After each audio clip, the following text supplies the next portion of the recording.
We are now on the record. This is the Kentucky Public Service Commission. My name is Michael Schmidt. I'm chairman of the commission, and seated to my right is Vice Chairman Robert Cicero, and to my left, Dr. Talina Matthews. We are here today to take evidence in case number 2018-00272, the application of Grayson Rural Electric Cooperative Corporation for an adjustment of rates. The parties to this proceeding are Grayson Rural Electric Cooperative Corporation and the Office of the Kentucky Attorney General. At this time, would counsel for Grayson please identify himself together with his client and the witnesses he has here today. Good morning, Mr. Chairman. I'm Clayton Oswald for Grayson Rural Electric, and I have here with me today Carol Ann Fraley, who's the President and CEO. She'll be testifying. I have Mr. Bradley Cherry, who's the Manager of Finance and Accounting for Grayson. He'll be testifying today. And Mr. James Adkins, who's a rate consultant, he'll be testifying today as well. Those will be the three witnesses. We also have Andrea McLeese. She's not testifying, but she's here with Grayson as well. Okay. Thank you, sir. Thank you, Mr. Chairman. Okay, Mr. McNeil. Justin McNeil on behalf of the Kentucky Attorney General's Office. Okay. And for staff. Good morning, Your Honors. Juan Nguyen and Brittany Koenig on behalf of Commissioner. I know as of yesterday, we didn't have on file an indication that notice to the public had been given of this hearing, and then later understood that basically notice was published and that it would be filed this morning. Mr. Oswald, is that correct? Yes, it has been filed this morning, Mr. Chairman. Okay, thank you. Are there any outstanding motions at this time, including confidentiality motions at all? There might be one outstanding confidentiality motion, but that's it. Okay, thank you. Mr. Oswald, if in the course of the proceedings someone gets into material that you believe is confidential, please let us know. Otherwise, it may slip by, probably will slip by us. And we'll go into confidential sessions so as to protect the information you desire, okay?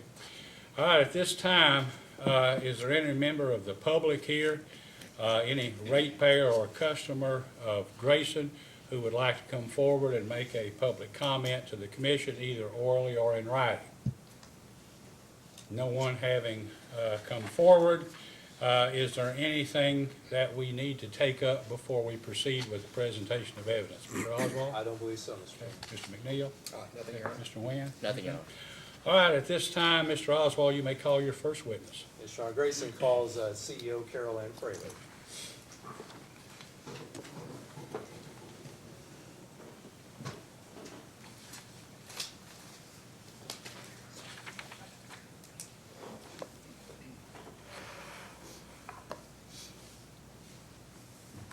Ms. Fraley, please raise your right hand. Do you solemnly swear or affirm under penalty of perjury that the testimony you're about to give will be the truth, the whole truth, and nothing but the truth? I do. Please be seated. Mr. Oswald, you may ask. Thank you, Mr. Chairman. Ms. Fraley, to get started, would you just state your full name for the record, please? My name is Carol Hall Fraley. What position do you currently hold at Grayson Rural Electric? I am the president and CEO.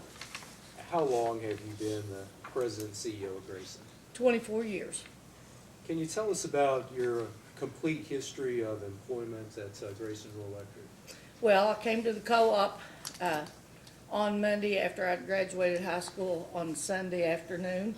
And then I came full-time in 1979 when I completed college and completed my master's. And then worked in member services and billing, doing high bill complaints and that type of thing for about 17 years, and then I became manager and CEO in 1994. And you mentioned a little bit there your education. Can you tell us a little bit more about that, what your degrees and courses of study are? I have a bachelor's in production agriculture from Morehead State University and a master's in education and agriculture from University of Kentucky. Obviously, we're here today for Grayson's application for an increase in rates. And do you remember when the last time was that Grayson was here at the Commission for a rate case? 2012. Tell us generally what has happened since Grayson's last rate case in 2012 that's caused the cooperative to have to apply for an increase in rates? Well, a number of things. Of course, one of them, we're losing a few customers at a time, not quite as severely as some of the other co-ops. We have had a substantial decrease in the number of kilowatt hours per customer. We did not meet our mortgage requirements, and so it was time for us to file. I understand that the test year for the case today is 2017, is that correct? That's right. Do you know what Grayson's tier was in 2017? I think it was .63. Do you know what the operating tier was? 0.10. What are, you mentioned the requirements that, mortgage requirements that Grayson's lenders have for it for tier and O tier. Do you know what those requirements are?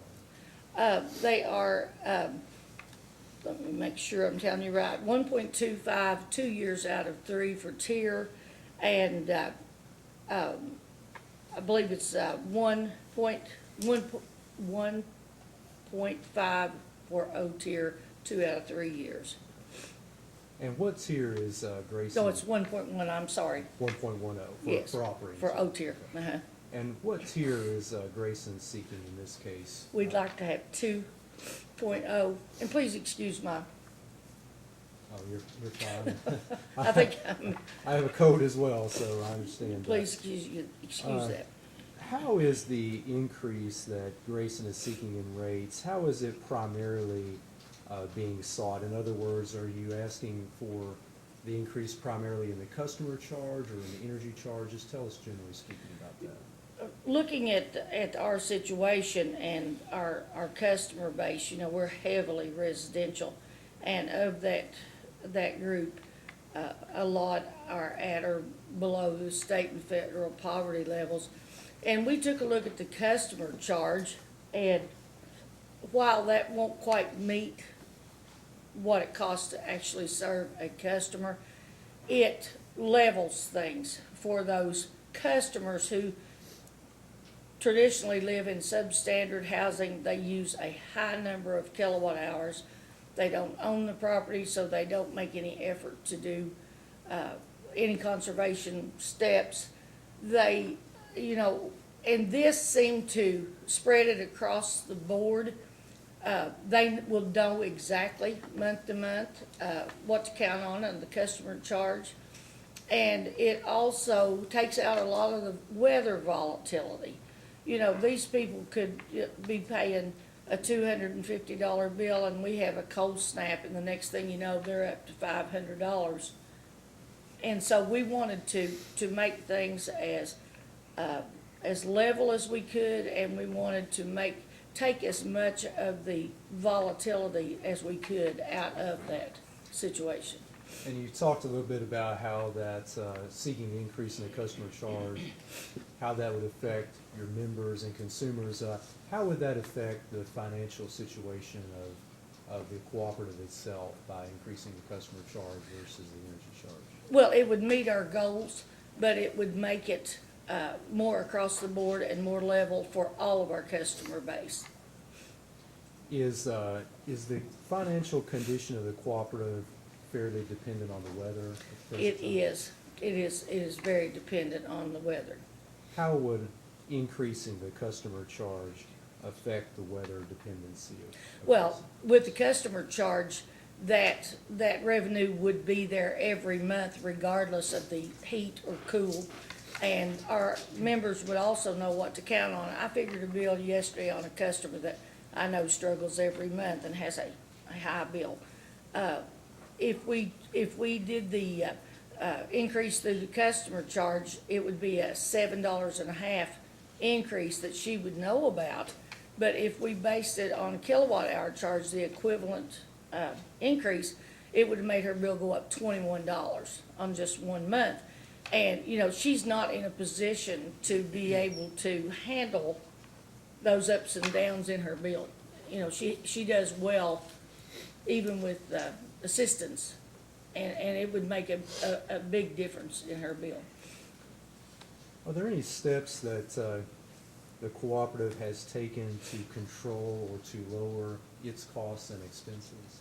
Well, we're like most other businesses, we're always looking for ways to economize and to be more efficient.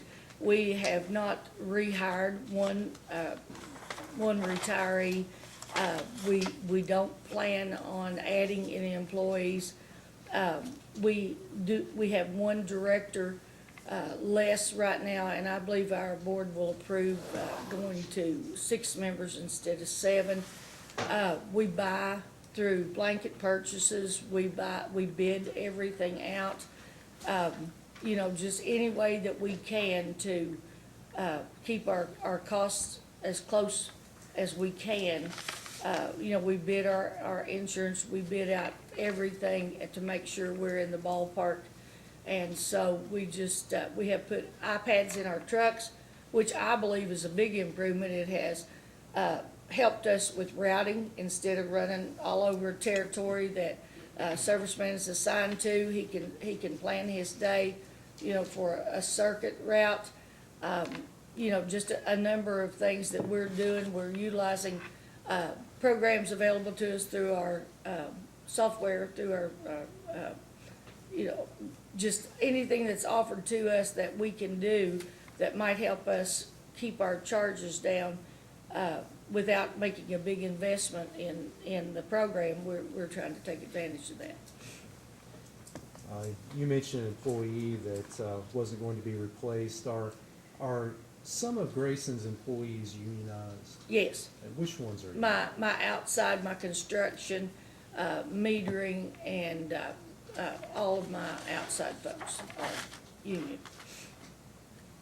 Generally speaking, from your perspective at the electric cooperative, how is the economy in Grayson's service territory? Well, unfortunately, it's not very good. Of course, that's, I think, pretty typical of several counties in eastern Kentucky. Ours ranges from about 5% unemployment in Round County to about 9.7 in Carter and Greenup, and certainly in Elliott County. The last election, I was listening to reports on the radio, and of about 3,600 registered voters in Elliott County, 3,200 were on some type of assistance.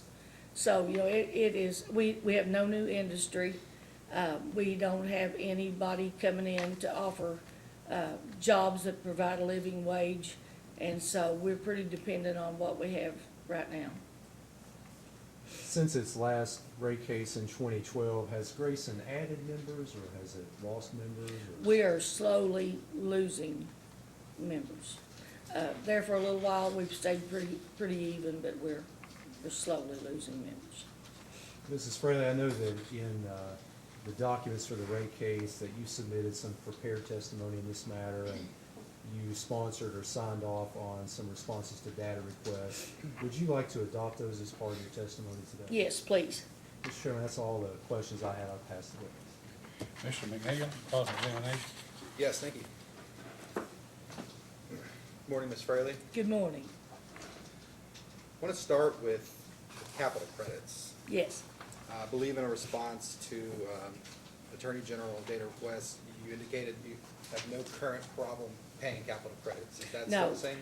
After our last rate increase, we've made a concerted effort to get those up to par. Our bylaws provide for the payment of deceased estates capital credits first.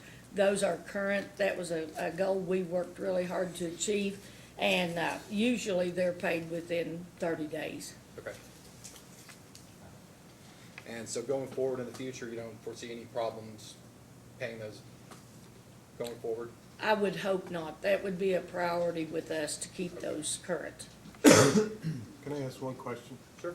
You're referring just to estate capital credits, Deceased members' capital credits. no general capital credit distribution? No, not at this time. Sorry. Sure. So when was the last general capital credit? I would say early 70s. Now, I believe was a general rotation, and there may have been one after that. I'm not sure. That would have been about the time I became manager, so I don't know for sure. Not since I have been manager, Okay. and that was 94. And why is that? Just no. The financial Margins. resources. Mhm.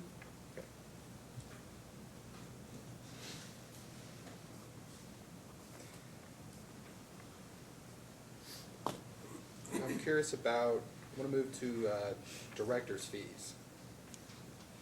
In response to AG's data request 1, item 12, utilities indicated that they're roughly the same amount director's fees as from the last rate case. Does that sound right to you?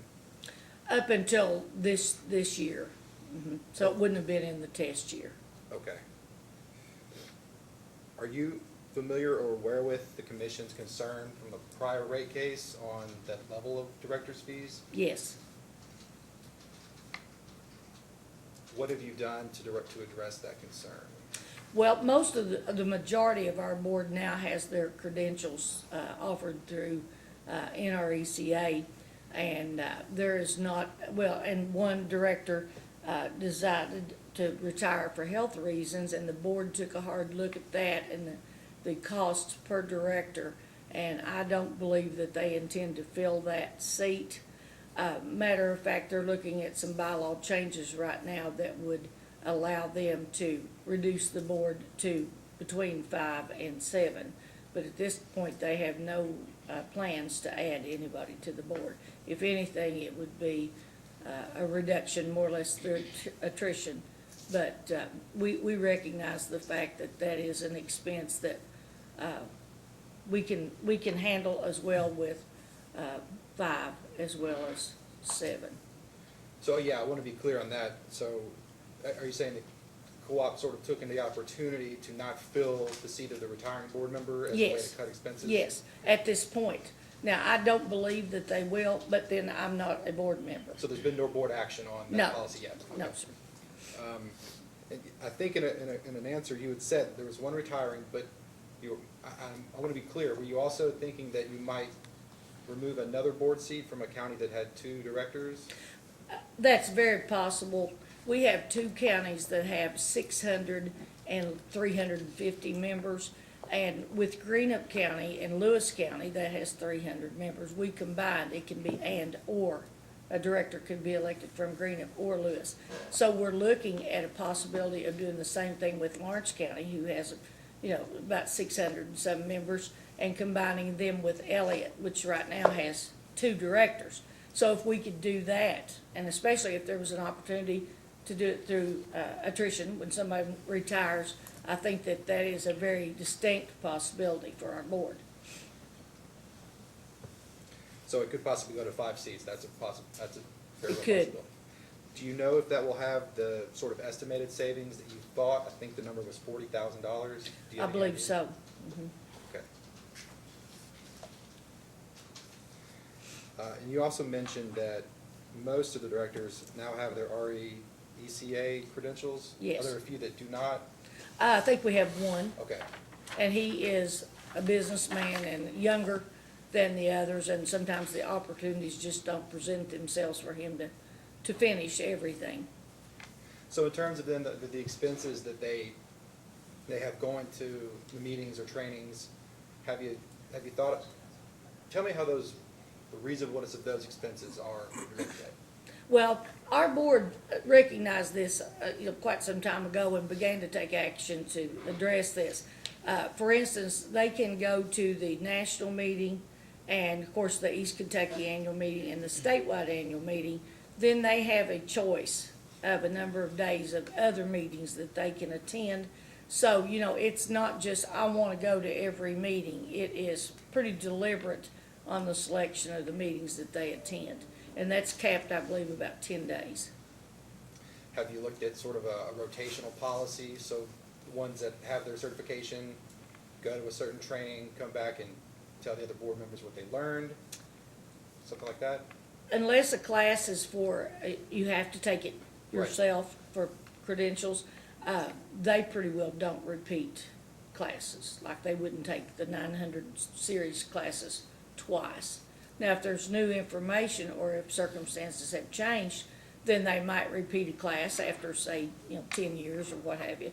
But no, they don't go back for, every year. Let's say they offer 929 every year. No, they don't do that.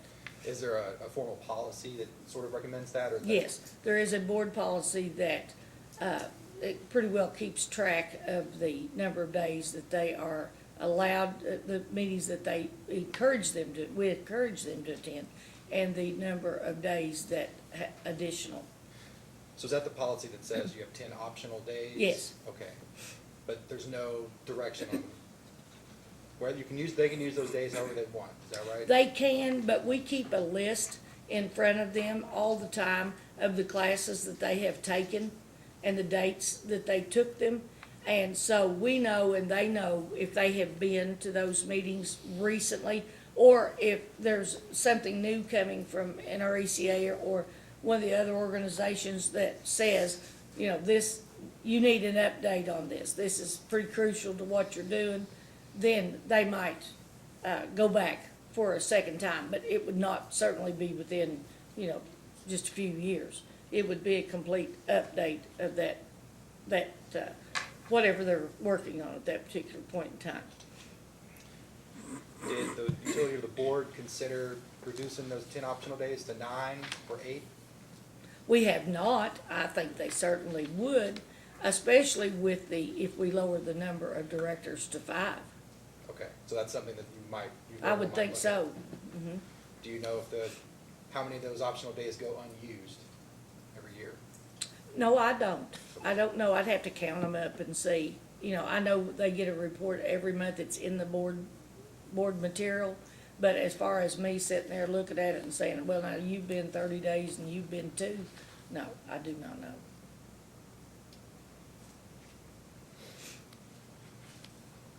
So other than sort of reducing board seats or reducing training somehow, are there any other ways you all have looked at reducing those directors' expenses? Well, I would hope at some point in time that we could do special board meetings by Skype or, those type of electronic communications. We rarely have a special board meeting unless it's just something that cannot be put off till the regular board meeting. We have board members, every now and then want to go to lunch with us. I'm not sure, other than just saying you will be limited to statewide, East Kentucky and, the national meeting. We haven't done anything like that. We have not said you can't go. That's not my role. Sure, but you are now actively sort of watching those expenses Yes, more and they're closely than very before? aware of it, yes. Okay.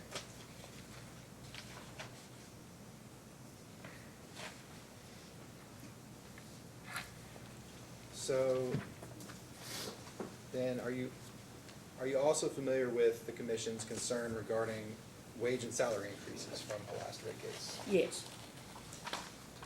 So, can you tell me what you, in terms of what you can do, what have you done to sort of address that or start looking at that? Well, of course, you're talking about two different animals when you're talking about our union and our inside folks. We have had a wage and salary plan in effect for some time.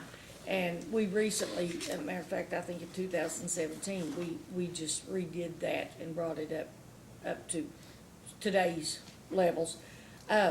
Our consultant was from NRECA. We asked him to take a hard look at like jobs in other industries.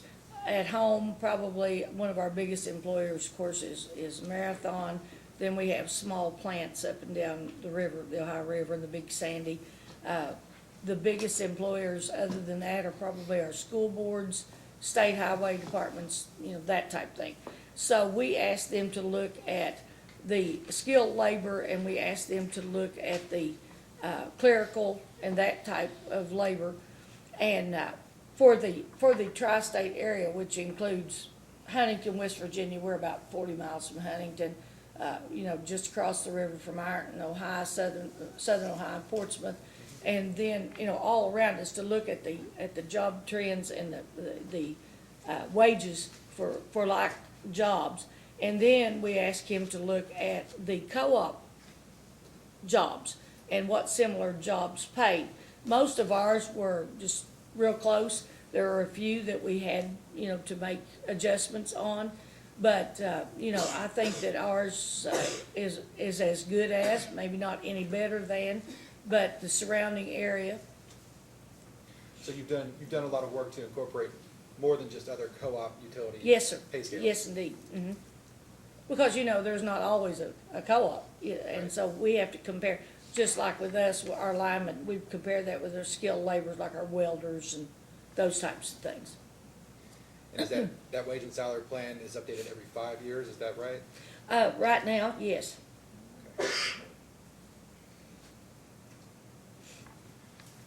Would you still say that the other co-op utility pay scales influence what you pay more than the outside data?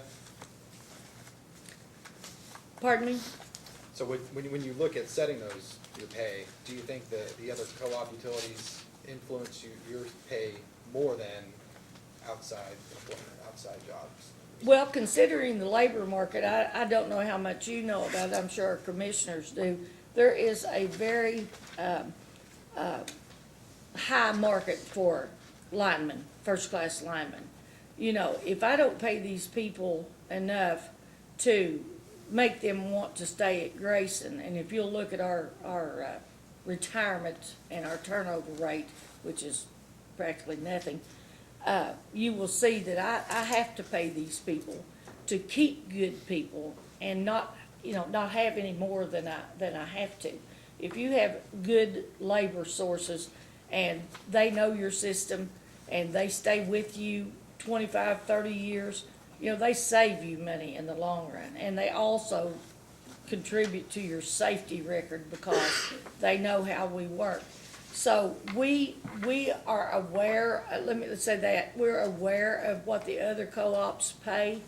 I don't know about their benefits, retirement, and that sort of thing, but I would say that we are probably right in the middle, close to some of the rest of them. But, several of the co-ops have lost first-class linemen. I think one's lost 3 or 4 in the last month or two. I don't have that at Grayson because I have good people.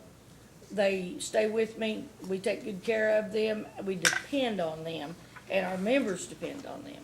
So I think we're probably right on the level with them, with everybody else. So you aren't experiencing a loss of linemen to other co-ops because of pay? Is that I think fair? so because of pay and benefits. And, a lot of those younger linemen want to be home with their families and, but we've been very fortunate.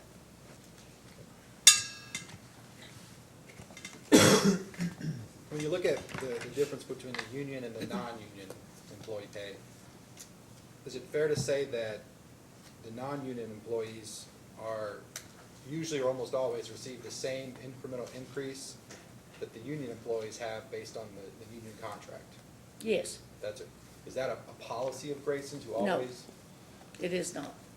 have you informally sort of always done that in your time? When we look at the, like I said, the wage and salary plan that we have in place, look at the job market in our area, look at the skill levels required for those jobs, and the cost of living increases and other things, I see no reason when you've got 20 people on one group and 20 people in the other to make a difference. And that would be really hard to do.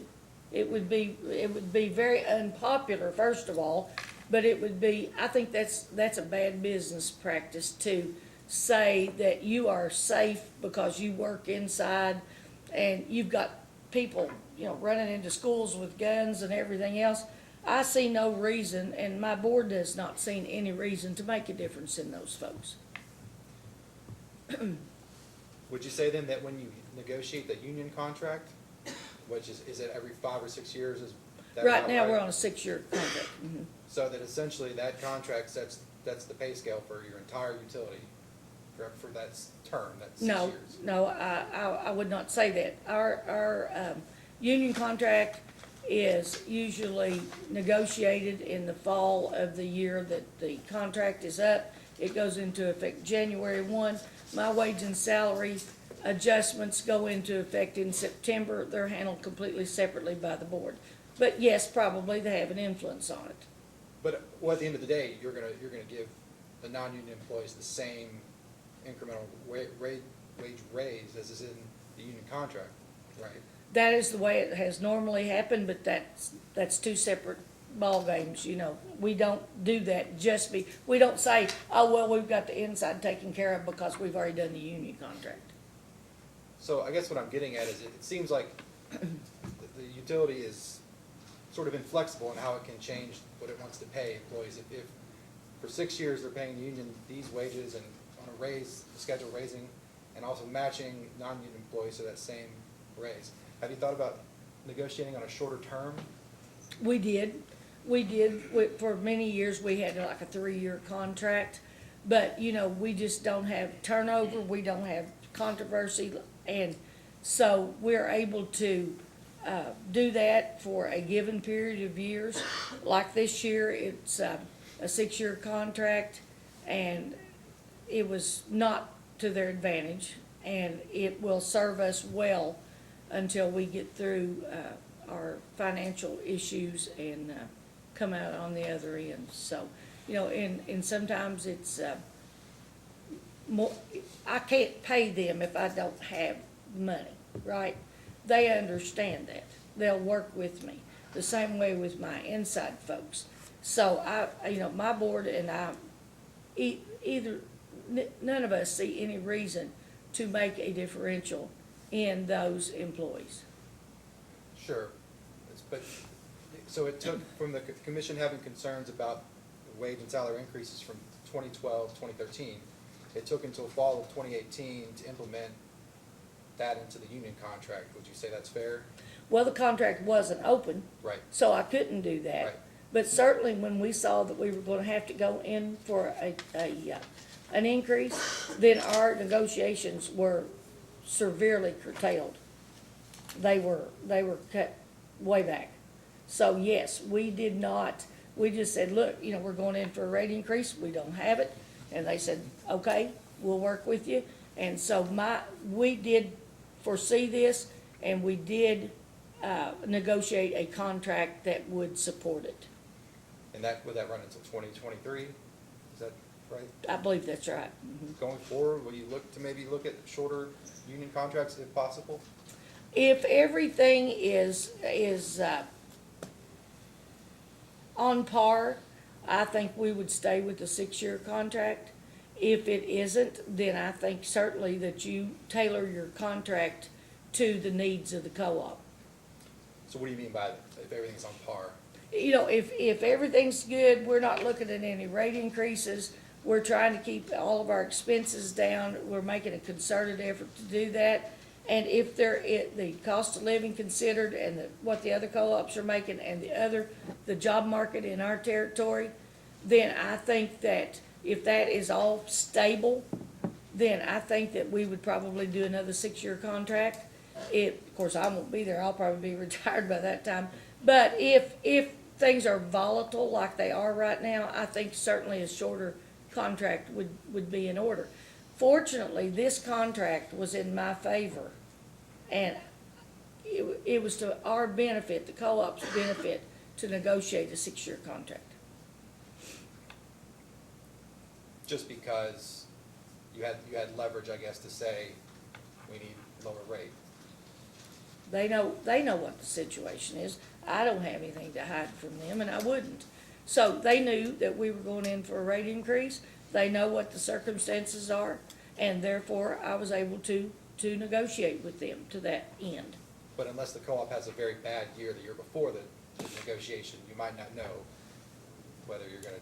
The year before was a done deal. Okay. It was already done. There wasn't anything I could do about it.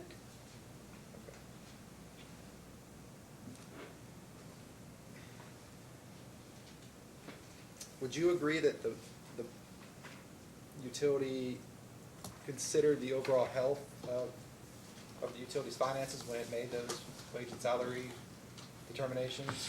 Yes, Can you explain sort of how the board does that, or what criteria does it use? Well, like I said, we have a consultant to come in. That consultant is there to provide us with valid information from the work community, from the co-op community, and what those jobs are worth. And so, looking at that, looking at the economy, looking at the fact that we're probably going to be, using that year for a test year, I think that all has to play heavily into our negotiations. So every year when the board decides to make the wage increase for the non-union, they would use factors like that to make that determination? Yes, I think so. So when they were doing the increase for 2018, they used that criteria to determine, knowing that 2017 was a loss, that 3.67% was a good increase for the non-represented employees. That was, let's see, the contract started in 2018, January of 2018.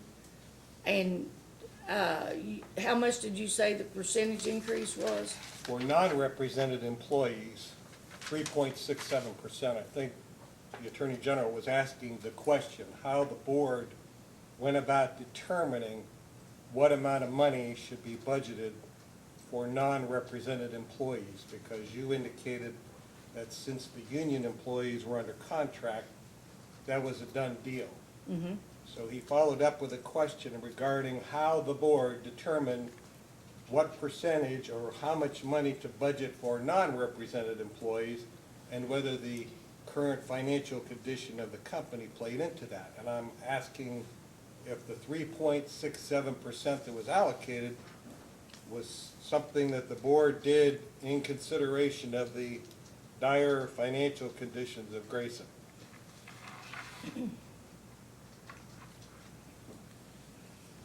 This contract runs 2018 through 2023, I believe, Runs to January 1st, 2024. 24.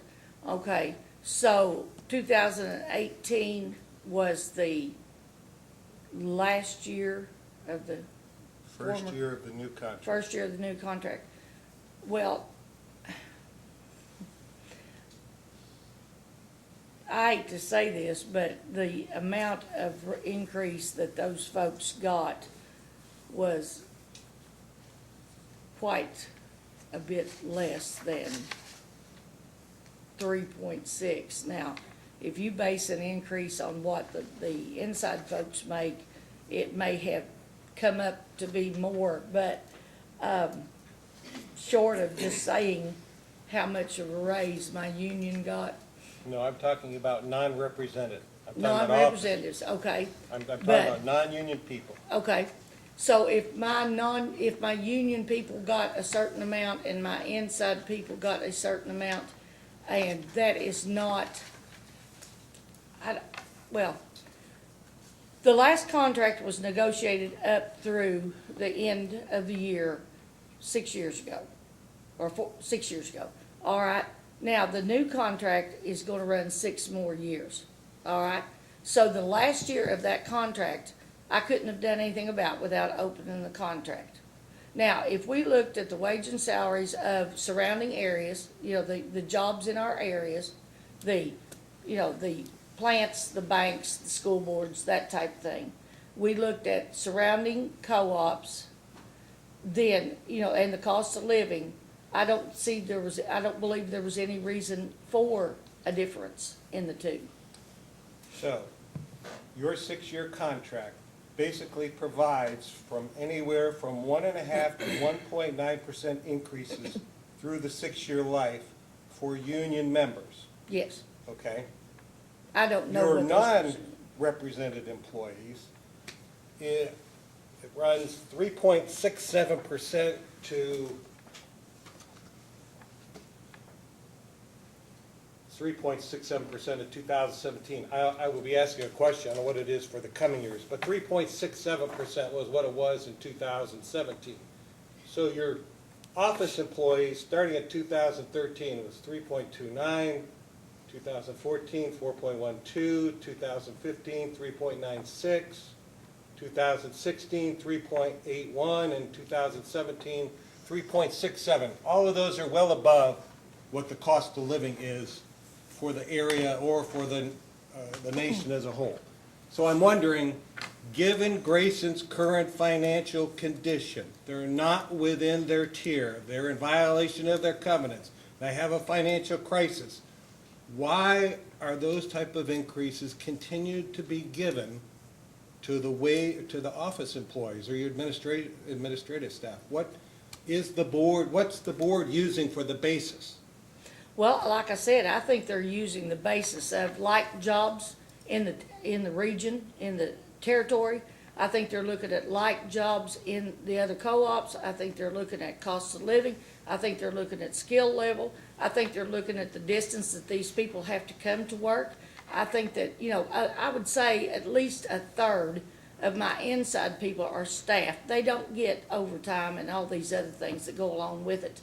And, when you have specialized people who do specialized jobs, then I think you pay them for what they're worth. We're talking about office people now, right? Yes, I am. And they're specialized something about accounting or whatever else that goes into a typical office That's function? right.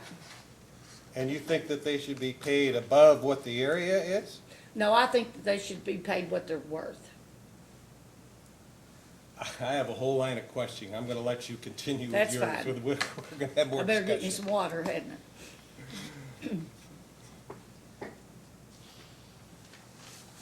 So, Ms. Fraley, in a response to our data request 8D, you said Grayson's facing a deteriorating financial position.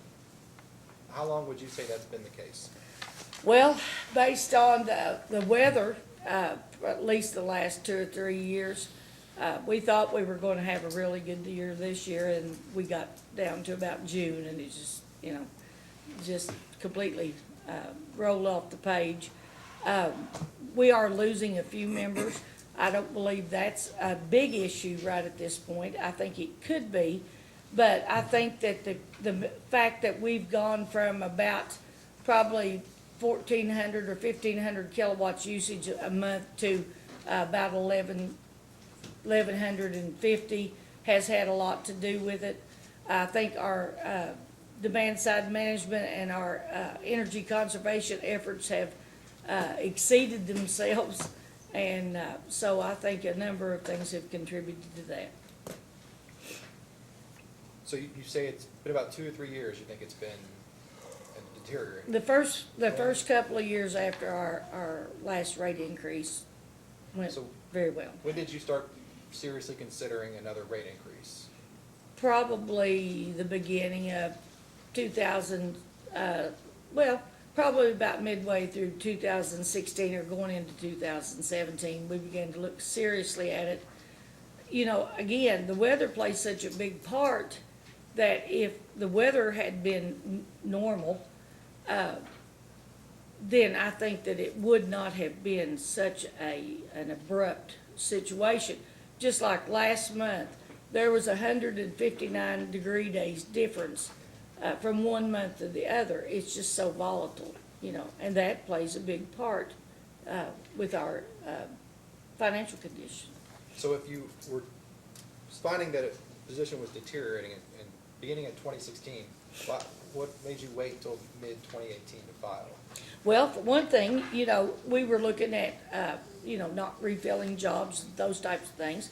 You don't want, a job comes open with a retirement and things, you look for opportunities to cover those responsibilities in other ways. Our efforts with blanket purchasing, with, less trips, with our, prepaid, we don't have to make a trip to the house or the business or what have you. We can control a lot of things from the office. I think we were taking steps, but at that point it was not beginning to look critical. So you're saying that some of the expenses you were able to cut, you thought would tide you over for a period of time until you could file your rate case. And if we had had some economic development, had we had some, normal weather, we probably would be in a position now where we'd be looking at instigating a rate increase instead of, back then. So do you think the expenses you were able to cut and then the one retirement, were successful in helping you stay afloat, or? They were a help, like I said, one director, that's a help. Not having so much windshield time, truck travel is a help. Just a number of things, anything that we could do that was reasonable, we have tried to make a practice to keep our costs down.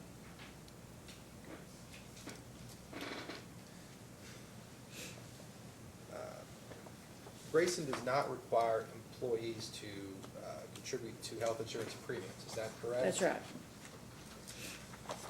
And is that something you consider as sort of part of your overall compensation package? That is part of our benefits package. And again, I believe that's one of the reasons that we don't have the high turnover and we retain the folks that we have. Are you aware, have you been made aware of the commission's stance on contributions to health insurance premiums? Yes, I'm aware. Have you made any efforts to start instigating a change to require some sort of contribution? We have switched to a different package on our insurance that saved us quite a bit of money just in the last 3-4 years. Now, I won't sit here and tell you that I know all about PPOs and all these different things, but we were able to save a substantial amount of money when we did that. We have changed some of our retirees, what they're eligible for after they retire, mostly prescription coverage, that type of thing. We have looked at our insurance, our liability insurance carriers. Our workers' comp is probably the lowest in the state due to our good safety record. There's a number of things that we have done to keep our costs down that aren't glaringly aware, the public is not aware of those things. But we have made a lot of effort to keep our costs down. So did you seriously consider requiring employees to start contributing to their No. health insurance? No. No.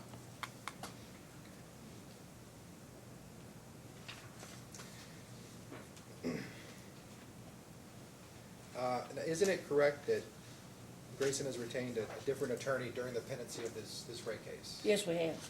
Okay. How long was Mr. Scott the attorney for I Grayson? believe since 1985. Okay. With the change of the council, is there any change in the rate case expense you expect, or? Not for this particular rate case, but I believe our legal expenses will be significantly less as we move forward. So going forward, significantly less?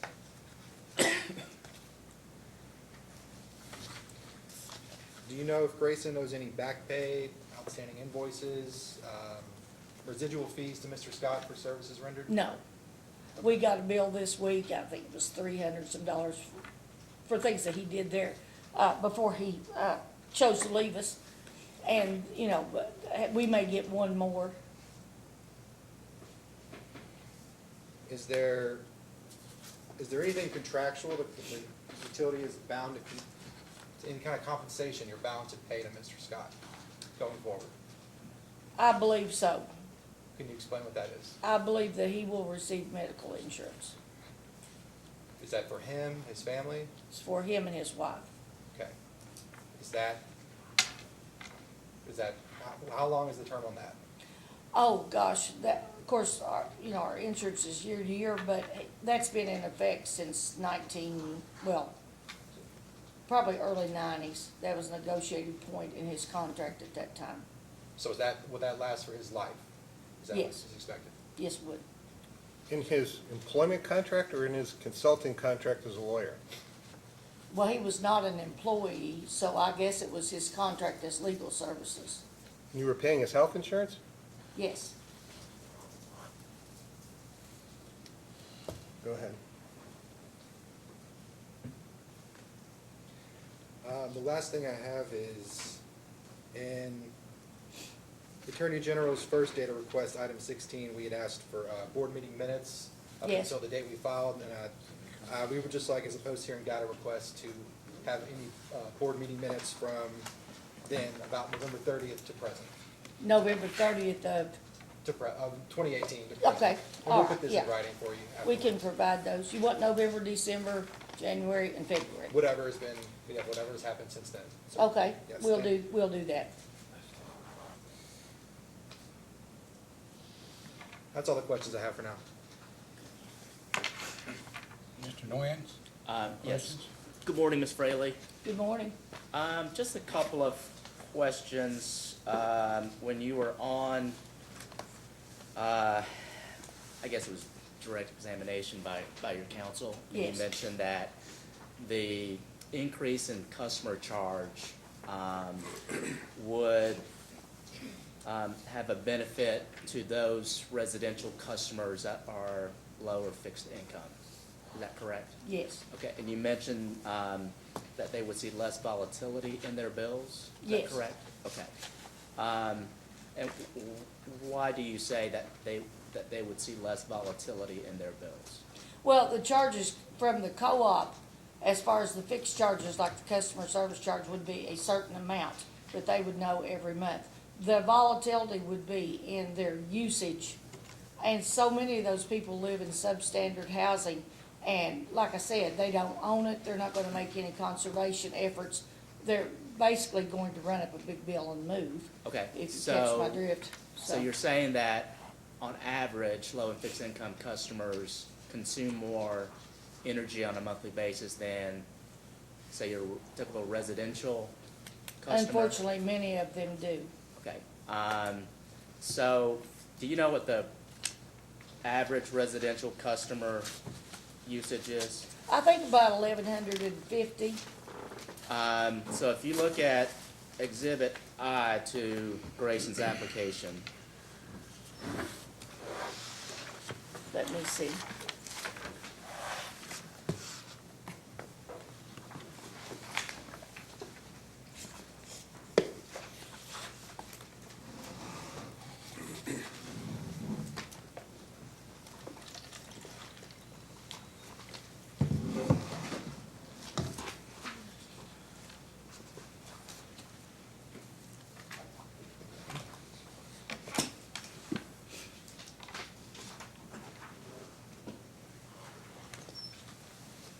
Thank you.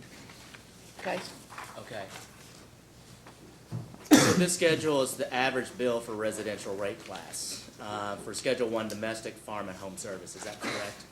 mm-hmm, And then down the bottom lines, beginning on line 43 and 44, it says the average monthly usage, and it's bolded 1,063 kilowatt hours, is that correct? yes, I believe you're right, unfortunately less than I thought. Okay, so,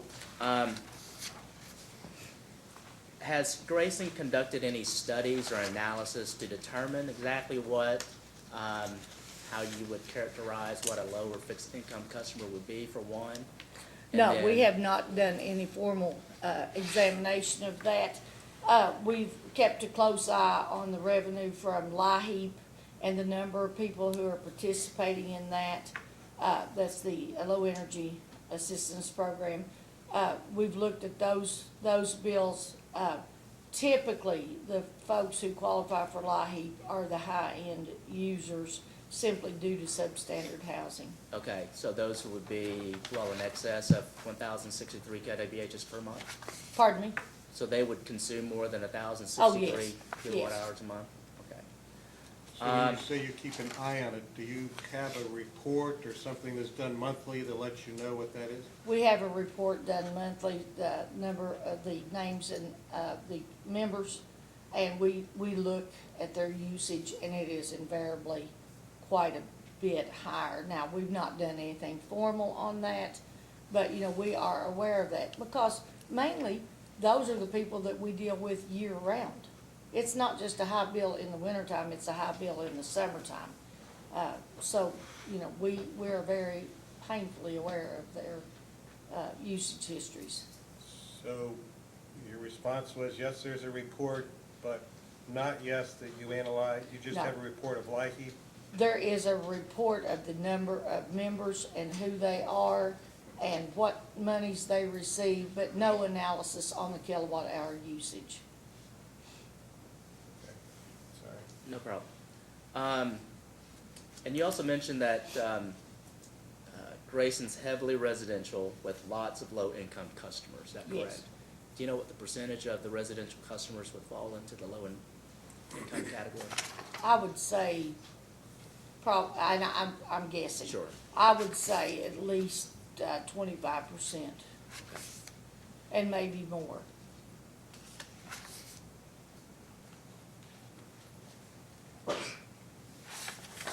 Um,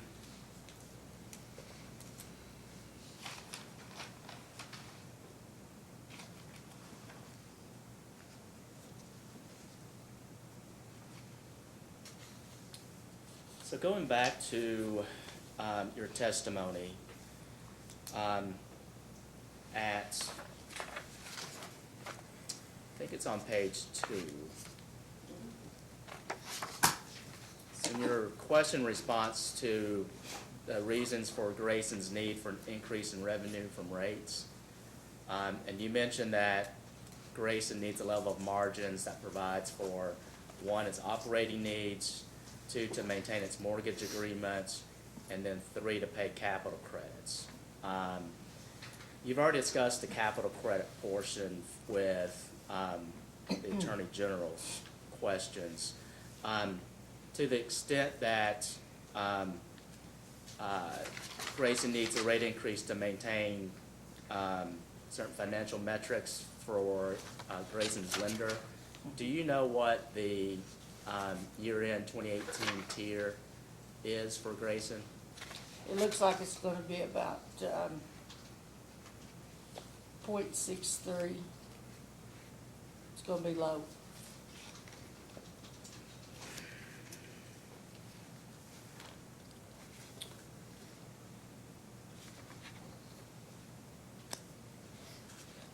.63 for tier I for believe- 2018?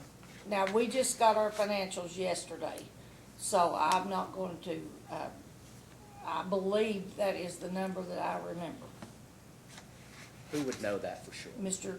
Cherry, Okay, and he can tell you exactly. okay, he would I know. unfortunately can't. That's okay. Okay. That's perfectly acceptable. So he would know the financial metrics for the tier and the O tier. Is that correct? Yes. Okay. Oh, I'm sorry, 6.63 was 2017. Right. So on my notes here, and I don't know from yesterday, we had board meeting yesterday, I don't remember for sure. Okay, but Mr. Cherry would know that. Mhm. Okay.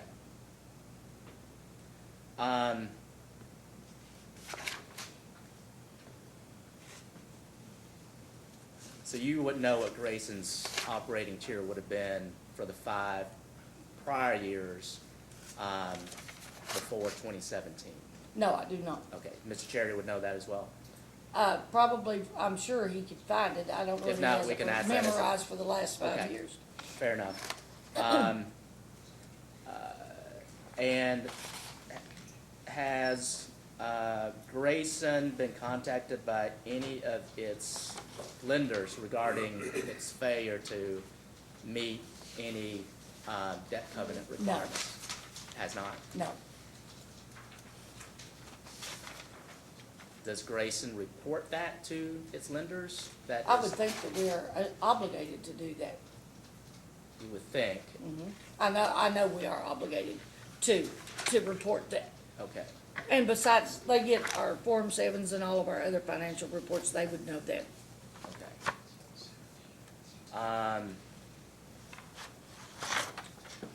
So let's go into the need for a rate increase to provide for its operating needs. You mentioned certain cost-saving measures that Grayson has either looked at or implemented. One of those was the iPads and the truck rolls, so that makes the work for the outside employees more efficient. And And you also mentioned, your supply chain. Yes. How that's, being more efficient. When did Grayson begin looking into those cost-saving measures? We are always looking for cost-saving measures, but the iPads and the tablets have been in the trucks for probably going on 2 years to utilize those.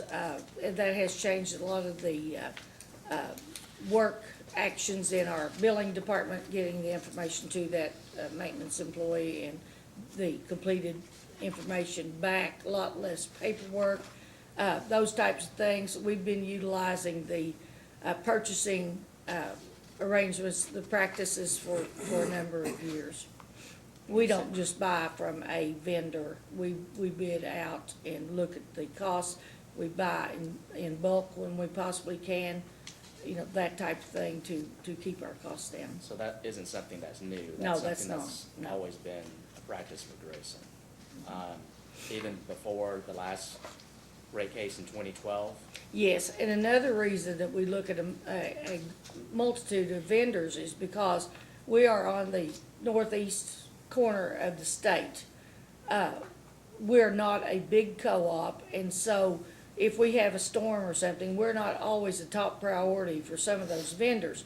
So we try to keep it open to where, we could receive materials and wire and what have you from a number of different sources so that we're not locked in. Okay.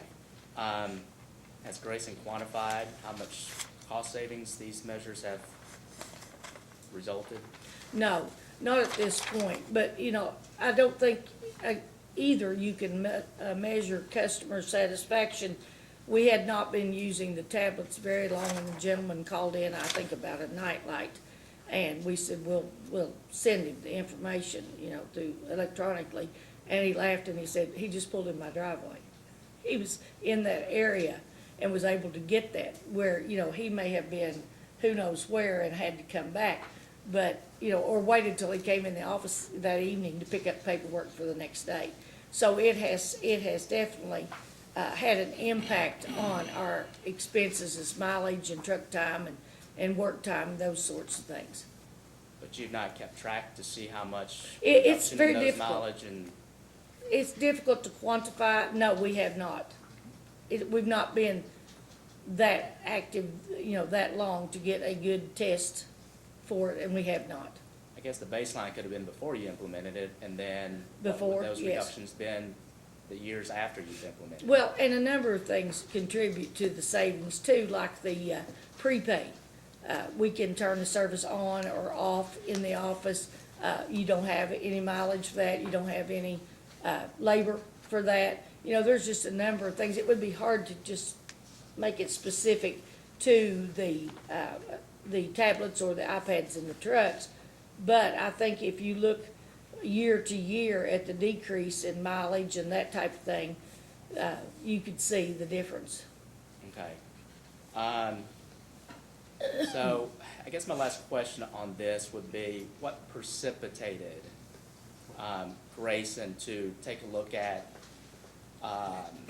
including or using iPads in trucks?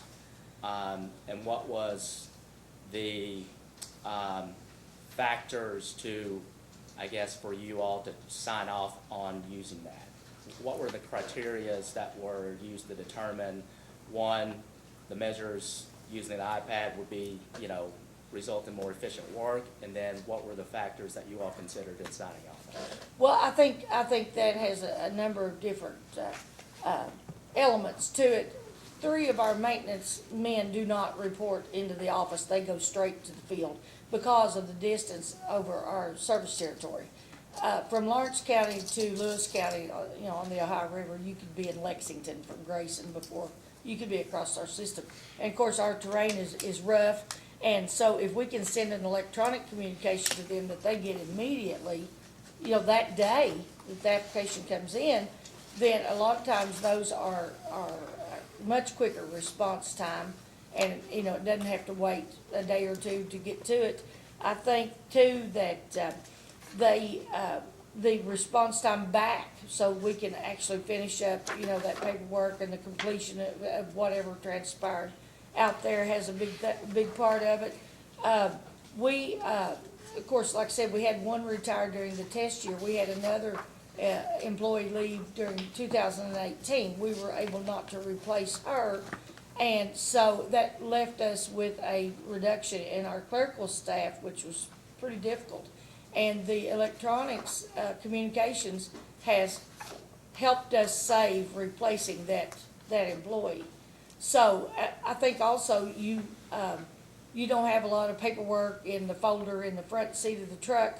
It's all electronic. It's electronic back. You have a trail of that. It's just a number of efficiencies for us. But the labor there in the member services department it helps tremendously. Okay. Can you refer to exhibit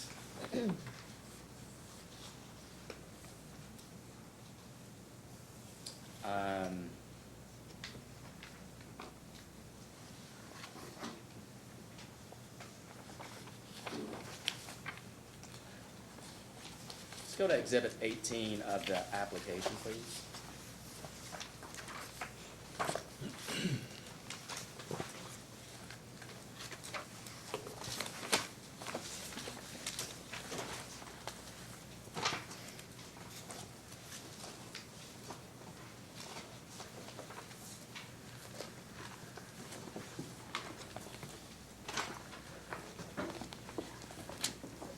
Let me know when you're there. Juan, is that the Kentucky Electric Cooperative's Comparison 2016, 2017.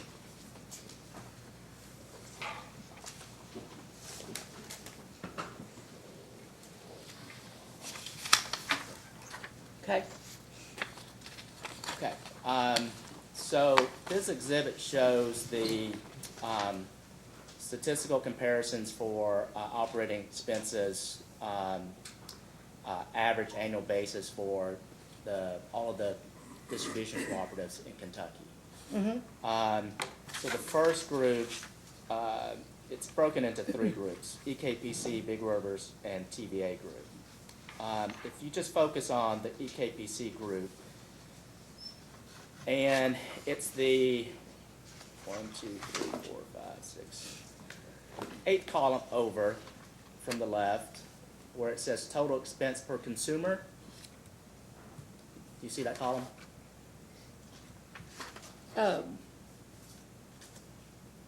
Yes. Okay. Yes, I do. So for Grayson, the total expense per consumer for Grayson is $529 per consumer. Is that correct? Yes, I believe it is. Okay. And if you look down at the EKPC group average, it's $357 per Yes. consumer. So the total expense for Grayson is, would you say that's significantly above the EKPC group average? It is, but if you consider the factors, it isn't. What are those factors? Well, for one, our terrain. For another, the length and breadth of our system.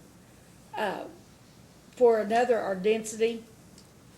I think another factor would be the economic condition of that territory. Grayson doesn't have any big loads to kind of fill in the gaps. We have, with us being so heavily residential, we serve 3 state parks. Smithfield Ham Plant is probably one of the biggest loads that we have. And when you look at the density of the population of our system, and you look at the number of miles of line and the age of our system, I don't believe that you could quantify this based on Bluegrass, Owen, and some of these other co-ops that, quite frankly, have been taking on more of the shape of an IOU than a co-op. So, is Clark Energy, We their touched Clark, service, their yes. service territories is adjacent to? Yes, it is. Just a small portion. Okay, but within the area, correct? Their service territories is in the similar area that's Grayson's territory serves? I don't know. We touched them at, the Cave Run Lake area. I don't know a whole lot about their system. Okay. Well, if you look at Clark Energy, their total expense per consumer is $339 per consumer. The number of, even though they do have quite a number of more customers than Grayson, the number of miles of line is also more. Is that correct? Let me see. So if you're looking at Clark, they have 26,246 number of customers billed, with 3,103 miles of distribution line. So, as compared to Grayson of 15,366 number of customers billed and 2,473 miles of line. So given that, wouldn't you say that that's fairly comparable to Grayson? Their territory? Yes. I don't know. I don't know how many, you know, how their system lays. I would assume that it's probably, you know, less mountainous, less, of course, I know they serve some around the gorge and things like that, but, you know, I can't compare their system to ours.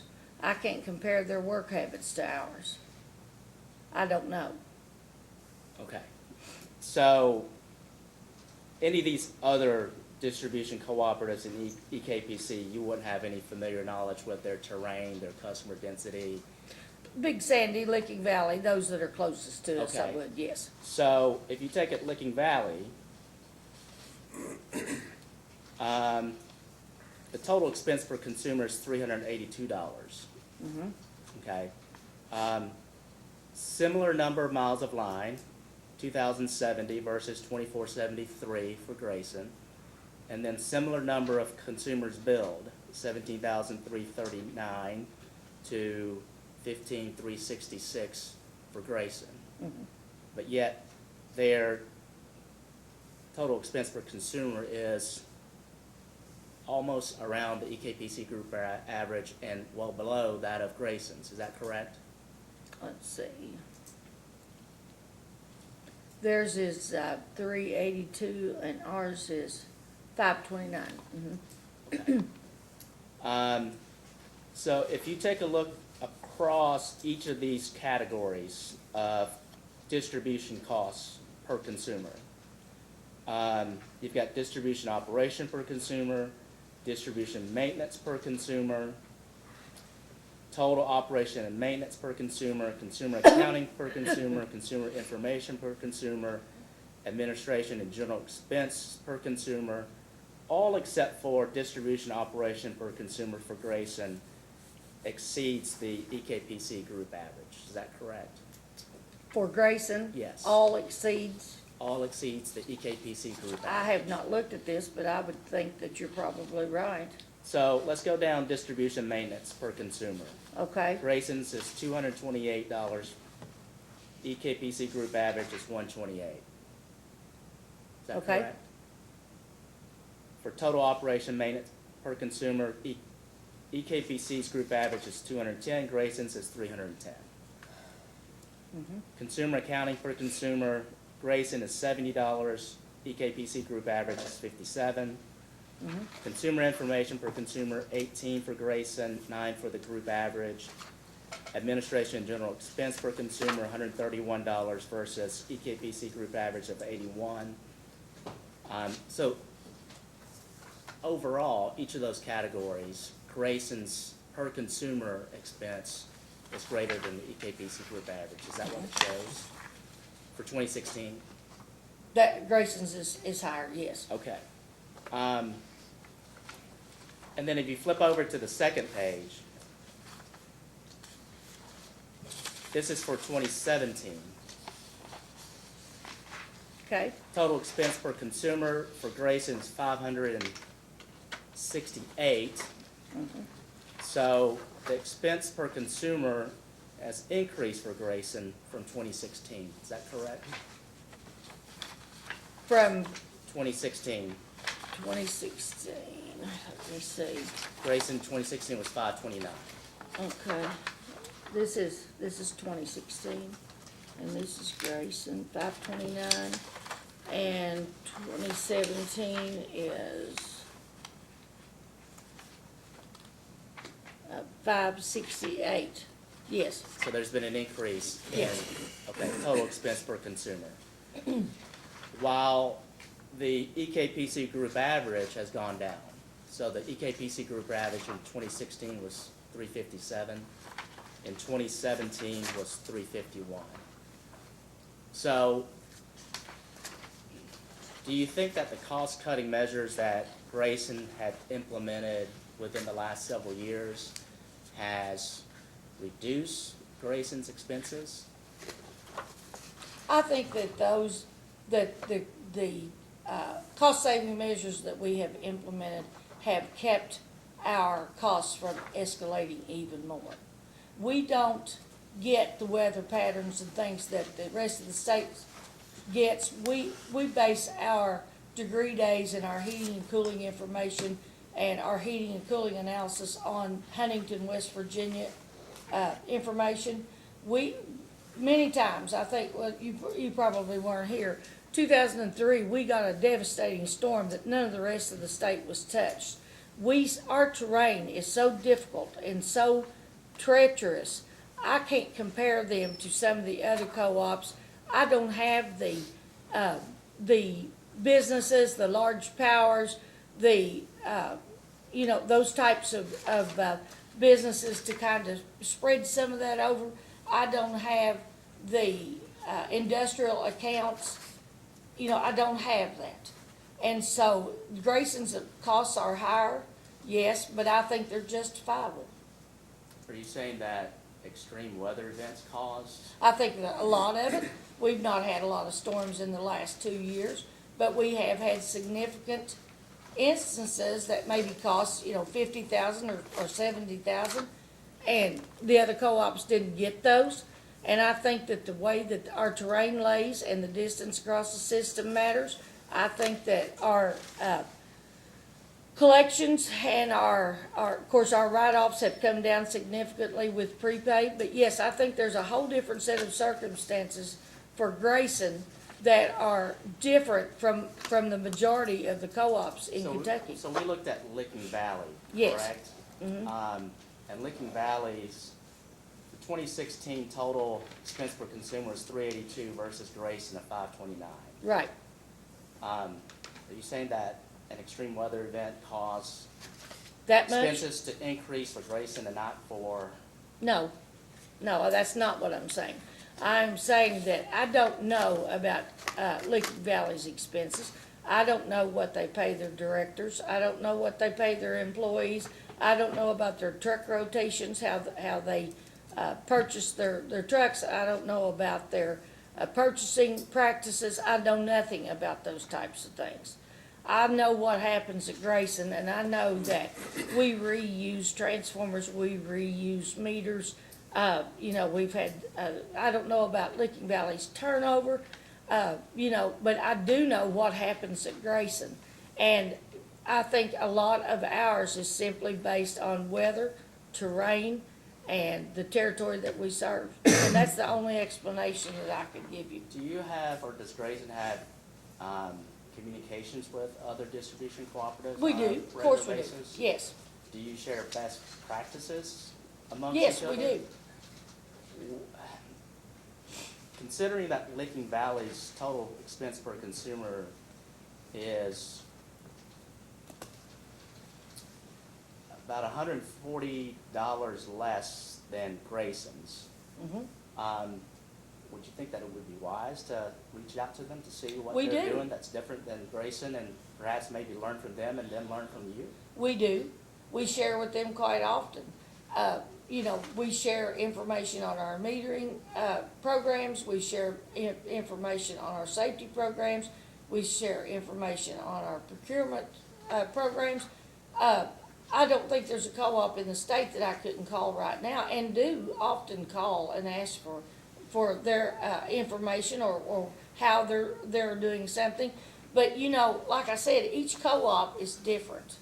Now, like I said, I don't know how much industrial or large power, how many customers they have of that type. I know that, you know, we have a large portion of our system is residential. I know that a large portion of that customer base is very poor. But as far as the terrain and their practices on outages, I don't know whether they pay one person to be on call all weekend. I don't know whether they pay them by the hour when they're out. I can't make a apples to apples comparison because it's not out there. It's not there. Now, I can compare practices, and I can compare the things that we do against how another co-op does them. But, you know, I don't know whether they pay their board. I don't know whether they don't pay their board. I don't know whether they send their employees to additional training. I don't know. So, you know, what goes into that expense per customer, I cannot make a good comparison. Is that reasonable?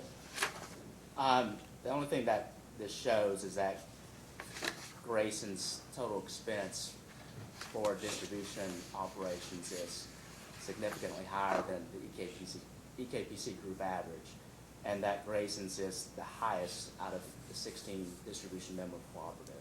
I It's not a see, that's question, right. that's just what the exhibit states. I do have a question with respect to the number of consumers billed. So for 2016, Grayson had 15,366 consumers billed. And for 2017, that number drops pretty dramatically to 14,158. Do you see that? Yes. Okay. Do you know what the cause of the reduction in the number of consumers billed from 2016? In the total number of consumers billed, all Yeah. classifications? Yeah, that's what this says, number of consumers billed. Well, is that, let me see, It's the fourth column from the right. fourth column from the right, and it says that consumer accounting per consumer, Number of consumers billed. number of consumers billed. Let me find it. 1, 2, 3. Oh, okay. 1, 2. Number of consumers billed. This year we billed, That was 2016. 2016. I'm looking at 2017. Oh, We I'm billed sorry. 14,156. Okay. And in 2016, it was, what, 15, what'd you say? 15,366. 15,366. I don't know exactly. I do know our number of consumers has been slowly decreasing. But I will tell you that since our last rate increase, we have done a systematic inspection of all of our substations. We would go to the substation, and every meter on that station, we went to that meter. We looked at vegetation management. We looked at safety issues, maybe low wires coming into the house. We looked at, was it actually a dwelling that you could live in 24/7, or was it an old house with a deep freezer on the porch? We looked at the barns, the camps. We counted everything, and that led us to a shifting in our classifications. A number of things that we were, oh, it's a house. Yeah, it's a house and the groundhogs are living in it. And it led to a shifting in our classifications. And subsequently, some of those were turned off. Now, why there is such a drastic decrease, some of it would be the lack of jobs, the lack of economic development, any number of things. But therefore, about 5 or 6 years, we went through a good, clean reclassification of the system, and we eliminated a lot of old lines, we did a lot of retirements and that type of thing. So that's probably part of it, because we felt like we weren't getting a good picture of who we were serving. So we wanted to go through ourselves and look at all that. And so we did lose a number of barns, camps, old houses, things at that point in time. But the rest of it, I assume, is just, people moving away. And I'll tell you something else that, I don't know whether it happens in other co-ops or not, but in the wintertime, we tend to see a lot of family groups move in together. And we tend to see a lot of meters disconnected, in October and November. Then in the spring, when it gets warm, they move back out to their own places. It happens every year. It's like a migration. But we see a number of disconnects simply due to the fact that they all live together and more, I guess you'd say, pool their resources and things. And we see that every year. Okay.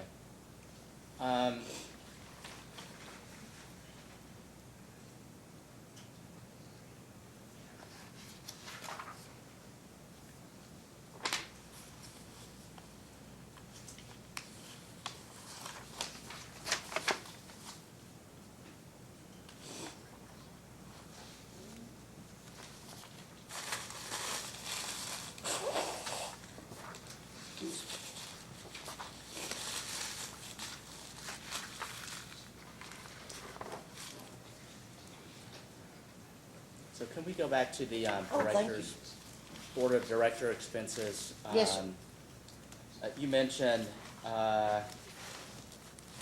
that the director's fees have been the same since 2012. Pardon me?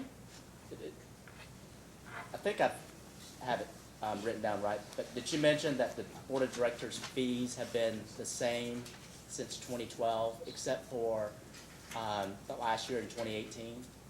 I believe there was one $50 increase in per diem. Okay. And that was changed in 2018, the per diem? I believe change? it was. Okay. Do you know if the fee for each board member attending a board meeting has changed since 2012?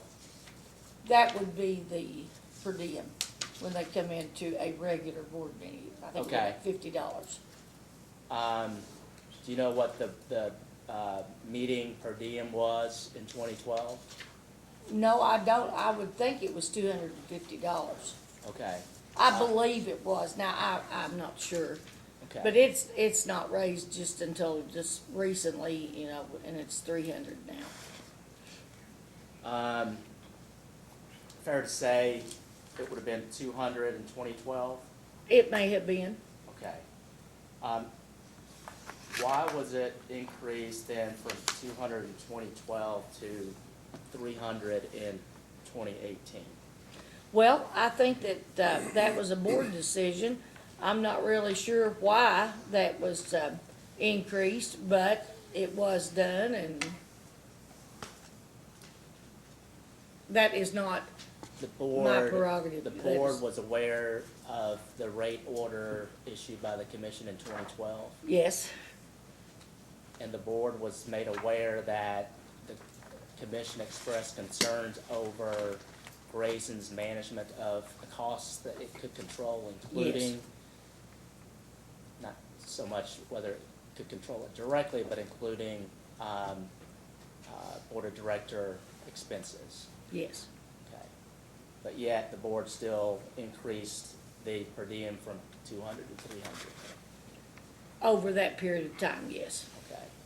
Okay. So there's 12 meetings, 12 monthly board meetings a year? Yes. Okay. 7 board members now, currently, or is it 6? 6. Okay. Any discussion by the board in terms of reviewing any types of costs or fees that could be contained by the board since 2012? Well, I think certainly considering, reducing the number of members on the board, When was that looked that at? was, in May, Of, June of 2018. so from 2012 to 2018, when the board and Grayson was on notice of the commission's concerns over management of controllable expenses, including board fees, nothing was done until May or June of 2018, right before the filing of the rate case application? Actually, the board always looks at the amount of travel and the expenses related to training and to our national meeting and our statewide meeting and to East Kentucky's meeting. So yes, those are carefully watched. Does management have any,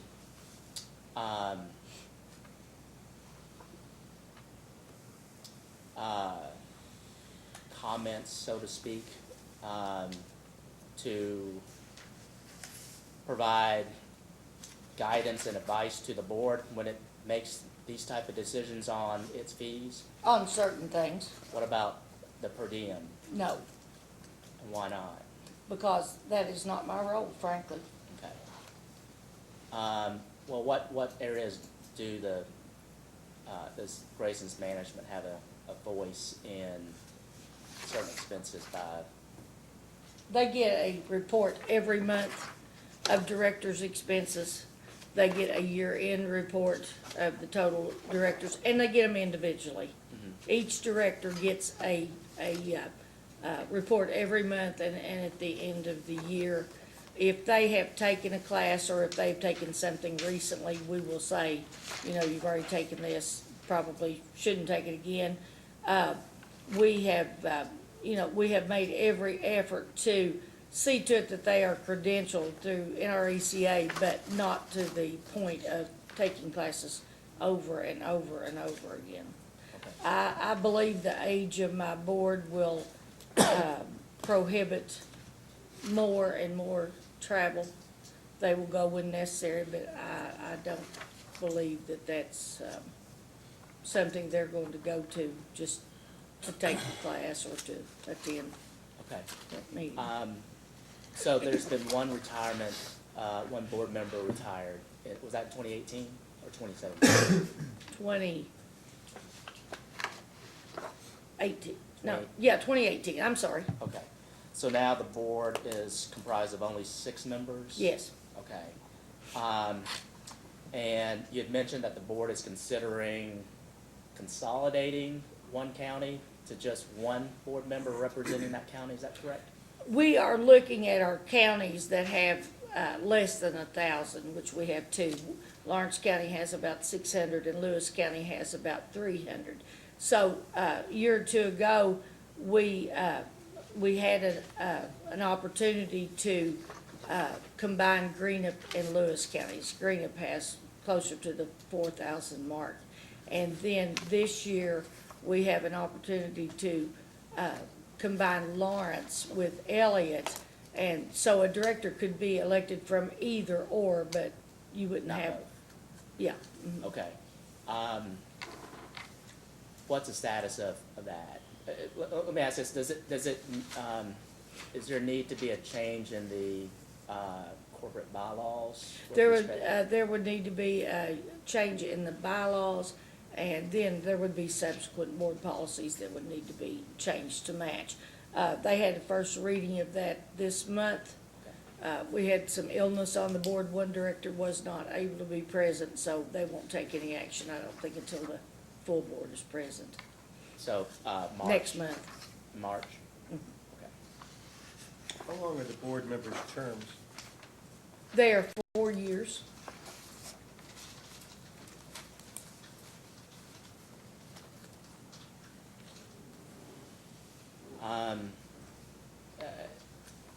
So is that a serious consideration by the board in Yes. terms of consolidating Carter and Elliott County? Yes. Okay. And when will that take effect? in terms of? Well, that would be up to the board. I do expect them, well, they are giving it serious consideration now. With that would be adopted, I would hope that it would be revisited next month for a vote. I don't know whether they will achieve that, hope to achieve that through attrition, someone retires or what have you. But I do know that is their goal, and they're exploring that right now. Okay, so, let me rephrase that question. If it was approved by the board and changes have been made to the corporate bylaws, when is the earliest that we would see the consolidation of Carter and Elliott to just have one board member? So for instance, what is the current board member's terms for Carter and the board member's term for Elliott? When There does will that be, there will be an election for one director from Rowan and Carter next year, and then the year after, I believe, it is, they're Elliott County directors that next term. However, if there is illness or some other extenuating circumstance, it could be quite a bit earlier than that.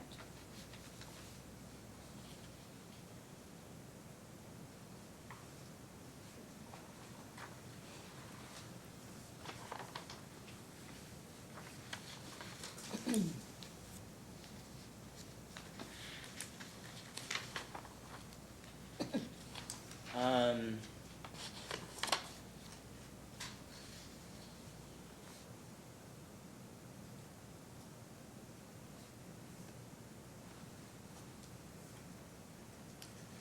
Can you refer to Exhibit 14 of the application?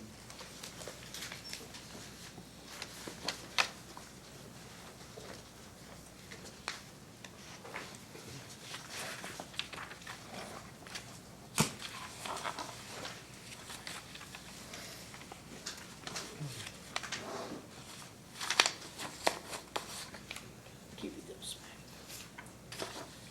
Yes, sir. Even though this is sponsored by James Atkins, I just want to ask you to see if you know this. So this is the revenue adjustments that were made for a change in billing cycle that Grayson implemented in September of 2017. Yes, sir. Okay, so if you take a look at on line 13 and 14, it has a 3-year average from 2014 to 2016. So take a look at the line loss column. It's 15,795,012 kilowatt hours, which represents 5.96% of the total purchases for those 3 years, the average for those 3 years. If you go back up to the top of the page at line 7, which shows the information for 2017, the line loss is about 27.5 million kilowatt hours. Is that correct? Yes, Okay, and that line loss represents about almost 11% of the total purchases for 2017, correct? yes. Can you explain the large increase in line loss from 2017 versus the 3-year average? I believe that was due to a change in our billing procedures. We went to 2-cycle billing, and there was a 20-day gap in there, and it skewed some numbers. I think when you look at the average of the period across the board, that you would see that it's pretty normal, but that one particular year, that was in response to losing two employees and changing our billing cycle so it could be handled by the 4 remaining member reps instead of the 5 that we normally had. We have half the system on a schedule that bills are due around the 20th of the month, and the other half are due the 27th, so that we can handle those with less personnel. And so when we made that adjustment, there was some true-ups that had to be made, and that was basically the cause for the line loss and some others. Our line loss is typically around 5%, So what Which- was it for 2018, do you know? 2018, I'm not sure, but it's been running around 5.5. Would Mr. Cherry or Mr. Atkins know? I would say Mr. Cherry would know, but it has been very consistent, and we're very pleased with it.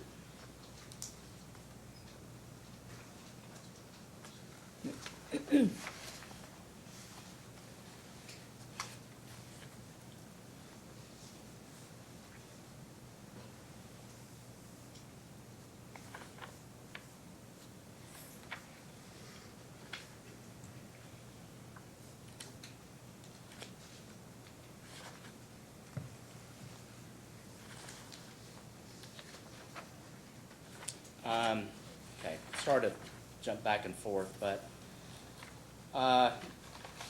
can you turn to Exhibit 1 of the application?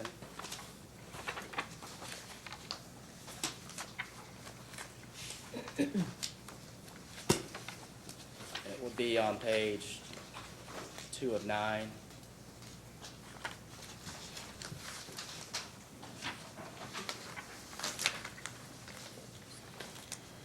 Okay, So this is, exhibit shows the wage and salary increases for years 2013 through 2018. Yes. For both bargaining and non-bargaining employees. And the vice chair had mentioned this earlier, but it ranges from, for the non-bargaining employee, it ranges from an increase of 3.29% in 2013 up to a high of 4.12% in 2014. Do you see that? yes, Okay, and then for 2017, it was at 3.67%. And then I take it for the increases in 2018 of 50 cents per hour, that was related to the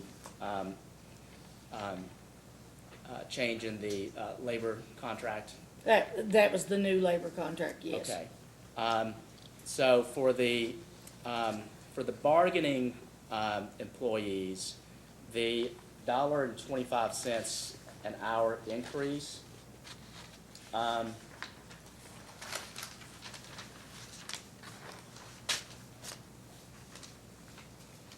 how does that compare to the non-bargaining employees increase of, let's just say for 2013 of 3.29%? Are those comparable? They were the same, Okay. And then for the other years, for what, 2014, those are comparable as well? yes. Okay.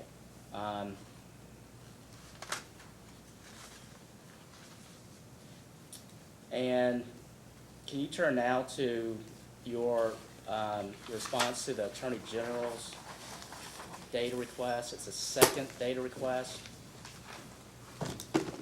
Item 3B.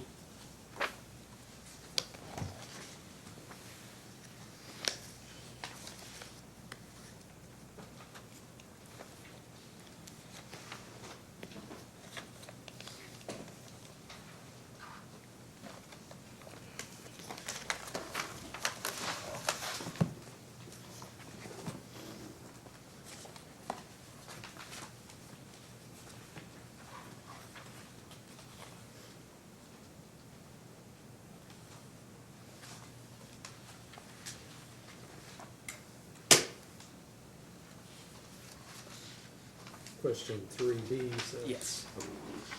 The question and response to 3B. All right.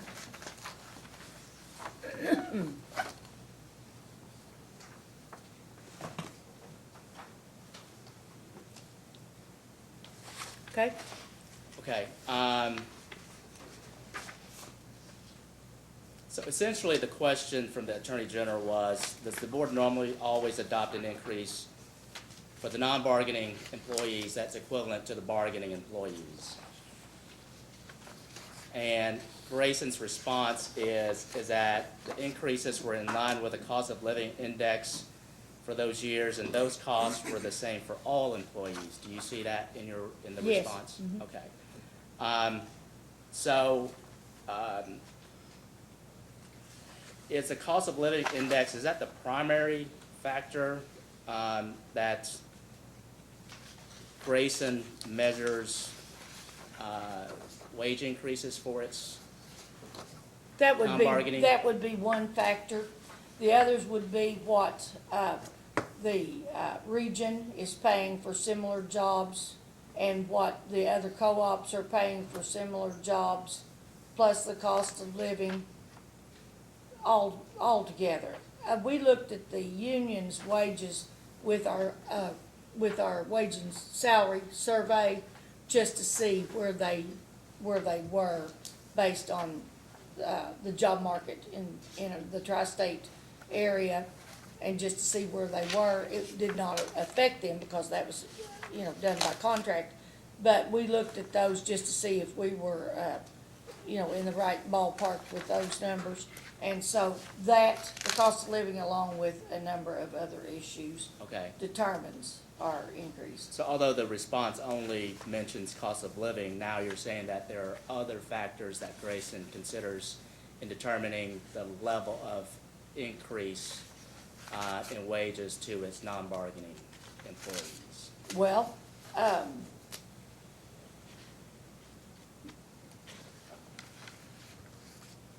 the increases were in line with the cost of living index for those years, and those costs were the same if you were a clerk or a first-class lineman. Right. But, they were in line with it. I'm not gonna say that they were the exact amount, for that year, but yes, I think that was a big part of the decision, Okay. For the increases.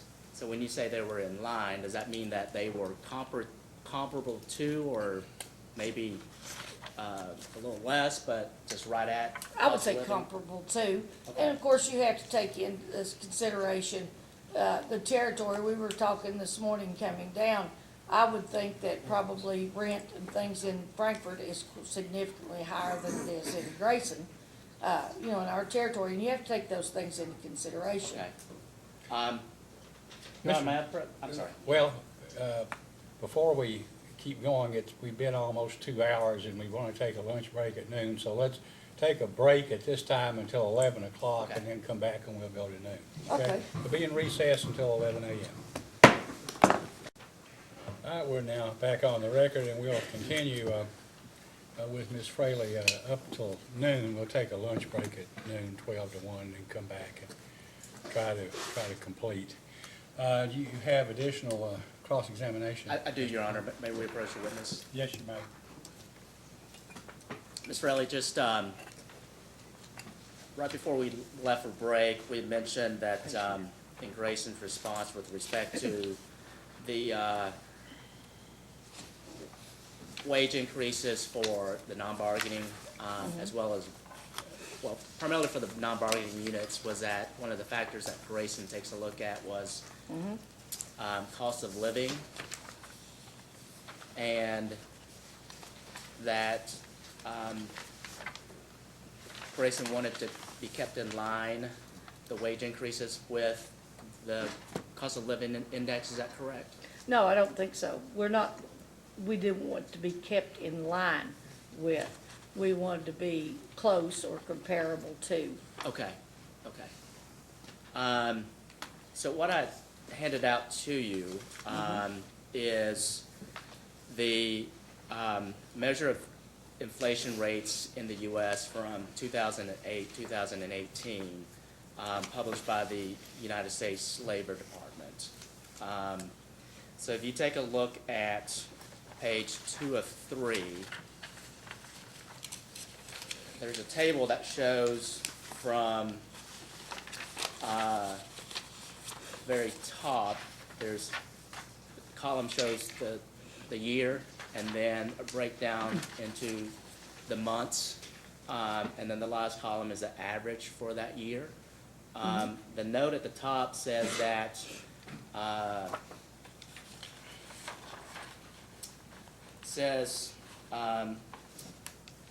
since figures below are 12-month periods, look to the December column to find inflation rates by calendar year.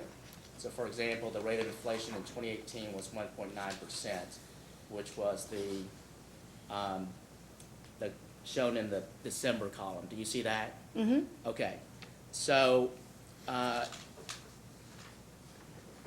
would you agree that the rate of inflation, would be reflective of what the cost of living index would be? Pardon me? Would you agree that the rate of inflation would be reflective of what a cost of living, index would be? So this, this page 2 that we're looking at is the rate of inflation, Correct, not the cost of living. correct. I would think that they would certainly be reasonably comparable. Okay. So if you look at, back to Exhibit 1 of the application, for 2013, non-bargaining employees received a 3.29% increase in wage and salary. Is that correct? 2013? Yes, ma'am. I believe that's what I have written down here from Mr. Cicero's comments. That's reflected in Exhibit 1 to Grayson's application as well? I don't have that here in front of me. Do I? No. Well, let's just say that that's what Exhibit 1 Let's do states. that. Okay. So if you go down to 2013 in the exhibit that was just handed out to you, Mm-hmm. the December, which shows for 2013, calendar year 2013 is 1.5% was the rate of inflation for 2013. Is that correct? That's what it says. Okay. So would the 3.29% wage and rate increase for non-bargaining units for Grayson, is that comparable to a 1.5%? Well, that would Inflation depend rate on for- where in the wage and salary plan that person was, if they were above or below those numbers, or if they had some extenuating circumstances like, additional duties, whether there was job replacement, you know, with splitting up the duties between another employee. You know, I would certainly think that this would have been taken into consideration, but, you know, I don't know that the cost of living was exactly the same amount as inflation. There may have been other factors that contributed to this. Okay, but you just stated that the rate of inflation was reflected or comparable to what would be in a cost of living index. I don't have that in front of me. I don't know that, but I would think that would be a reasonable assumption. Okay, fair enough. So why would the non-bargaining unit have an increase that is more than twice what the average or what the rate of inflation was for 2013? Well, like I said, they may not have been on, at adequate when this was done. I don't know. There could have been a number of factors, you know, involved here, but I would think that the cost of living and the fact that,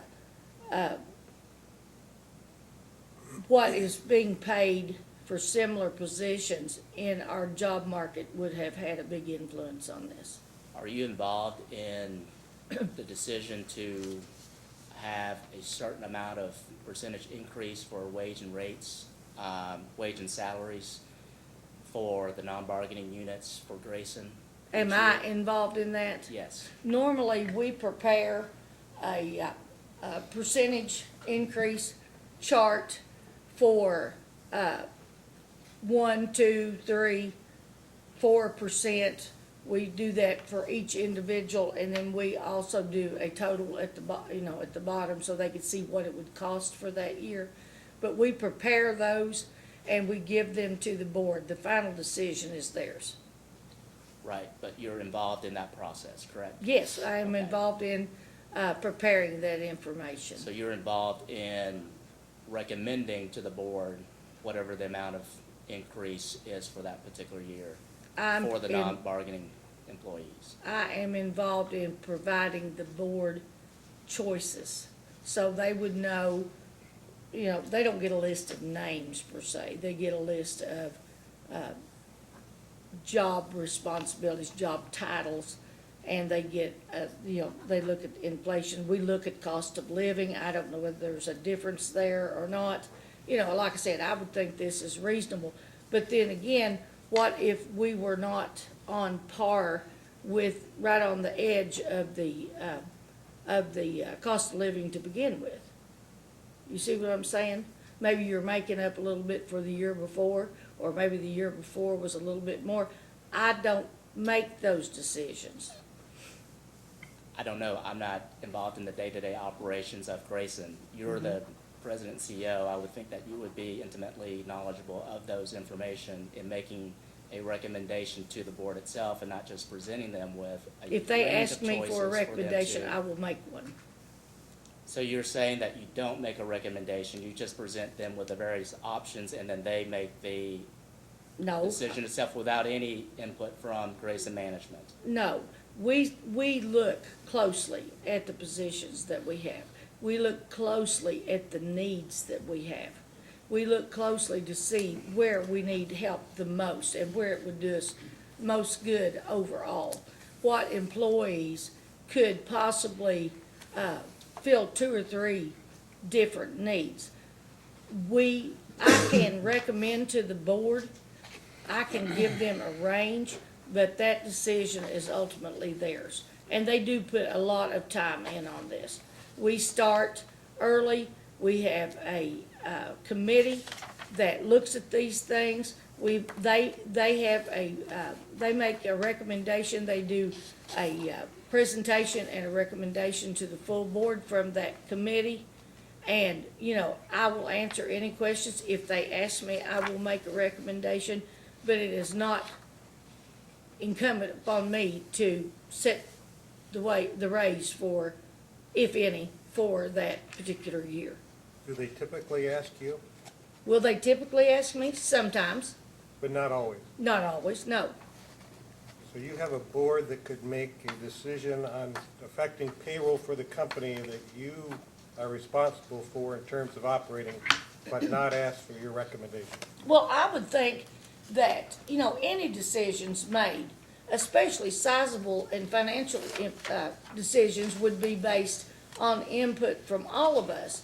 And if I would go to my board and say, now, we can't do this, first of all, I don't have the money. I don't have the cash to do this. I would think that they would listen to me. But the question was, does the board ask for your recommendation every time that this type of a decision has to be made? Or you said sometimes they don't. Is it sometimes they don't, or do they always get your recommendation? Sometimes those recommendations have been discussed with our planning and review committee, and the recommendation to the full board comes through that committee, But with your input, to that committee.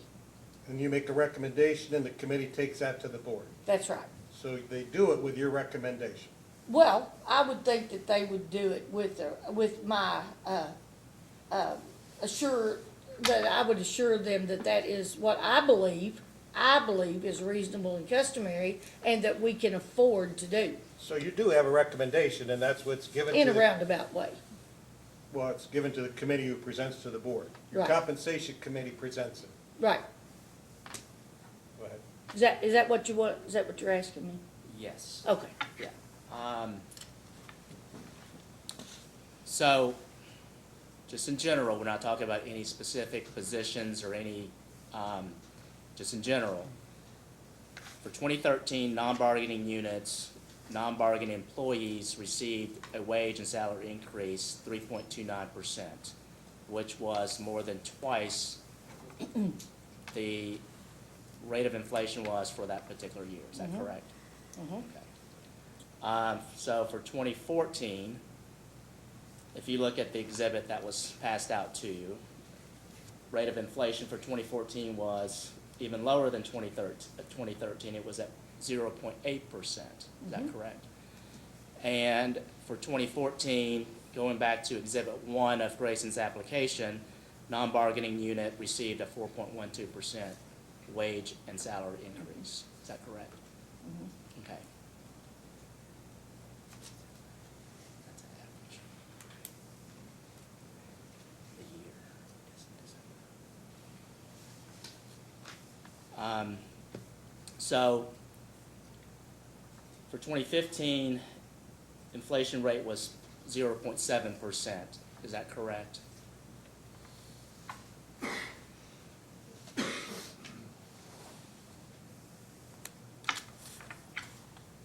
Twenty 0.7, yes, based on the December number. Mhm. Okay. And non-bargaining employees received a wage and salary increase for Grayson in 2015 of 3.96%. Okay. Again, well above the rate of inflation for that particular year. 2016 and 2017, the same occurrence. Is that correct? Okay.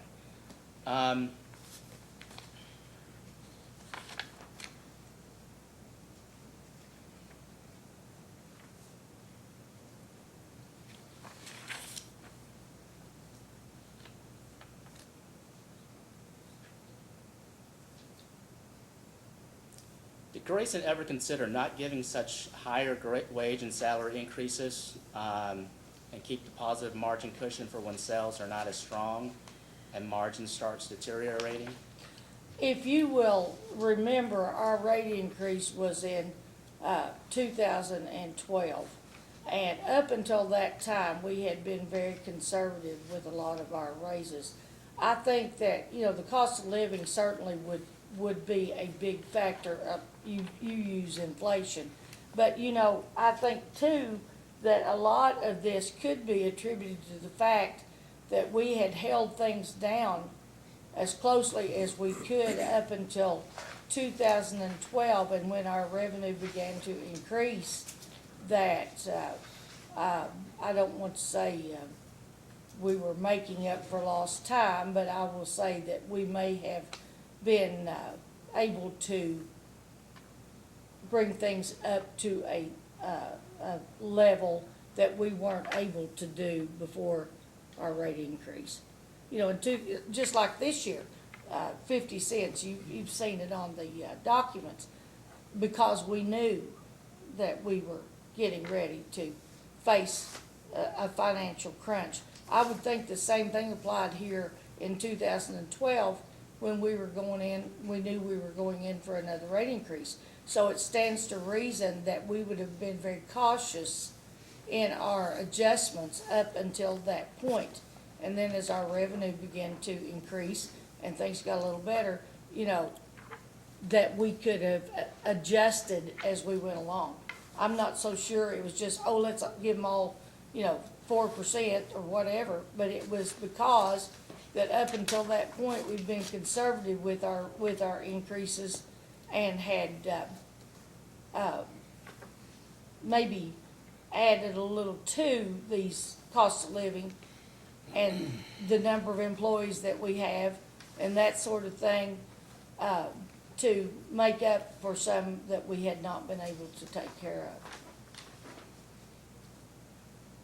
When did you say that Grayson began looking at the potential for a rate increase? Probably about 2016, early in 2016. Okay. So in 2016, Let me say, before that, we would say to our board, we're beginning to think that we're looking at a rate increase. So much will depend on the weather, on the amount of work we do, how much of that goes to the work plan, things like that. But, we've got to begin to think about this. Now, at the end, at the end of 2017, it became apparent. And we went back to the board and said, we are going to have a rate increase. We have to have a rate increase. So- Prepare yourselves.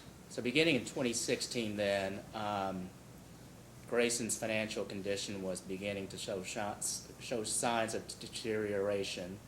But the non-bargaining wage and salary increase was 3.81% for that year. Now, I understand that goes into, that decision was made, did you say the September before?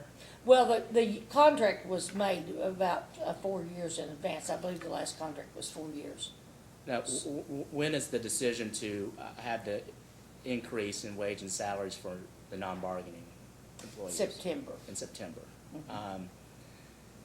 So, in September, for year 2017, September 2016, even though Grayson had already begun to experience financial difficulties, in September of 2016, in preparation for 2017,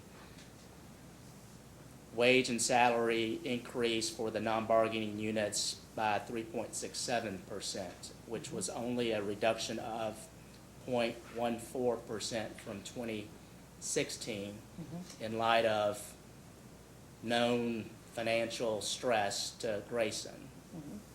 But yet the decision was made to not have any significant control over that cost. Over the non-bargaining unit Correct. employees, the board chose not to make a difference. What was the committee's recommendation to the board? Do you recall? I don't know specifically what Did their the recommendation committee was. recommend no increase? No, I would say that they recommended that whatever we gave the union that year, that we would be comparable with the non-bargaining unit Okay. employees. So that would be around 3.67%. Yes. Okay.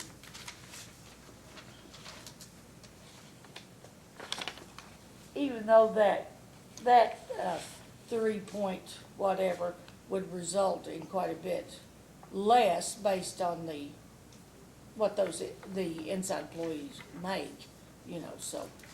But yes, I would think that they decided that was their recommendation, was to keep it close to the same amount. Do you believe continuing the above normal wage increases and 100% contribution from Grayson for health benefits factored in Grayson not meeting its mortgage requirements? I don't believe that's included in our rate case, is it?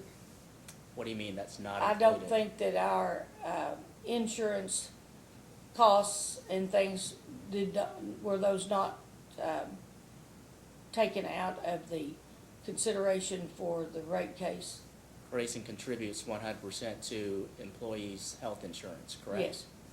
Grayson has made an adjustment in this case to recover those costs. To cover those costs? Well, then Correct. I would think that, yes, it contributed, it would have to. Okay. How much percentage or how significant, I don't know. Okay.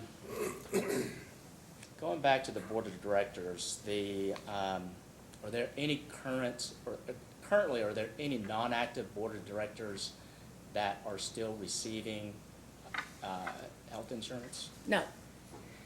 Oh, ask me again, I'm sorry.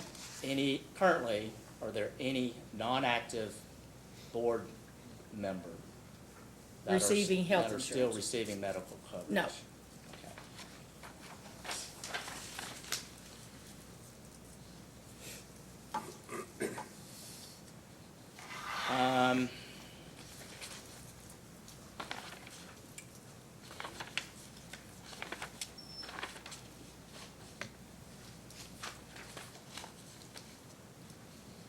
The test year, you received a $1,500 bonus? Is Yes, that sir. correct? Okay. What was the criteria for that bonus payment? I did not receive a percentage increase. Okay. In lieu of, Yes. okay. One time, no contribution to my retirement or anything like that. Okay. And then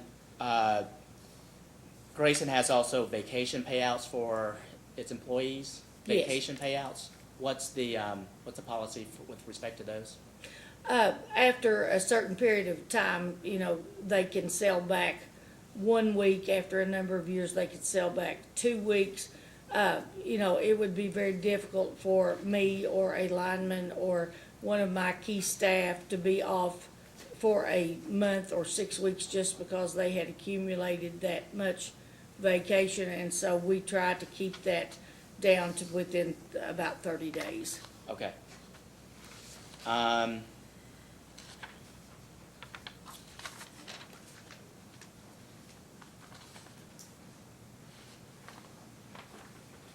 Can you turn to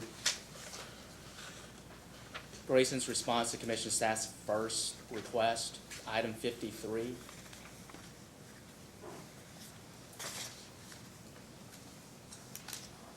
Do we have Which copy one of is it? it again? Staff's first request, item 53. And while we're waiting, Your Honor, I move to introduce into the record marked as PSC Staff Exhibit 1, the inflation Any objection? schedule. No objection. Let it be marked and filed as staff PSC.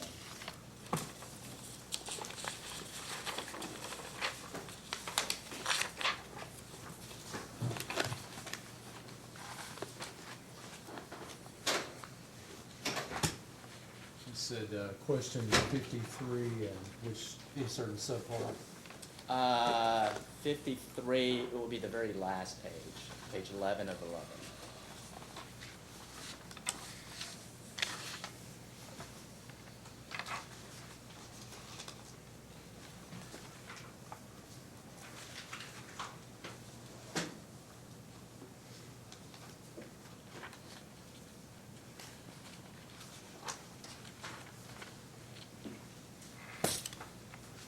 Let me give you these. Okay, all right. This is just a schedule of the wage and salary plan. I believe that was for the most recent one. Can you provide or can Grayson provide a spreadsheet, electronic spreadsheet of that schedule? With This? Yes. Can we send that to you? As a I'm not post, very as a computer literate, post but- hearing data request, could Grayson submit that schedule in electronic format with all formulas unprotected and intact? Did we? I'm asking you as a post hearing data request. So that will be submitted as a post hearing data. You want us to do that? Yes, ma'am. Okay. Okay.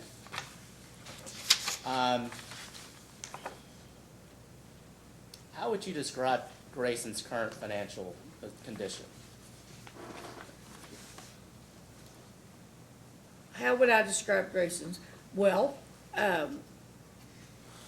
we are able to carry on day-to-day business with borrowings. We are able to meet payroll. We're concluding a work plan. We have some little till the end of this year on it. It was extended for an extra year. You know, we're being very conservative, but we're not being extravagant by any means, but we are not going over and above for anything other than just normal business. Okay. So are Should you Grayson, generating a positive cash flow or a negative cash flow? Pardon me? Positive cash flow or negative cash flow? I would think with the condition of our tier that it's probably getting close to negative. The reason Mr. why- Cherry would have that information. The reason why I ask is because you referenced borrowings, and I'm wondering if the borrowings are what you're using to maintain operations. I don't know. And that would be a question for Mr. Cherry? Yes. Sorry. I do know that we're submitting work plan work to be reimbursed for at this point in time. Okay, I'm sorry to no, interrupt. no problem. Have you or anyone from Grayson conducted any formal or informal analysis of whether a merger with a neighboring cooperative would result in cost savings? We have looked at that. The terrain is the main factor that keeps us from that. You know that Grayson at one time was a part of Fleming Mason, and simply the distances and the terrain precluded the separation. to Fleming Mason and to Grayson. So we have looked at that.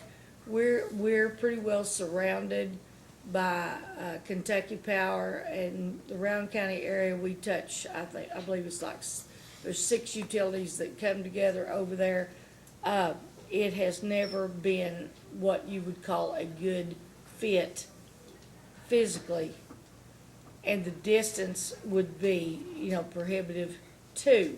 Now, I would think certainly there would be some economies of scale, but whether they would overwhelm the costs that we incur, I would seriously doubt it. But no formal studies have been done. When did Grayson informally, Pardon me? when did Grayson informally review such an option? We have several points, just in conversation, is this a possibility? Could this become a reality? What would be the advantages if we did or did not? But not to sit down and, put pen to paper, look at the maps. We look at the maps and we see the distances between the headquarters and the service territories, the terrain, the difficulty of that. And some are union, some are non-union. There's just a whole list of things that has kept us from giving that very serious consideration. Okay, so you all, Grayson Service Territories is adjacent to, you mentioned Licking Valley, you mentioned Fleming Mason. We touch Big Sandy, Okay. Licking Valley, one place, Clark, at Cave Run Lake, Okay, mainly So- Kentucky Utilities and Kentucky Power. and you mentioned Fleming Mason being, the distance being a little bit too, would be a big impact on consolidation. Licking Valley, have you all looked into consolidating with Licking Valley, or? I could probably be in Clark before I could be in Licking Valley, Okay, and that would be all interstate. The road system between us and the other co-ops is not very advantageous. The terrain is pretty rough. Of course, Big Sandy's is quite a bit different from ours. Licking Valley's a lot like ours. It's just the proximity to both co-ops. Clark, we just touch at one point there at Cave Run Lake. Fleming Mason in Lewis County, and just a tiny bit in Round County. It's just not a real good fit any way you look at it. okay. I believe those are all the questions I have. Thank you, Your Honor. Mr. Cicero, questions? Ms. Fraley? Yes, sir. So just following up on the last question he asked about consolidation. So just because there's no congruency doesn't mean that there can't be consolidation. You can reorganize the administrative side of it and have an off area where the linemen and everybody operates out of, and still be just one organization, so you have some efficiencies gained. Yes. So has the board ever seriously considered any type of a consolidation? In other words, are there any minutes that reference that? Is there anything at all that talks about it? Well, back when Bluegrass was doing some consolidation, some of the other co-ops, of course, we always look at that. But, I agree with you. The communications, that type of thing, are so much better now that it could be accomplished, but would it pay for itself? No, we've not put the numbers to that.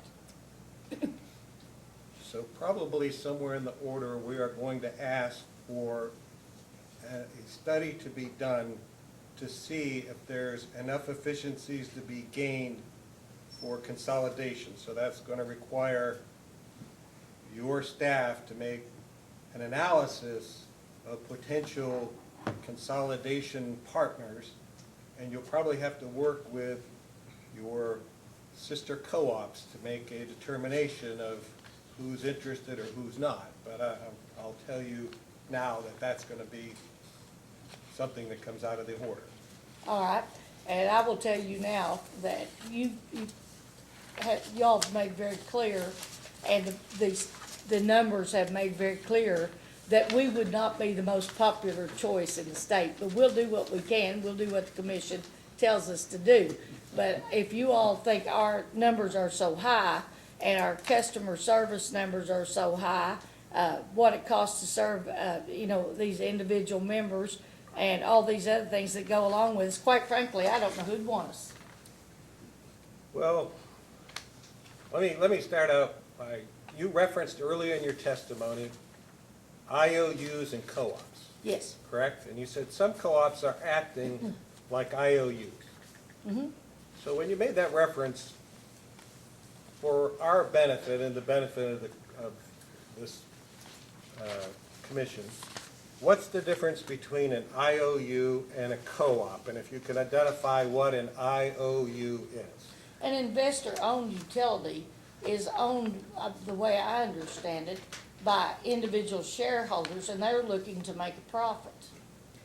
A co-op is owned by the members, and some of those members can't afford to pay their electric bill. So there's a big difference, because I have to consider those members along with those who are affluent and can pay theirs. And I have to make a way to make it fair and just for everyone.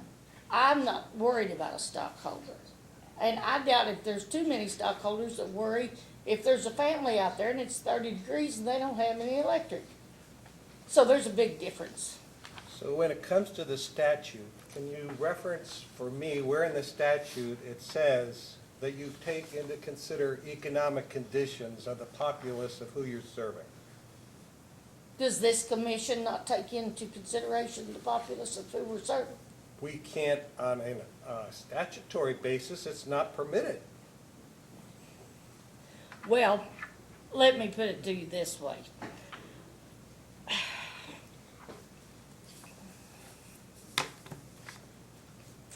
I would say that, 90% of the investor-owned stockholders don't know these people and don't care. They don't go to church with them.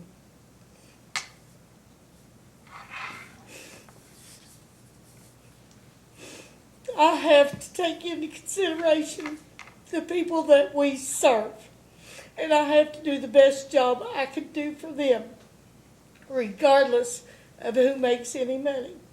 I'm not looking for Grayson to make any money. I'm looking for Grayson to operate efficiently and to bring these people power and to help these kids go to school and to help them come back to their communities and improve it.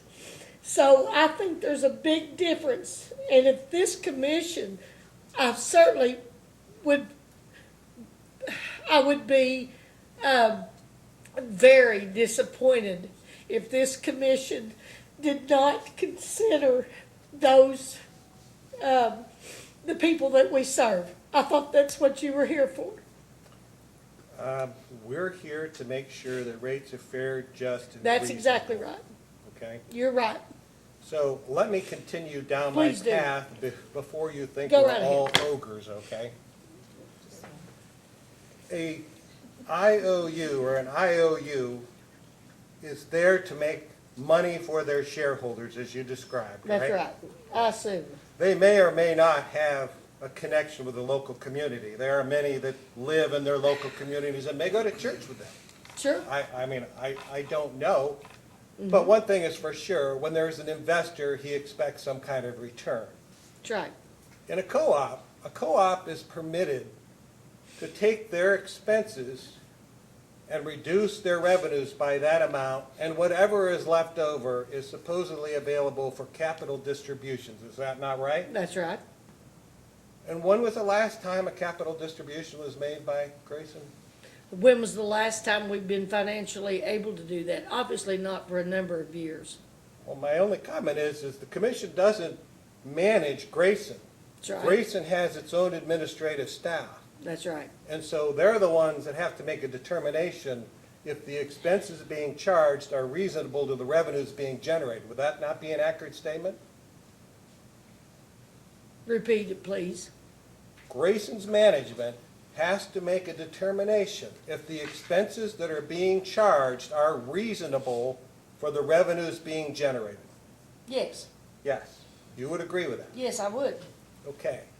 You've heard from the Attorney General and you've heard the staff ask questions about salary. Yes, sir. Disproportionate to the rate of inflation.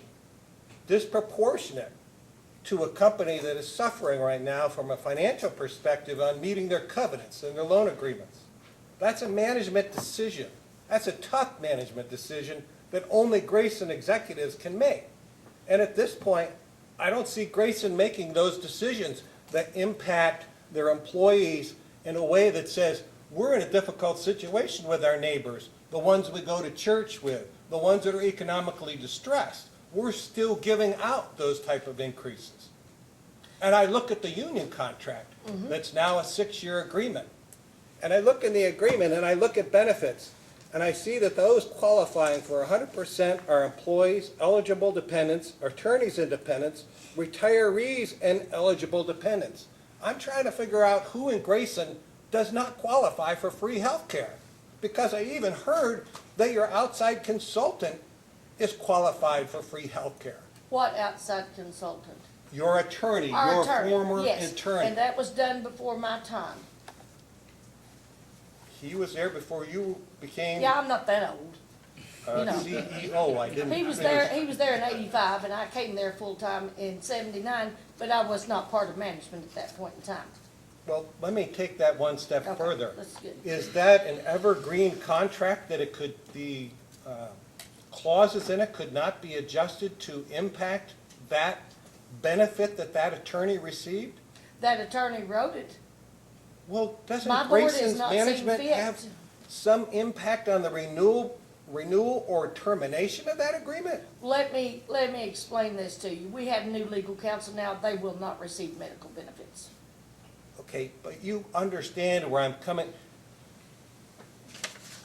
Since 2017, Cumberland Valley, there's been Cumberland Valley, Licking Valley, Farmers, Nolan, and Shelby that have all come in with 100% of benefits paid. And in every order, the commission has indicated, if you come in here asking for 100%, you are not going to receive it. Most of the constituents that you have in your territory don't get 100% of their health care paid for. You presented a salary survey that talks about why you need to increase salaries to make them competitive. Have you benchmarked any of your benefits to see how they compare?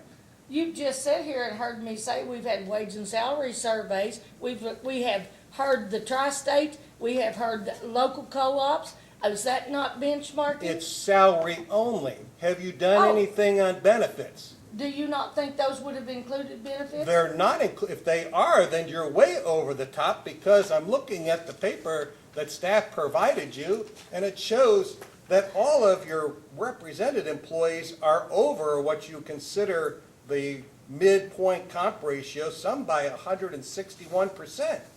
If I look at your administrative, you've got several that are over the 100% mark. I do not intend to be confrontational. I'm But- not trying to be confrontational Okay. either. I'm trying to figure out why management of a co-op that is in dire financial condition is still not making the hard decisions when it comes to salaries and benefits in particular. And you said you are aware of the commission's directive in the other orders that have been issued, and that the board and management has still not addressed those issues given the financial difficulties that you're experiencing as an organization. Why is that? Well, for one thing, we have less employees than we've ever had before. For another, they're skilled employees. They do a certain job they are trained to do. Half the people up there who don't have any insurance are at or below the poverty level. They have no skills and they contribute nothing to the community. Okay, my people don't leave me. Most of those people like me have been there, 20, 30, and 40 years. I think that says something about their commitment to their jobs and their communities. So, when you roll that all in together, that's part of their compensation plan, is their benefits and their salaries. Now, you look at some of these other co-ops and you look at some of the other IOUs, it's not just happening to us, and people are leaving them in droves to go to, even if they've been there 20 years. You don't see that happening here at Grayson. You don't see me losing 80 years of experience when 2 or 3 people leave here. You know, I think you pay for what you get, and you get what you pay for. And if you want good employees, well-trained employees, safe employees, and people who go above and beyond, you pay them. So, Ms. Fraley, Yes, you indicated that you have a 0 turnover ratio. very little. Okay. And we found out that the other utilities that came in here also have minimal to 0 turnover ratio. Good. Okay. At what point does management make a determination that it's because they're overpaying their salaries and their benefits that they're not losing anybody? If I paid somebody to work at McDonald's $25 an hour, they wouldn't lose anybody either. Really? I Really? bet if I went down there and hired them, they would. We won't bet. Well, I bet you could, because Sure I'm looking could. at the salaries Because on here, we- and most of them are over $30. Some of them are close to $40 an hour. Yeah, I understand. Who is, are you referring to my union employees? I'm referring to your union employees, yes. Okay. And if those union employees went to Boilermakers or pipe fitters or Marathon, how much do you think they'd make? I don't know, are linemen qualified to be boiler fitters or pipe fitters? They would if they went through the apprenticeship program like my people And they'd do. start at much lower than $40 an They'd hour. probably I know start at that, because you have to go 85%. through the step process. They'd probably go through 85%. And they would have to qualify through their Sure they years of would. service, would they not? Sure they would. Okay, that's not an argument. And No. we've told the utilities that come in here, it's not a valid argument. You're not gonna come in here and argue that you're not gonna lose people, and you need to do it because you have to pay excessive benefits or excessive salaries. Well, I guess that's where we differ because I don't think we pay excessive benefits. Do you look at our have school an boards. analytic report that shows what you do in terms of analyzing your costs? You've mentioned you've done these cost-saving measures. Would you please tell me what reports you have that shows the savings accomplished through what you've talked about? And what would you like for me to show you? What would you The like me to annual show cost you? savings associated with The your program. benefits of having a 35 versus a 2-year employee? What do you want me to show you? No, I want you to, you made a statement. Let me read it for you. Please do. What cost savings measures has GRECC implemented or are implementing? You state, we did not replace an employee upon retirement in 2017 and will not replace another in 2018. We have instituted the use of tablets and service vehicles, which allows efficient routing of our work. We are taking advantage of programs available to us through our CIS vendor, SEDC, which will help us in increasing the automation of work. We use just-in-time purchasing, blanket purchasing, and carefully select our suppliers based on price and reliability. We have started using pole top covers to increase the lifespan of our poles and have instituted a pole testing program that should help us prevent service interruptions and lengthy outage times. We retrieve and reuse electric meters on a scheduled basis. There's what specific cost savings are associated with those programs? Okay, how much has my overtime been reduced in the last 3 or 4 years? You're asking me, or you're going to tell me? Well, do you know? Absolutely not. I don't know. Do you know what the average, outage time is for us now? I have no idea. I'm Okay, asking if you does have that those count? savings available. Does that count? Does customer satisfaction count for anything? How are you going to dollarize customer satisfaction? Well, tell me. I don't know. I You can't tell me. dollarize it. I can't dollarize it. I didn't even know that was a word. to Well, be do you honest put with you. it, dollarize? Dollarize? No, I did not know that. Please I've talk learned to your something new accountant. I'm today. sure he can Yes. help you out with I've learned that something new language. today. But the fact of the matter is, we're working with fewer employees. We are doing everything that we can to cut costs, and I think that's very evident. We have given those projects to you. Now, if you want dollars put to them, it might take 10 years for me to get the pole top covers, get a measurement on that. What made you decide to do the project in the first place? Because we have a high number of split top poles. And we believe that this will protect them and extend their livelihood 10 to 20 years maybe. Based on some kind of analysis or No, somebody's? based on some salesman who came in and wanted to sell me pole top That's covers. exactly the question Yep, I'm you're right. asking. You're right. You just wanna argue with me, that's all it amounts to. No, I want you to substantiate what you're doing to save Dollar for costs. dollar.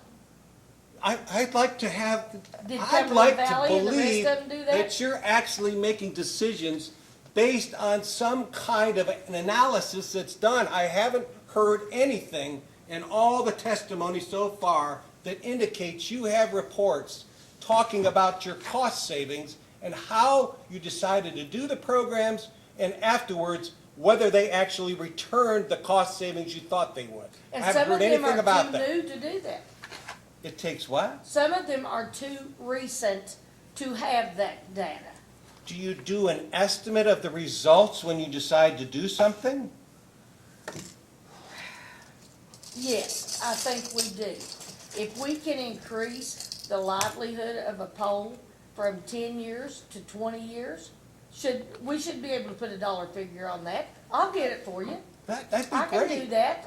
You didn't ask that, but I'll do that for you. You were asked specifically what cost savings measures have been put in place, and you generalized. And then you were asked again by the Attorney General, and you were again asked by staff.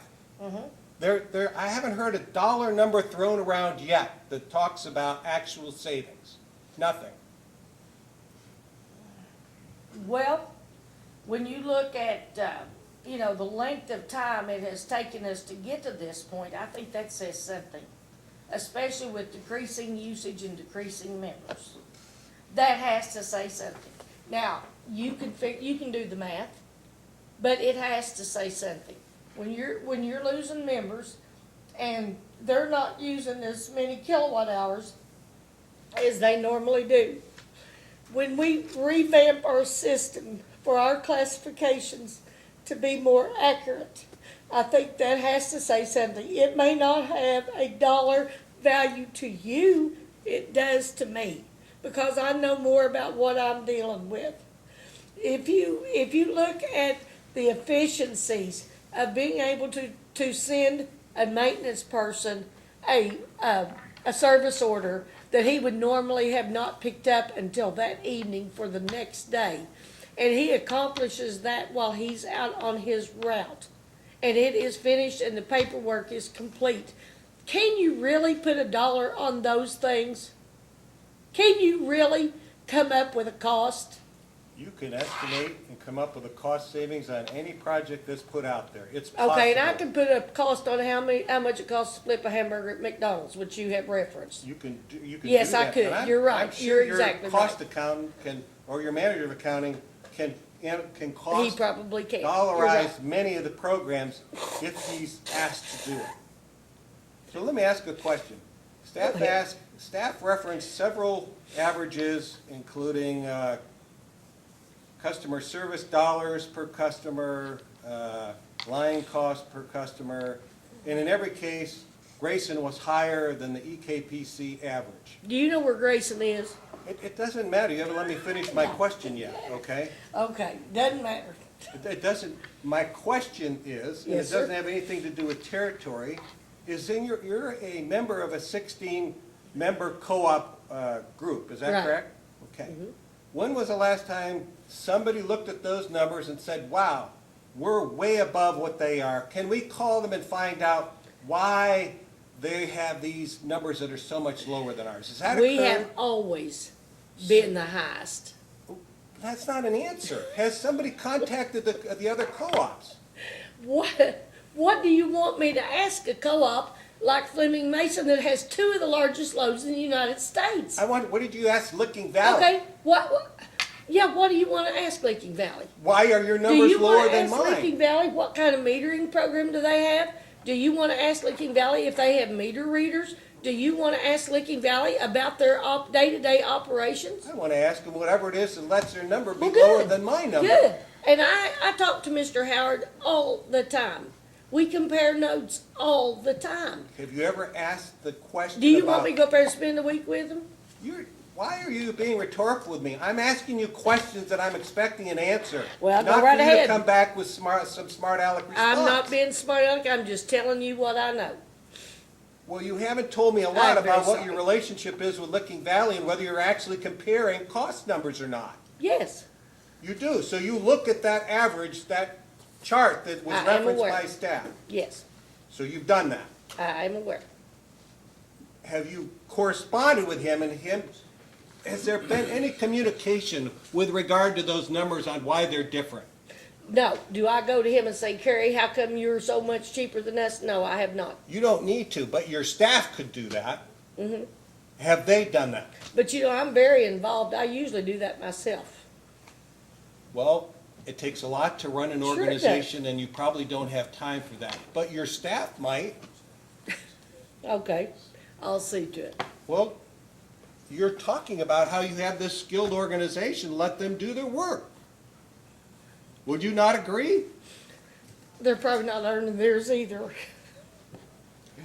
This might be a good time to take a lunch break. It probably is a good time to take a lunch break. Recess until 1 p.m. We're back on the record, and Ms. Fraley's back on the stand, so Commissioner Cicero, do you have additional questions? I do. I'm going to finish up, and then hopefully we can move on. So I want to touch on benefits just a little bit more, okay? We've established that you've got their employees and eligible dependents, their attorneys and dependents, their retired employees and their eligible dependents, all office personnel and their eligible dependents. Is there anybody else that qualifies for free health care?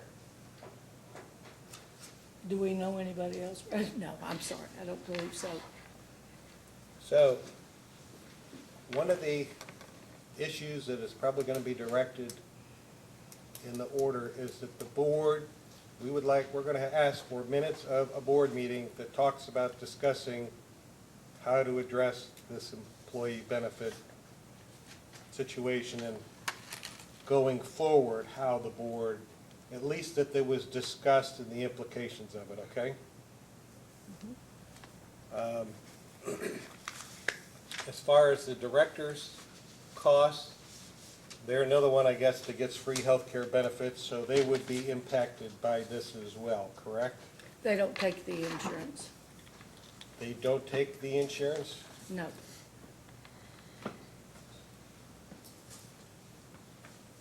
Okay, I apologize if they don't. I thought that they did. None of them are on our insurance. Okay.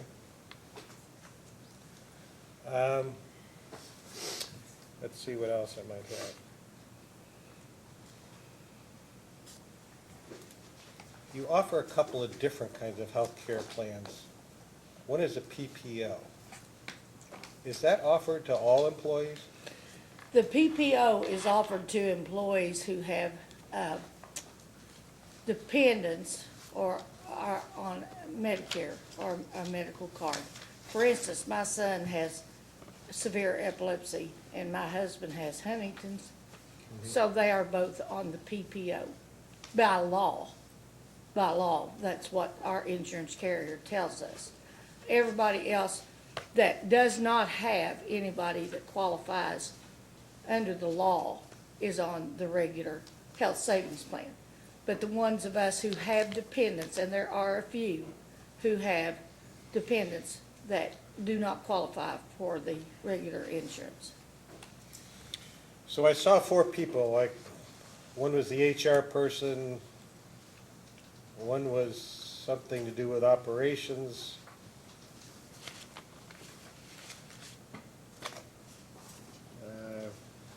Let's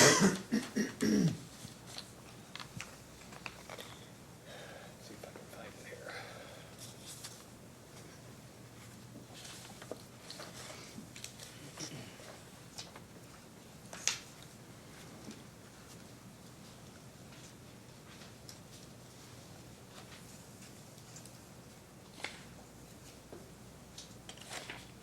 Manager, accounting, human resources, customer service rep, division assistant, operations, and yourself. So those 4 are under PPO and everybody else is under another plan, and those, all 4 of you have some condition that requires you to have Yes. a PPO. Yes. and I said Medicare, maybe, I think it's Medicaid, I'm sorry. But all four of us have an extenuating circumstance that one of our dependents, or in my case, both, are on the disability. Well, I apologize for being ignorant, but I'm not familiar with that. Is there anything your insurance provider can give us a post-hearing data request that talks about the statutory requirement of offering a PPO? I'm satisfied that there is something, but, that is, the way I understand it, those are separated by law. That's the way we're to be treated, and people who do not have the Medicaid or the disability qualify for the other. So, it's 6 of one, half dozen of the other, but ours has. We have one whose husband is completely disabled. There's a number of circumstances, but they all draw or have a Medicaid card, so that removes us from the standard policy. Okay, so do you know what I'm asking for in terms of the post-hearing data request? To look at what. Just have the provider issue whatever the requirement is so that we can include it as part of the support and documentation.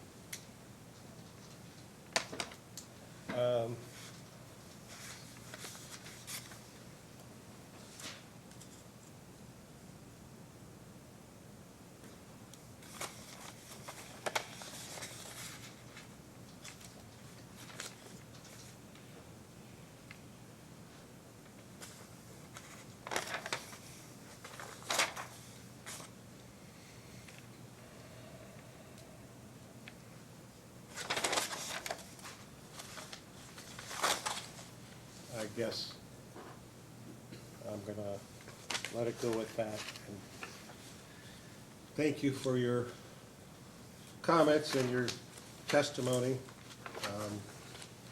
From the commission standpoint, I'm sure you can understand, we're trying to equalize utilities across all segments of their costs. And employee salaries and benefits are a big portion of those costs. And playing on the same level playing field, we've heard others come in and talk about how it's a requirement in order to retain employees, but everybody is facing the same situation. Everyone that has come in, the commission is reviewed the same way, given the same directives, so. Well, and I thank We're you not for picking those on you. comments, but then again, from my end, I have to protect those people that we serve, and I have to protect those people who serve them. And all the other CEOs that came in said the same thing, That's and we exactly told them right. the same thing too. Chairman? Mr. Matthews, questions? I just have a couple questions. How many prepaid customers do you have? I think we're up around, close to 1,000, 800 to 1,000.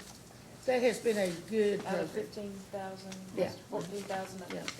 the latest one. And we're adding every week. Could you talk about the cost savings? You said there's some cost savings.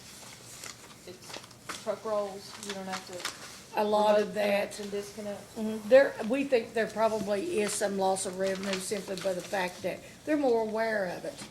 They're more empowered to manage their energy consumption. But we're saving, and again, I do not have statistics for this. I can work to get that for you. But our write-offs, like this past month, were just over $2,000, which is just phenomenal. So you've reduced your bad Yes, debt. we have. And you reduced truck rolls. Right. because You It can gives them. remotely connect and disconnect. Yes, and it gives them a sense of empowerment to control their bills and things. They can pay, well, we have one lady who comes in just every day or two and pays $3 or $4. Then we have another that might pay $200 and then watches till it gets close to running out, and then they'll come in and pay some more. But it is, they avoid huge security deposits. Okay. We avoid paying interest and things on those deposits. And it's just been a very, very good program. We've also captured a lot of bad debt that had been written off And when they come in to get back on, then we put them in a debt management plan. And then, so many dollars of each payment goes to debt management, and we've collected that. So we think it's a real win for our members. And then I'm skipping around a little bit, Fine. because I'm kind of Fine, fine. responding to different things I've heard. Mhm. There were a lot of discussions about customers per mile. Mhm. If I look at that chart, you have the lowest number of Yes. customers per mile, which is big Around 6. territory, not a lot Yeah. of people. Right. And that, then every truck roll, potentially it costs you more.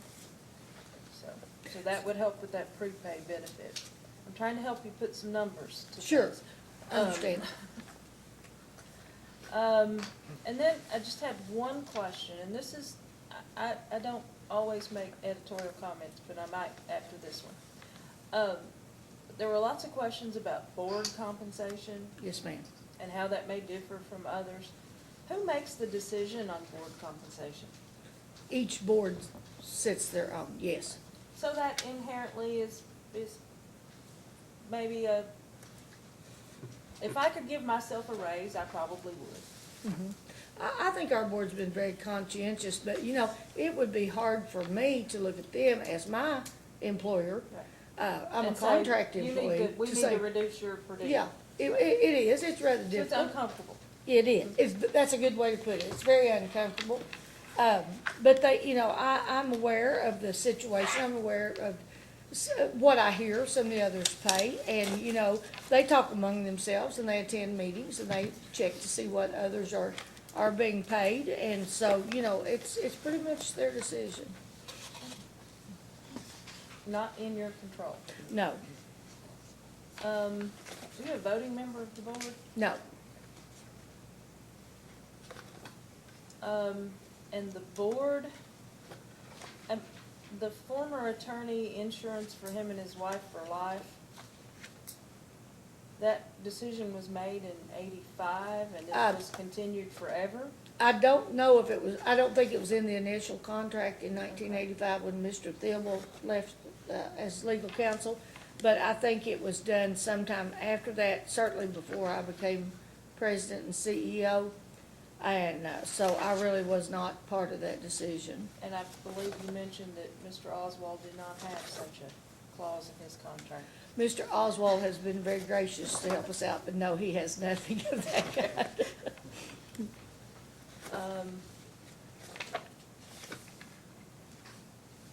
And how much, do you know off the top of your head how many industrial customers you have? We have no industrial customers. The ham plant Ham would be plant. considered a commercial operation? or It's is it- yes, well, we lump it in with, industrial, commercial, but they're as big a load as we have. So you have, did you have many coal mines, or? No. All the mining was gone in that area of the state?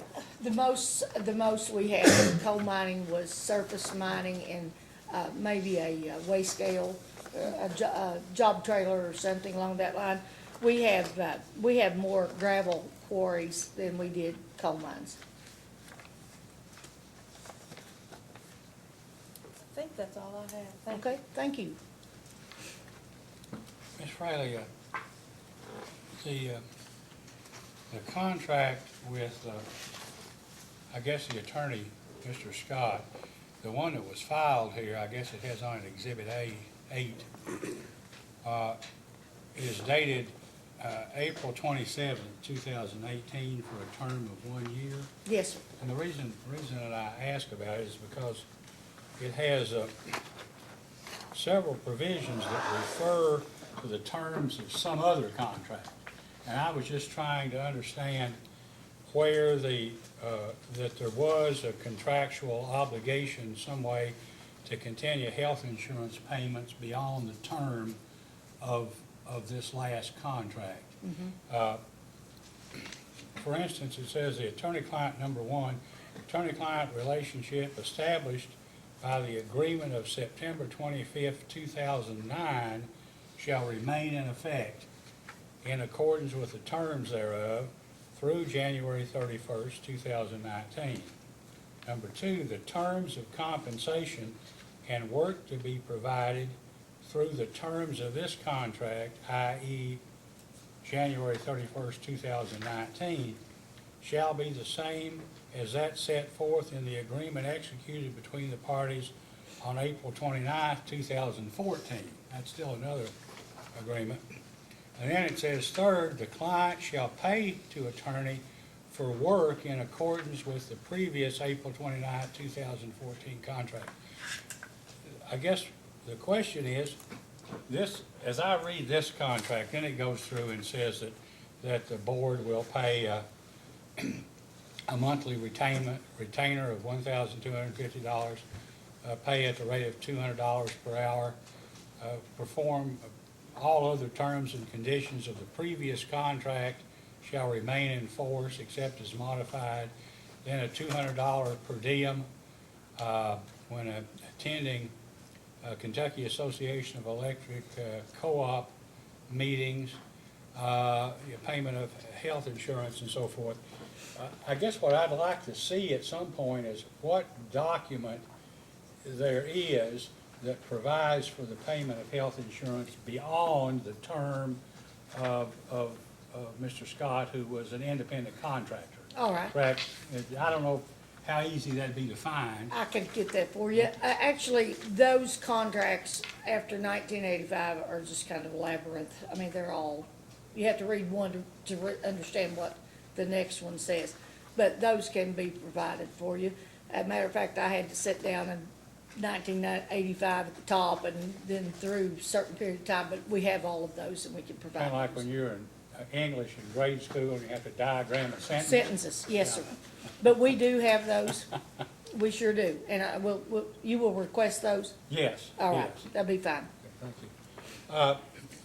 The only other thing, I guess, when, during your testimony, maybe I didn't understand, whenever the board grants an annual raise or cost of living, whatever, increase to employees, to office employees, does that include you as well? No, Okay. no, mine's totally separate.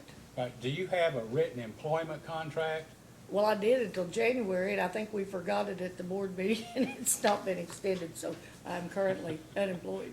No, I don't have one through the end of the year. Other than you, were there any other management employees have a written employment contract? No, they are employees, and I'm Then contracted. did they get the annual raises as specified, by the board? So they all got, if it was 2.1 Yes, sir. or 3.1 or whatever, they all got those, but you didn't, is that Right. correct? That's right.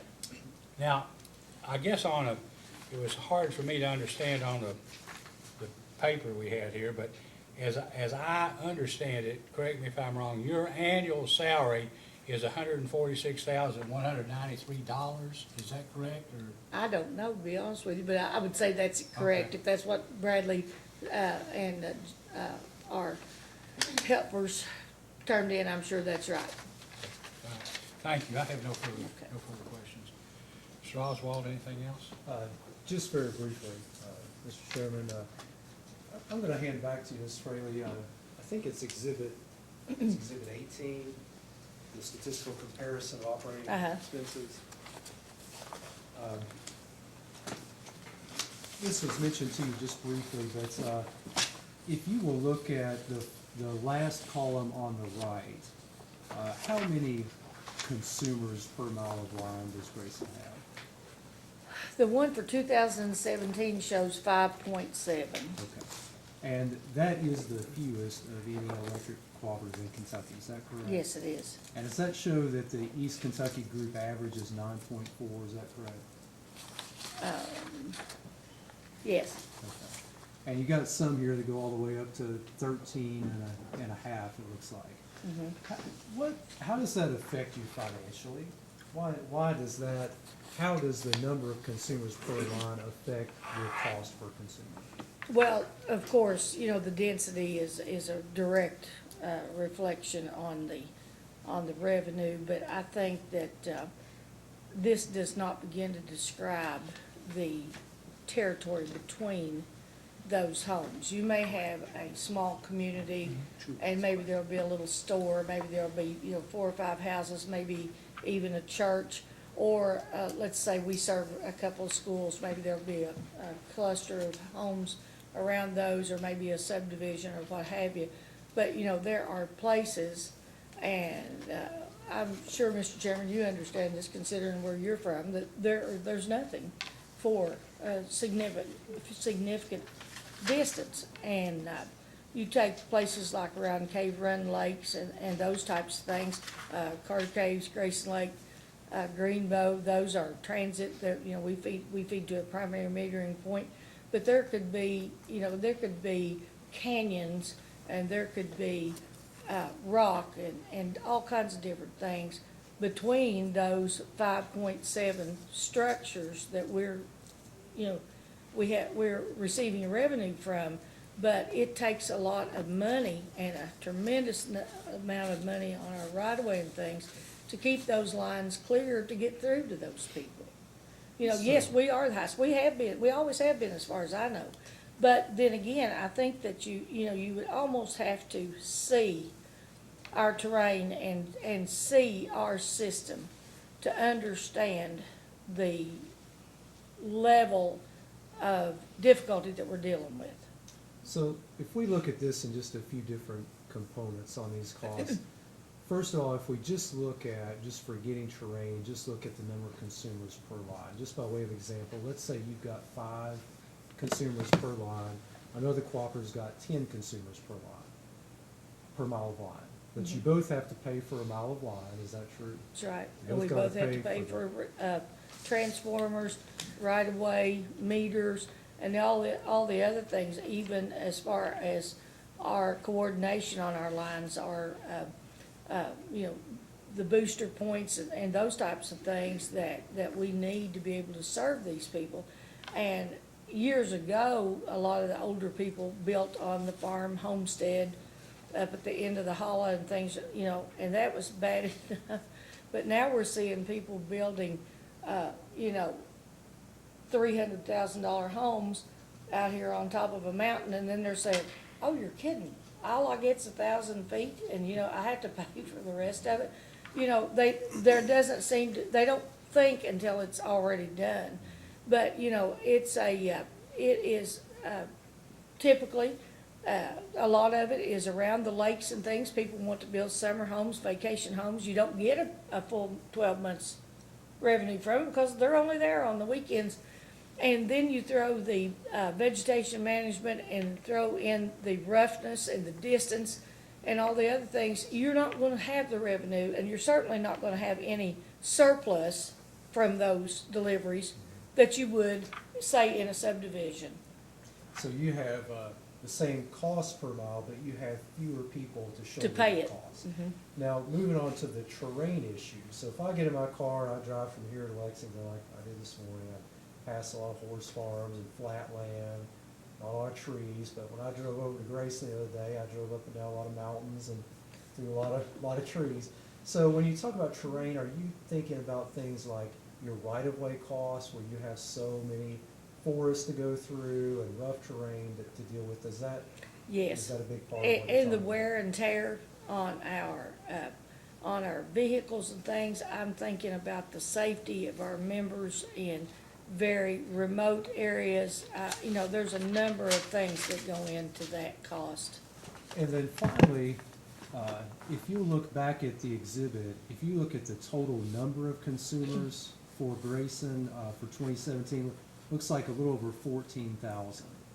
And it looks to me like there's only one co-op that has fewer consumers. Is that true? That would be Big Sandy. I think that's probably right. So you're the second smallest cooperative in the state with the fewest number of consumers per mile of line, and one of the most economically distressed areas of the state. Is that fair to say? That's right. Okay. Now, when you look at the total number of consumers billed, obviously the more consumers you have, the bigger office staff you're gonna need. But is it also fair to say there's a certain number of office people you just can't fall below just due to requirements under the statutes, all the RUS regulations, all the safety regulations you gotta comply with?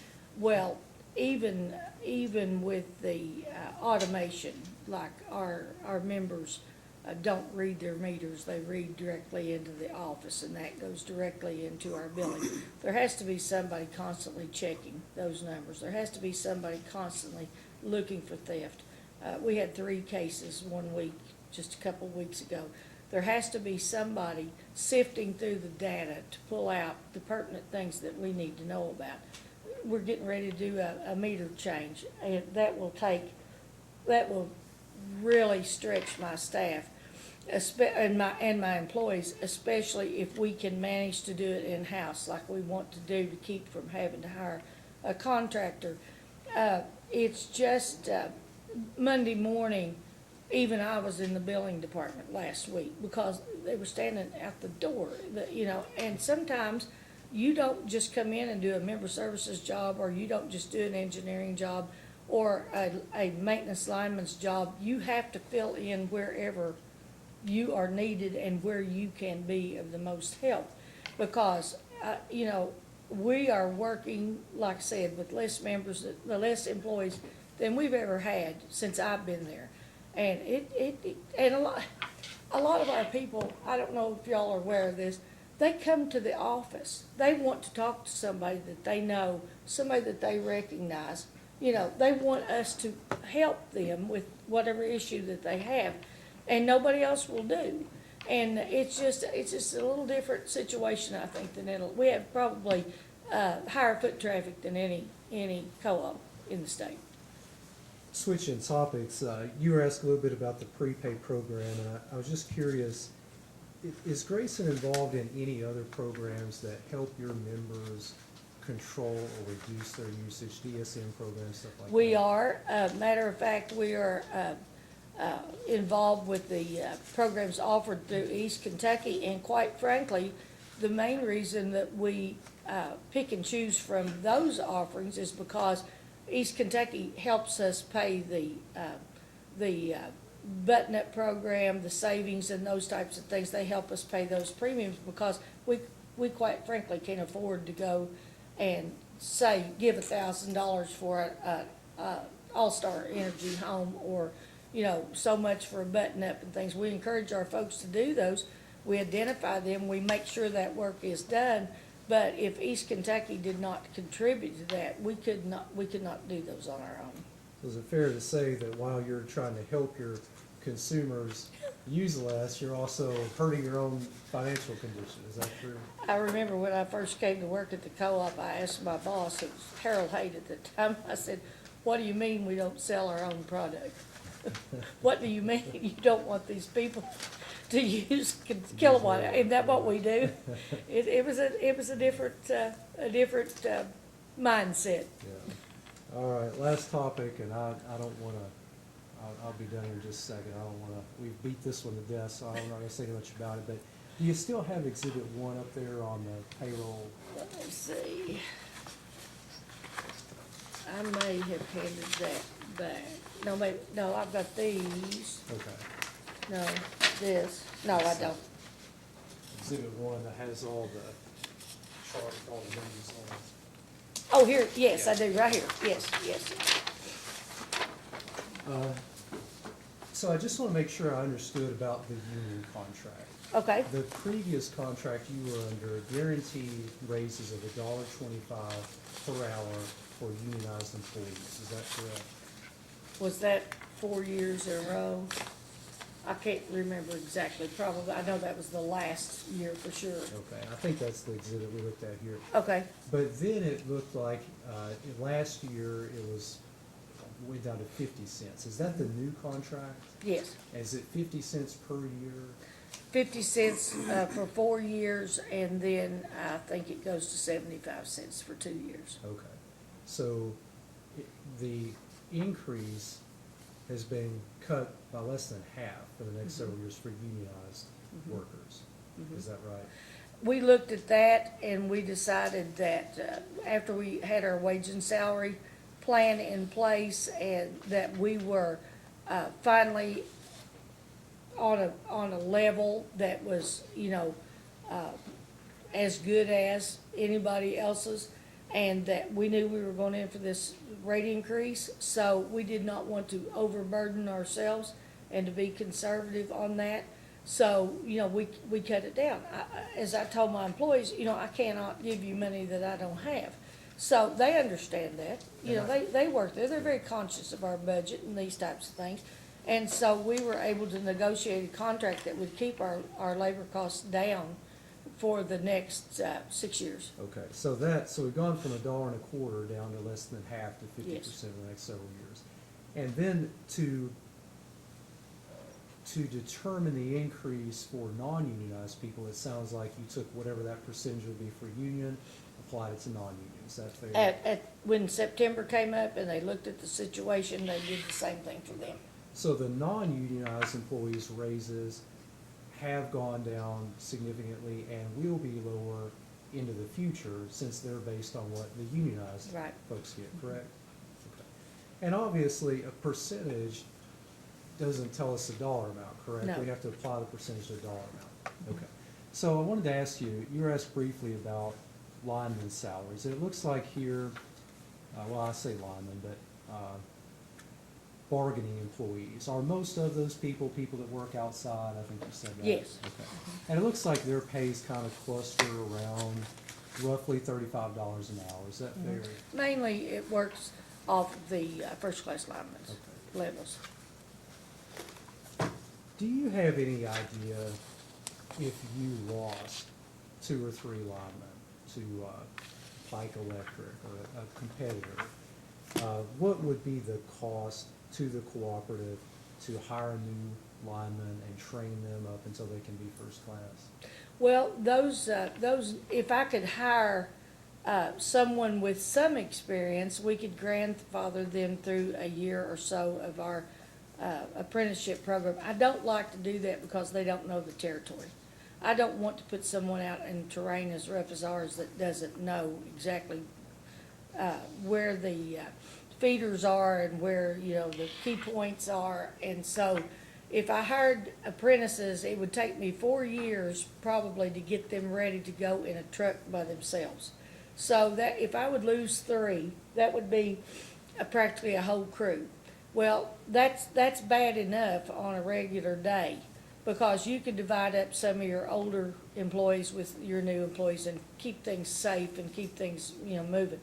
But if I have a major storm, if I have overtime, I've got half of my crews that can't go alone.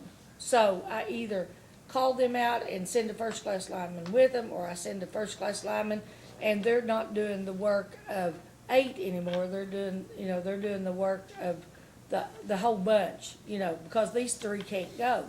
So if you do that, and I did an article in Rural Kentuckian one time, we figured out the costs of a training alignment. It's roughly the same expense as a 4-year college degree.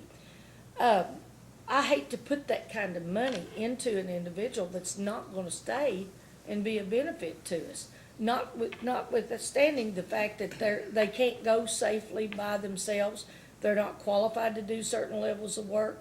So it would really, I don't know what I would do, to be So it's honest fair with you. to say there's a lot higher turnover cost to a lineman or an accountant in the electric industry than there is to someone who works in, whether it's fast food or retail or something like that. There's a lot higher turnover cost due to training. I would think that if you have people who are properly trained, and in my case, I like for them to be properly trained, I like for them to be properly compensated, I like for them to be properly compensated after they've been there for 40 years and they want to retire. I think your fast food and those types of turnover situations are for people who want to work a semester and maybe they get a chance to go somewhere else and make a little more money, or else they're doing labs and things and they can't work. So what I am investing in is their time, their knowledge, the fact that if I call them on Christmas morning, New Year's Eve, it does not matter, they will come to me and they will work. And they'll stay until I just about have to run them into the, home to get some rest. So, you know, these people aren't just employees, they're an investment. It's almost well, it's more important than an investment in a truck or a piece of equipment. Moving up that page to your hourly inside people, Yes, if you look at their salaries, it looks to me like you've got almost half of them in the $30,000 to $40,000 a year range. And then maybe another third of them in the $40,000 to $50,000 a year range. Is that correct? I'd say, mm-hmm.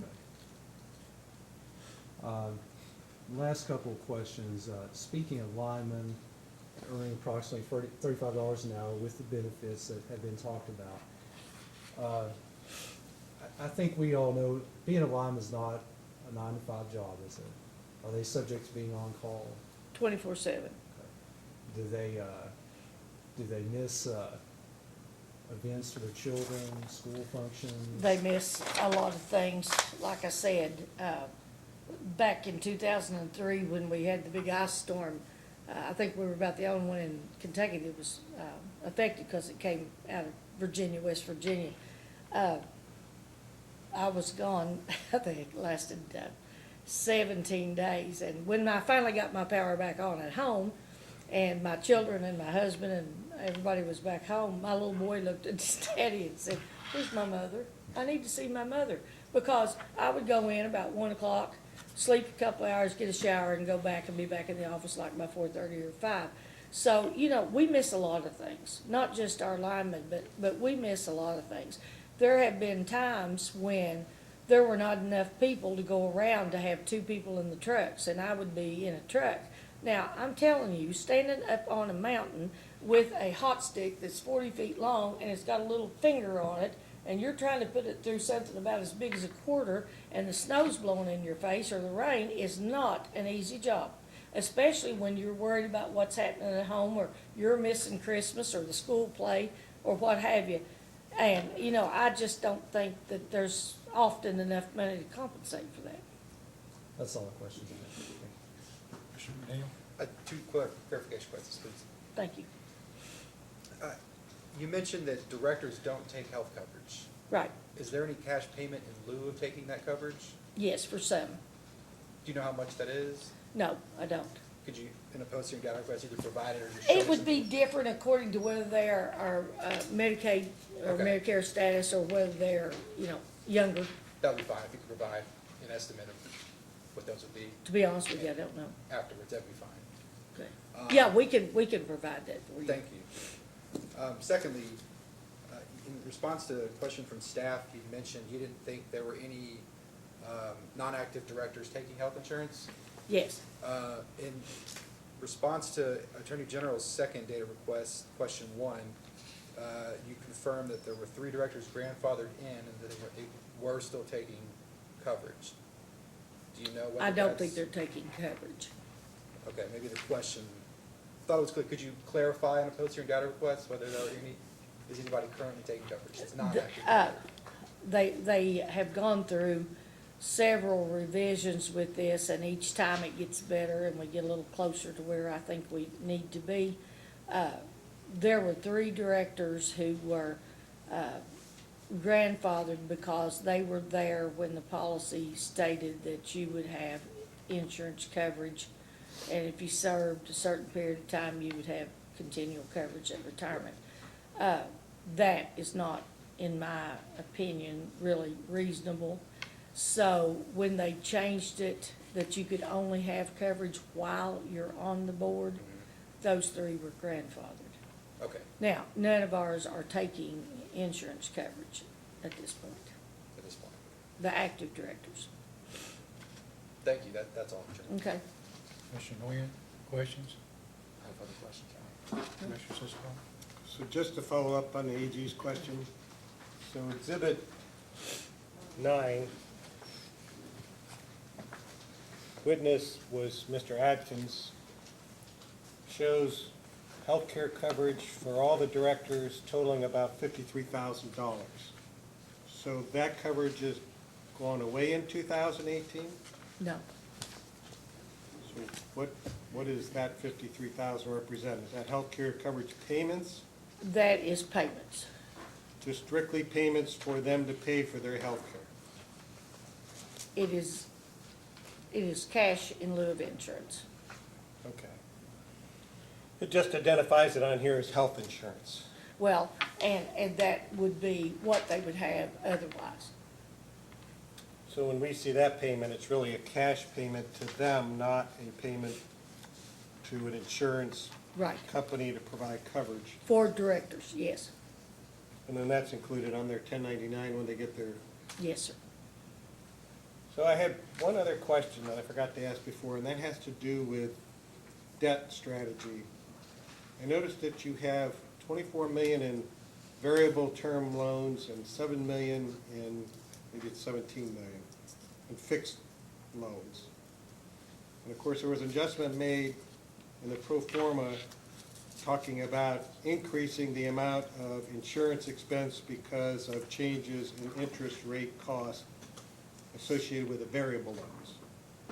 So do you or whom in the organization identifies what strategy will be used for debt, whether it's fixed or variable, what the split will be? Who does that? Who manages that? Mr. Cherry and I. So when you look at your split on your debt, do you say, for example, in the last 2 years, the Fed has been raising short-term rates, which typically increases a variable rate loan, which I think is proven out by the fact that there had to be a pro forma adjustment. Was there any thought about going to more fixed rate type of loans and refinancing? We look at the situation that will cost us the least. We look at the opportunities to refinance, we look at the opportunities for fixed costs, however it works out, when those opportunities come to us, that would be the best for the cooperative. So when you say they come, do you actively pursue those, or Yes. do you wait till your banker or your broker says, I think we have a deal for you? We watch those, we inquire about those, they will offer us opportunities any number of ways, but we are always on the lookout or on the approach for opportunities to lower our interest and debt coverage. So did you convert any loans to fixed during the last 2 years? I don't know. As a post-hearing data request, can you supply what loans were Yes, we can. converted and Yes, we can. what the evaluation was? Mhm. I don't have anything else. Commissioner Matthews? I don't have anything else, thank you. I just have a couple.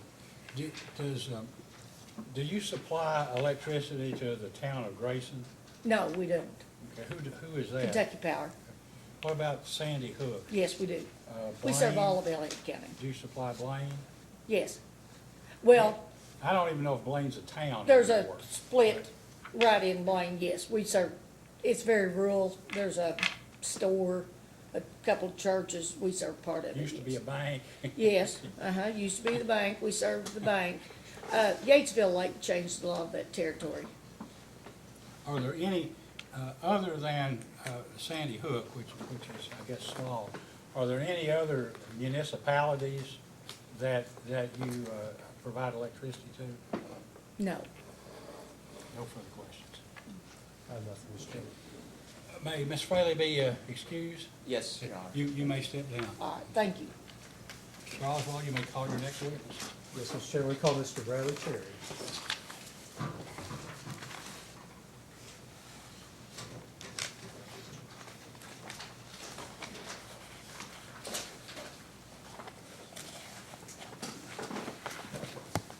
I can't say please raise your right hand, your trump or your favor. Do you solemnly swear or affirm under penalty of perjury that the testimony you're about to give will be the truth, the whole truth, and nothing but the truth? I do. Please be seated. You may ask. Mr. Cherry, would you please state your full name for the record, please? Yes, sir. It's James Bradley Cherry. And what is the position you currently hold with Grayson Rural Electric? I'm the manager of finance and accounting. How many years of experience do you have in that role? I've been in that position now for 3 years. Can you tell the commission about your educational and your work experience? Yes, sir. I graduated from the University of Kentucky in 2003. which is Bachelor's of Decision Science and Information Systems and minor in Economics. I also graduated in 2009 with my Master's in Business Administration. Can you tell us, just generally speaking, what part of Grayson's rate application and data responses were you responsible for? I worked directly with our consultants in the development of the application and all data requests. Have Grayson's revenues declined in the past few years? Yes, they have slowly been gradually declining over the past 3 to 4 years. Can you identify for the commission what factors you've seen in your role that you believe have been a cause of that? Part of it we believe is conservation through different programs and just through a more educated member base, and also through the weather. And Mr. Cherry, I think since the last data request, since the application, is it true that there are some updates you may have as far as the rate case expense, and I think maybe the tier, I think maybe somebody asked about that, the tier and O tier for the last couple of months? Yes, sir. Okay. Our rate case expense updated through the end of January is $69,730. Our tier for the month of December was a negative 0.45. Our O tier was a negative 0.48, which brought our year-to-date for 2018 a 1.1 tier and a 0.92 O tier. So better than 17, but still not to the mortgage requirement. Correct. And Mr. Cherry, have you pre-filed some testimony in this matter and sponsored some responses to data requests that you'd like to incorporate as part of your testimony? Yes, sir. I'll pass the witness, Mr. Cherry. Yes, Chair, afternoon. Good afternoon. Just a couple of questions for you. You answered a question in response to a staff question, third round, question 10, about contributions to employees' 401k accounts.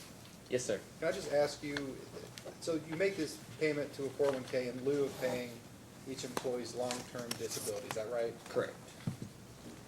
And you said this was a negotiated benefit for the employees, Correct. is that right? So can you tell me how long that benefit has been in place?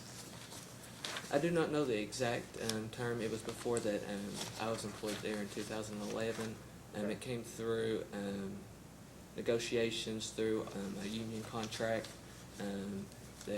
as far as a tax benefit for tax purposes on payment of long-term debt and who was responsible for paying the taxes. It was being taken away from the employees, so that was negotiated back through the union contract. So there was no additional funds being spent. It was just moved from one place to another. This is the term of the union contract. Yes. Is this something, do you know, it's looked at every union contract renegotiation? Yes. It is? Yes. And the amount is actually updated each year based on the long-term disability rate. So each year it is adjusted. Okay.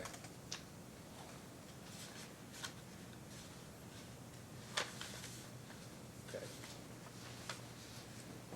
And then I want to direct you to Exhibit 8 in the application, if you have that available. You said Exhibit 8? Exhibit 8, yes.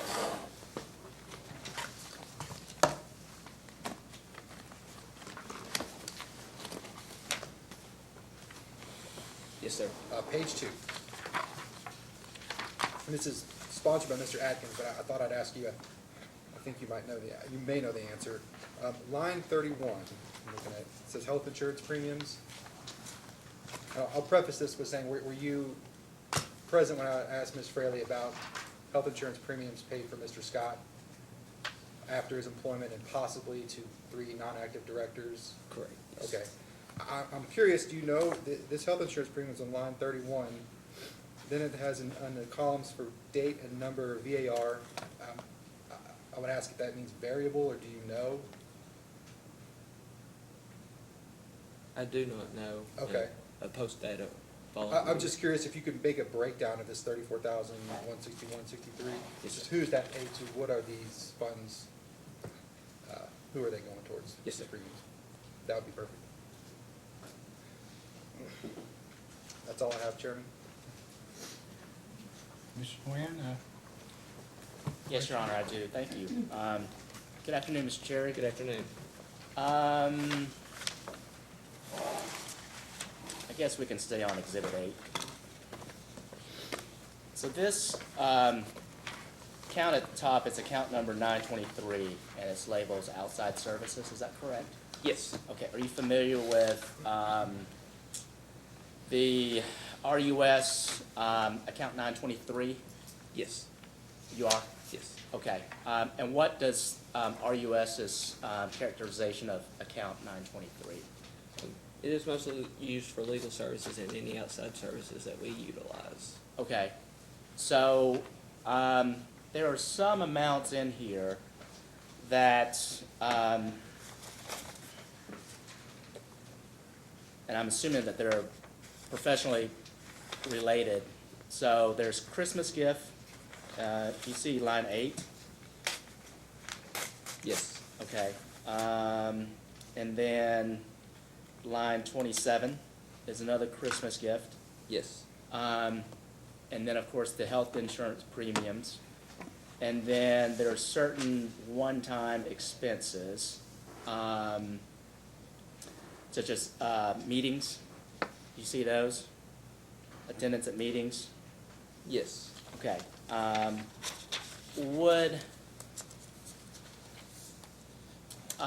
Would those types of expenses be more appropriately recorded in another account other than account 923? Most of those Christmas gifts and services are pertaining to our legal services with our attorney, which we traditionally generate into our 923. So because they're related to outside professional services, Yes. you recorded in account 923? Yes. And if you notice there to the right of some of those charges with the X, those were actually removed for our rate making purposes. Right, right. Okay.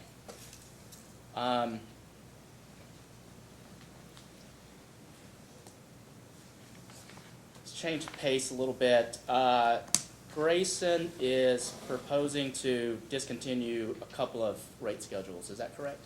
That is correct. Okay, one rate schedule is Schedule 3, off-peak marketing rate. That's correct. Okay, can you describe what that rate schedule is? Yes, that is our ETS rate.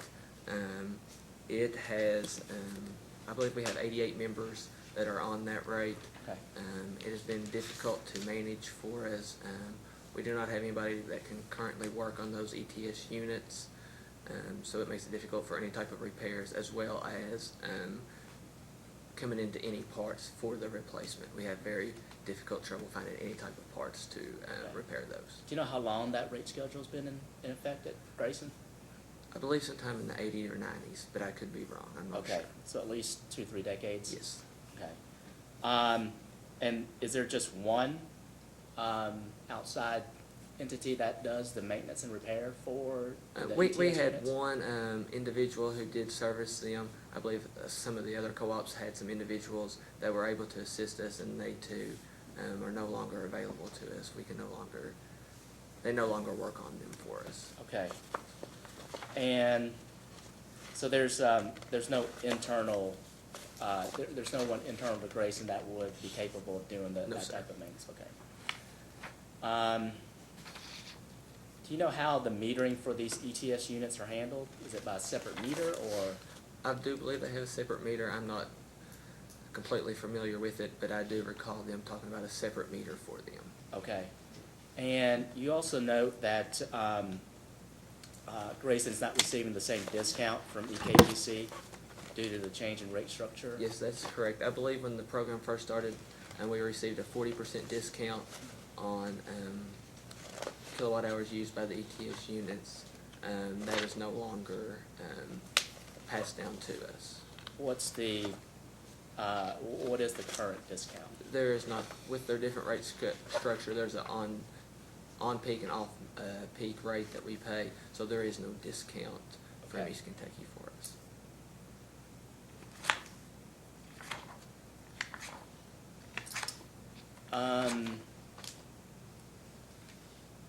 So these, are all of these customers who are on the Schedule 3, are they all residential customers? I believe so, yes. Okay. Will they be transitioned to Schedule 1? Yes. Okay. And Has there been any specific notice provided to these customers of that? There has not been no notice yet. We were waiting on a direction from the commission based on the ruling from the order. Okay, so if approved, Grayson will provide specific notice to these customers? Yes, if approved, there will be notification to the members, and we will work with them to Okay. get. Is Schedule 1 the only rate schedule that is available for these ETS No, customers? we also offer a time of day rate. Okay. And that they could potentially go on if they would desire to. Okay, so Grayson will determine which rate schedule will be best for that particular customer? Correct. We will work with the members individually and make sure that they're getting the best, that they will be put on the best rate schedule possible. Okay. Have you all formulated the types of communication, type of communication that will be made if approved? We have not. Also, rate schedule 16 is proposed to be eliminated, is that correct? That is correct. Okay, and that is, what's the name of that rate schedule, do you know? I believe it is small commercial demand and energy rate. Okay, and I know that you provided an explanation in one of the responses to the data request. But that explanation was just that there was only one customer, and this was the appropriate time for Grayson to eliminate that rate schedule. In our initial sit-down when we were developing our application, we sat down with Mr. Atkins and Ms. Fraley there, and we were discussing possible ways to kind of eliminate possible tariffs that were confusing to our members that were not being offered. And this was suggested, and this is the one that between the three of us we decided that we could consolidate. Why do you say that it would be confusing or to I your... think it's more confusing to communicate to our members, between our member service representatives, and between those members. We feel that our members, and we see that our members have more difficulty understanding demand rates, and when we try to offer those, it's more, well, we just want the traditional rate. So, this is a commercial customer, correct? That is correct. Okay. And is it typical for commercial customers to have a demand meter? Occasionally, yes, depending on which tariff that they are on. And how long has this customer been on Schedule 16? I believe it's recently within the past 2 years. I do not know the answer for that. As I believe it's within the past 2 to 3 years. Okay. They've been on that rate. Okay. But I do not know that for sure. so fairly recent then? Yes. Okay. Any other customers before this one customer? Not that I'm aware of. Okay. Do you know when Schedule 16 was first implemented by I do Grayson? not. Okay. Would Mr. Atkins know? Mr. Atkins may possibly know. Okay. If not, we may have to ask that in a Yes, sir. posted data request. And if you know, what was the justification for implementing Schedule 16 initially by Grayson? Was there a cost of service justification that required a separate rate class for these particular customers? Could you repeat the question, please? Sure. So I'm looking at Schedule 16. The availability is that it's available to members of the cooperative for small commercial uses less than 50 kVA, subject to established rules and regulations. Approval of the cooperative must be obtained prior to the installation of any motor having a rated capacity of 5 horsepower or more. Types of service is single and/or three-phase, 60-cycle alternating current at the cooperative standard secondary voltages. So, was there anything specifically for the availability and the types of service that would be specific to these characteristics would be specific to these type of customers that will be served under Schedule 16 that prompted Grayson to implement or offer this rate schedule? No, sir. To offer it or to? To remove? offer it. To offer it. It was, when we offered our residential demand and energy, we also offered a small commercial demand and energy to give the opportunity for those small commercials that wanted to take advantage of that rate. Okay. Was it because of their specific load characteristics, load profile, or usage that was not, was separate and distinct apart from any of the other commercial rate schedules that? At the time it was developed, I'm not sure. Okay. Has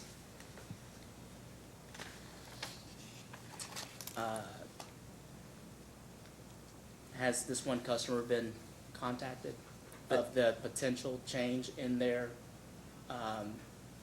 service offering? I am not aware that they have been contacted. Okay. Will they be contacted Yes, if sir. approved? Yes, sir. Okay. In response, Grayson's response to staff's third set of data requests, item 3, Grayson was asked to provide a comparison of the potential impact to, so there's this one customer actually has 5 accounts, correct? Correct. Okay. The potential impact to these 5 accounts for the elimination of Schedule 16 and the transition of those accounts to the most appropriate existing rate schedule. And it appears that, and it would be, the information provided was 2016, 2017, and 2018. So to provide a comparison of those years of what they were served under Schedule 16 and what the bill impact would have been in another rate schedule. And for each of those scenarios and years, it appears that for accounts 1, 2, and 3, there was a 33% increase in their bill for those 3-year period. And then for accounts 4, it would be a 40% increase and then a 35% increase for account 5. So will there be any notification to the customer of the potential impact to that, of its rates to that one customer? Yes, we will notify the customer if any changes will be taking place. Okay.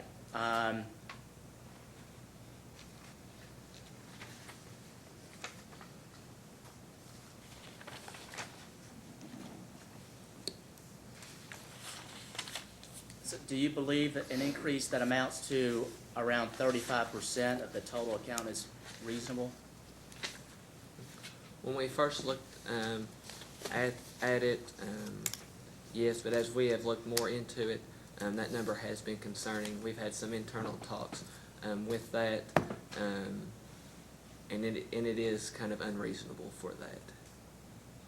So based upon that comment, what is Grayson's position with respect to this particular request? With that request, we would, if the commission so choose so, we would remove that request to eliminate Schedule 16. Okay.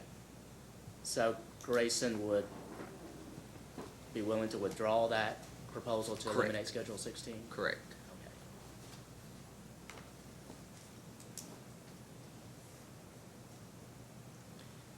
Okay. And do you know what the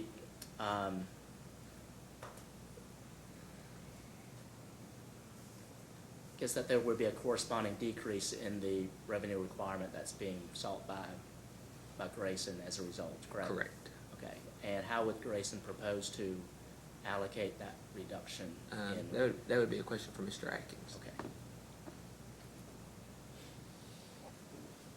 Do you know the total amount of that particular impact? I do not know. Okay. Would Mr. Atkins know? Yes.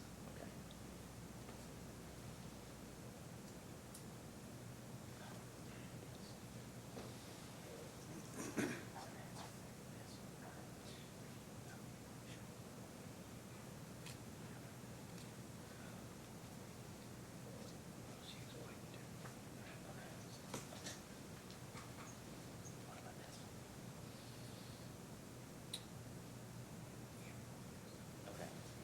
Can you refer to Grayson's response to staff's third data request again? It's item 10, and specifically 10D.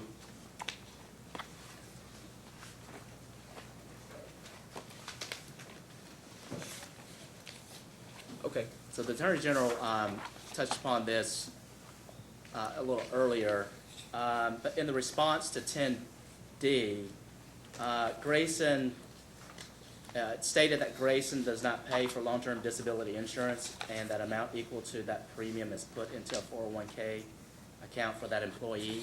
Correct. And you had mentioned that this is as a result or pursuant to the labor contract? Correct. Okay. But is available to non-bargaining employees as well? Correct. Okay. What level of coverage does the premium pay for? Do you know? It is 2/3. 2/3? Yes. 66.67%.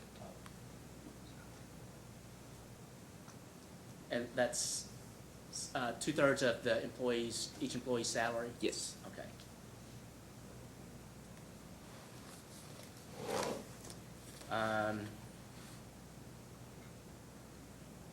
Do you know how the insurance is administered? Is it through Grayson or some other third party? Long-term disability is through NRECA. It's through a third Okay, party. NRECA. Yes.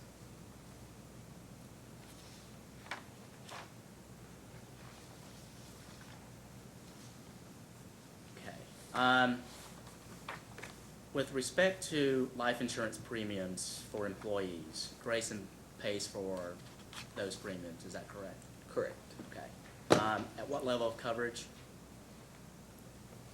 It is 2 times the base salary. Okay.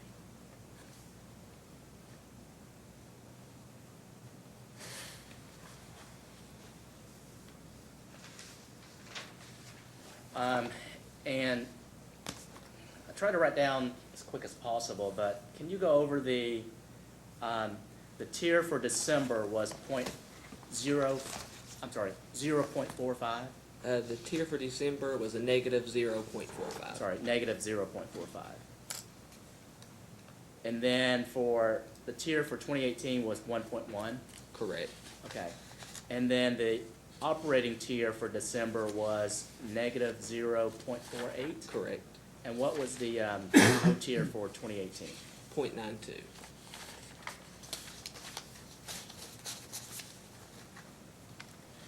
Would you say typically that December is a fairly good month for, other than last December is a fairly good month for? It is typically a better month for Grayson than this year was. Okay. Primarily due to weather? Correct. Very mild weather? Yes, sir.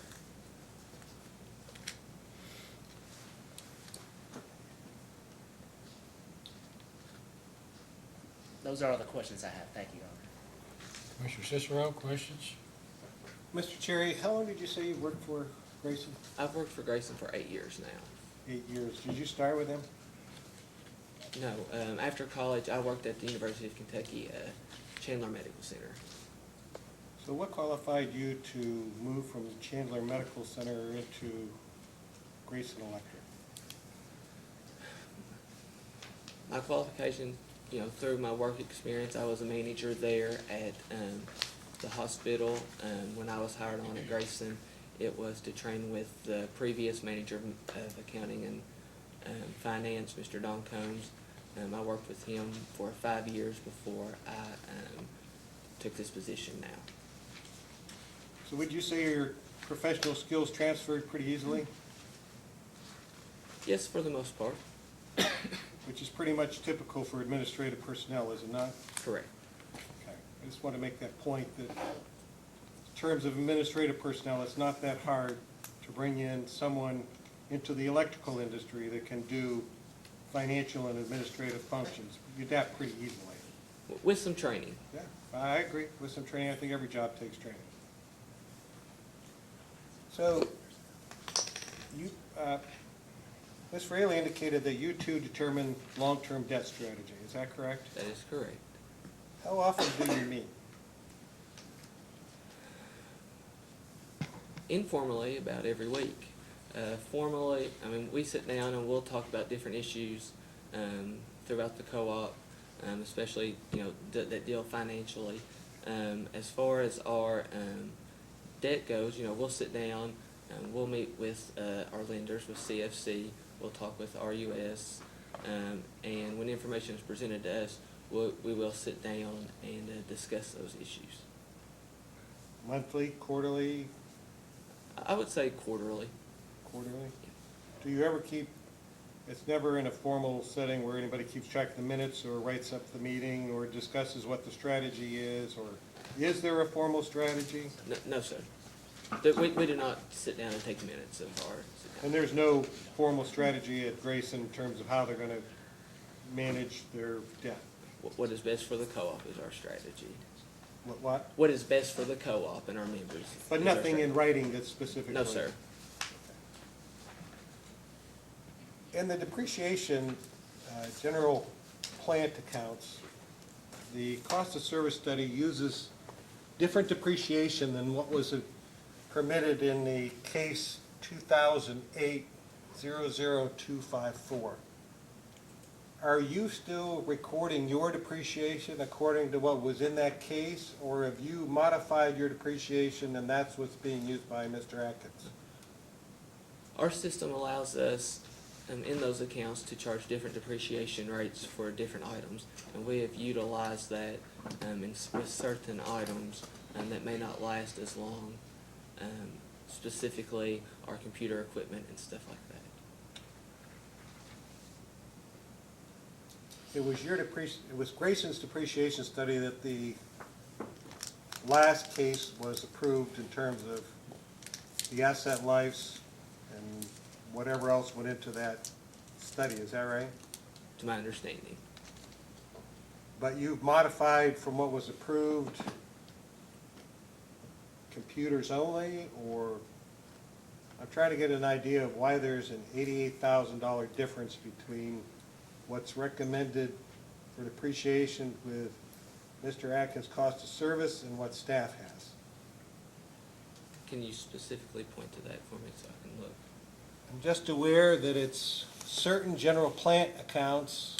It appears that Grayson is using depreciation rates are established under RUS Bulletin 183-1 rather than depreciation rates approved in case number 2008-00254.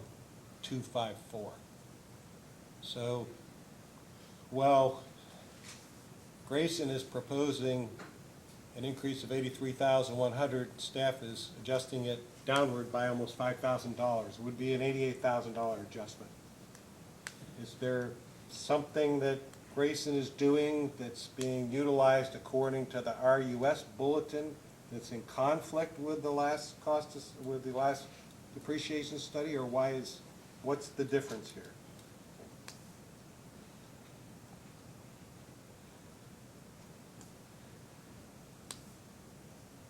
Some of our plan items, yes.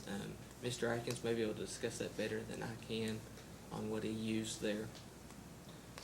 But as far as your book goes, are those the numbers that Mr. Atkins is using? Correct.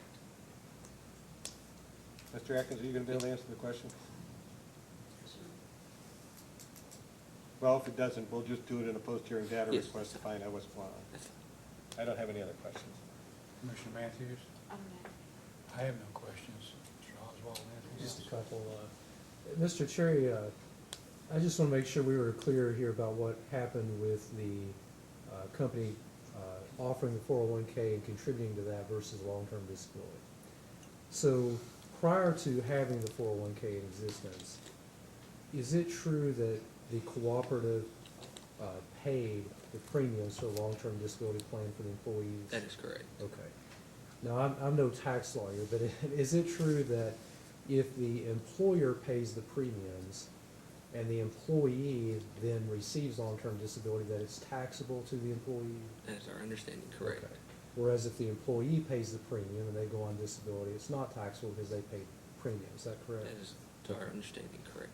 So as part of one of your union contract negotiations, is it correct that then the union wanted to have the employees pay their own premiums so there wouldn't be that tax issue. But in return, ask the cooperative to take the money you would have paid on their behalf and just put it into their 401k. Yes. Okay. So is there any additional cost to the cooperative in doing that? No, sir. Okay, so if an employee says, I guess what I'm getting, is it a match, like you match a certain percentage, or is it just this is the predetermined dollar amount, and that's how it is? No, it is a predetermined amount based on the long-term disability rate. Okay. All right. You were asked about the account 923. Those health insurance premiums, which I understand we'll look into that and put that in a post-hearing data request, but being that that is under this account for outside services, do you think that that is the health insurance premium for Mr. Scott? I would think it is, but I would like to confirm that Okay, before. because it looks like that would be annually. Yes. Okay. And having an expite, that's been excluded from the rate base, Correct. correct? Along with several gifts and meeting travel, and whatever has an X is not part of this case, Correct. Okay. You were asked about the ETS rate. Is that something that the cooperative wants to do away with, or do you feel like that it's, that you would still like to do it, but there's just no feasible way to do it? You know, we always want to do what's best for our members and try to help out our members whenever we can. But as far as feasibility goes, it is a real issue for the cooperative. Do you have a feel for whether other co-ops or utilities are moving away from the ETS? I believe that one cooperative did have a case here with the commission over their ETS rate, and there has been talk of others as well with the same issues that we have. You were asked a little bit about interest rates on long-term debt. Do you, as the chief financial guy, compare the rates you're paying on your variable interest loans with the rates that you could obtain on fixed-rate loans? Yes, we do look at that. How often do you make that comparison? Usually quarterly to semi-annually, we will take a look at it. And if it made more sense financially to refinance from variable into fixed, would you recommend that to the board? I would. Have you done that in the past from time to time? I have not personally, no. And as it stands right now, based on your last analysis, is Grayson in the best loan portfolio it can be in at this time, given what At the interest rates present are? moment. Okay. I think that's all the questions I have. Thank you. Anything else? Nothing further. Mr. Wayne? I do. I have a couple that I've neglected to ask. The first is with respect to Grayson's contract with Mr. Oswald. Could you provide that contract as a post-hearing data request? Yes, sir. Okay. Can I clarify something? Sure. So actually, I'm just working with them on the rate case. I'm not their new lawyer. Okay, that was going to be Okay. my additional questions. So Mr. Oswald is just being retained as substitute counsel to carry out the Grayson's application here. Is that correct? That is correct. Okay. And so any future representation, will Grayson conduct search for another legal counsel to retain? Yes. Okay. So to the extent that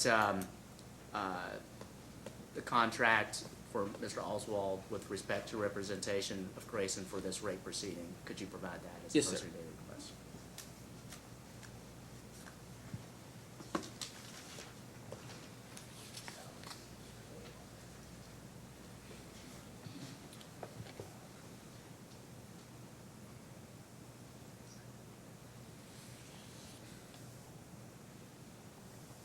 And then,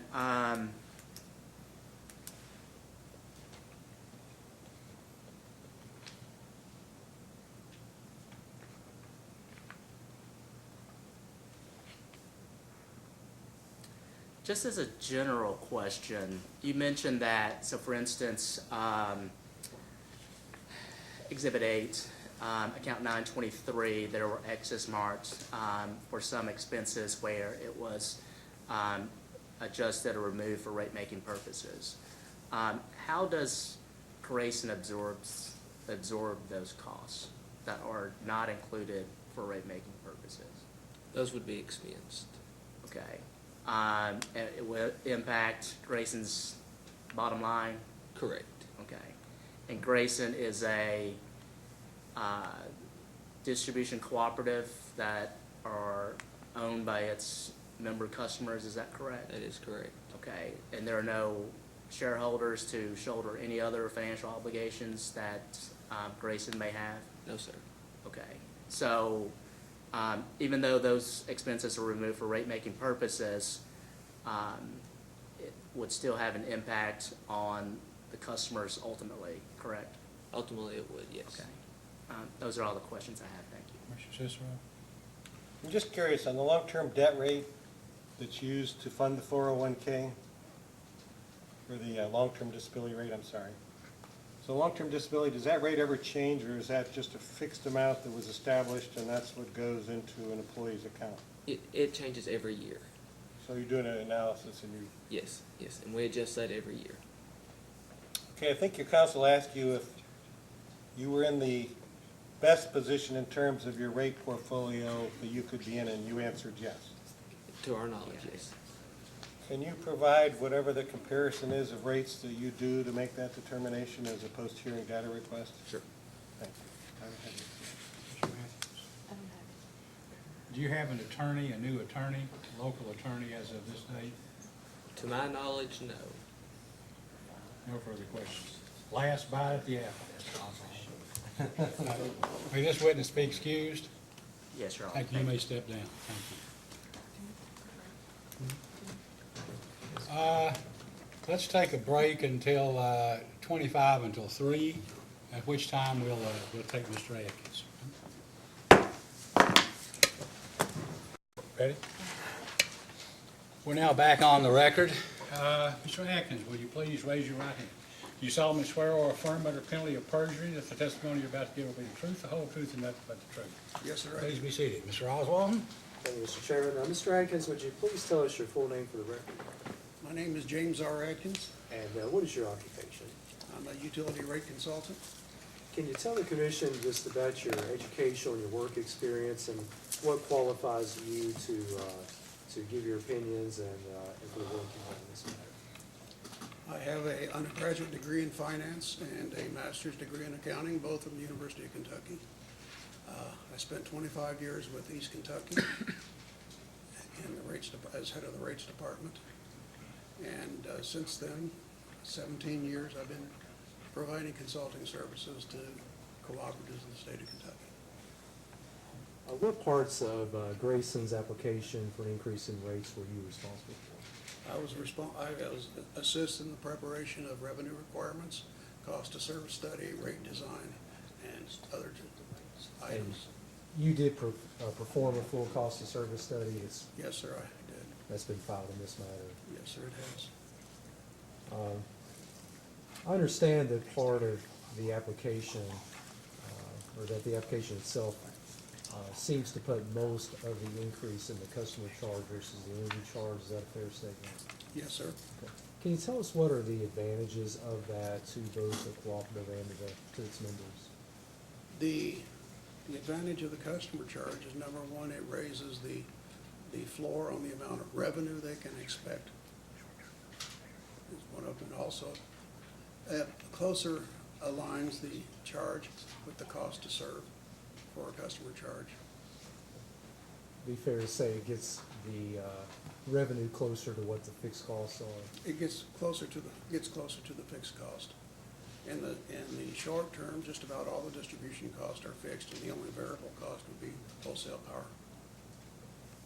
Based upon some of the testimony and things you've heard here today, would there be any adjustments that would need to be made to the revenue requirements that have already been stated in the rate case and rate application? Absolutely, sir. Based upon adjustments made to wages and salaries per request from staff and the Attorney General's office, and also the update on interest rates, the revenue requirements that would be requested increases by $159,000 approximately.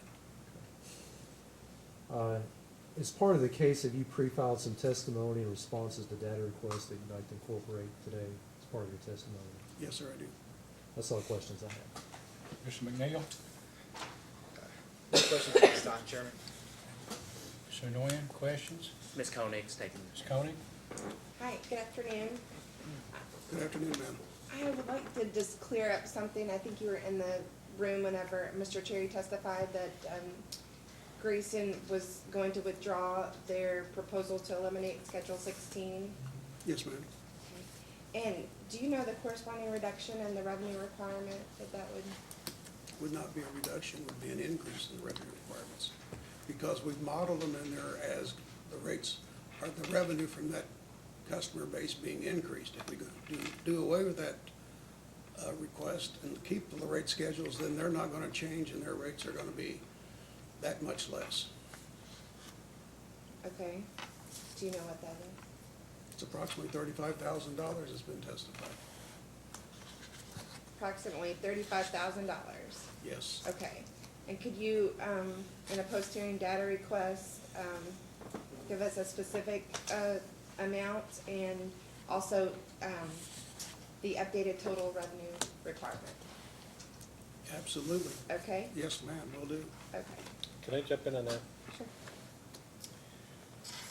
The question is the increase 30 to 40% too much for certain rate classes? And I think that's why Mr. Cherry testified that they'd be willing to withdraw the quest of eliminating a tariff and leaving it in there. So there will be revenue that's received and an increase that would be acceptable to those affected ratepayers. It just won't be 30 or 40%.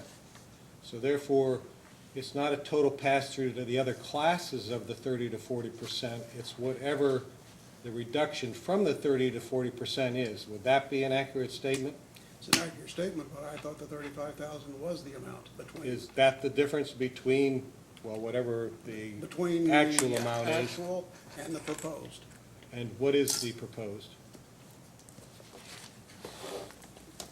Let me go to exhibit. They're included in the, what is the exhibit that provides that comparison? I have lost. It was staff's third data request, item, Item 3. Item 3, staff 3.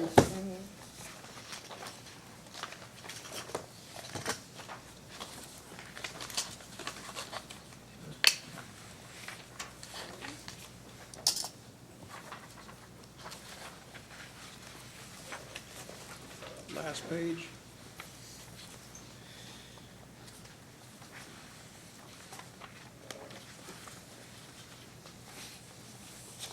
Not 35,000.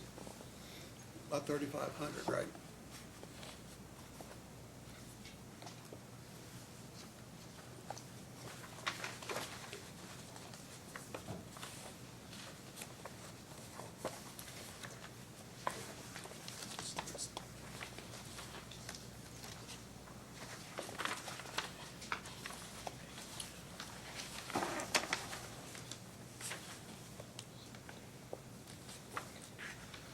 It would be the sum of the differences on each page. Is that correct, ma'am?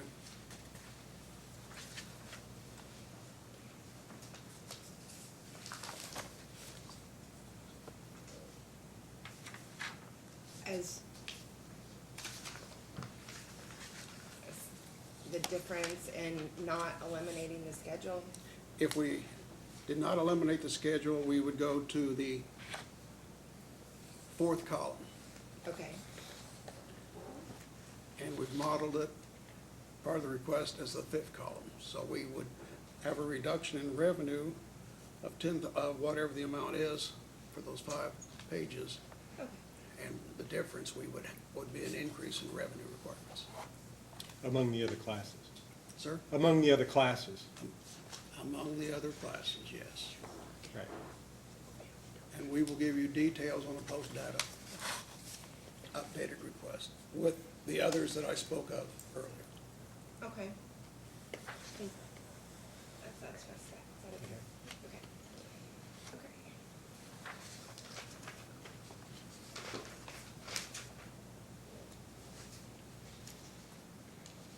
Okay. Okay, can you confirm that during the proceeding, Grayson filed 4 different Schedule S's one with the application, one with DR, data request 2, data request 3, and data request 4? Yes, Okay, and the, Schedule S that was filed in response to the Commission's 4th data request, I think we've just established it doesn't represent, the current adjustments for this case, correct? It needs to be the updated. current adjustment for what we just spoke of, yes. Okay. There might be some expenses, rate case expenses that are not up to date there too. Okay, understood. Grayson originally sought an increase in revenues of $1,424,078, and based on the proposed adjustments to the test year revenues and expenses, is it Grayson's position? Well, let's see. The most recent update was $1,579,291 based on the proposed adjustments to the test year. But have you amended your application to request the new amount? No, but we were willing to. Okay. We will file that as soon as possible.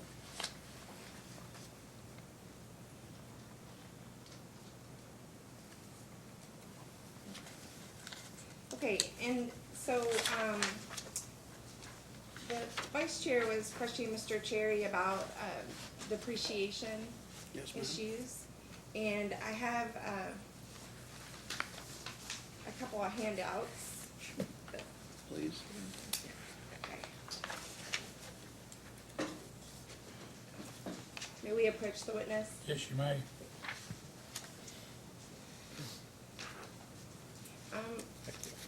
You'll see Schedule 3 from the current case, the original, 2018-217, the original, and then updated version from your response to staff's data request 4, item 4.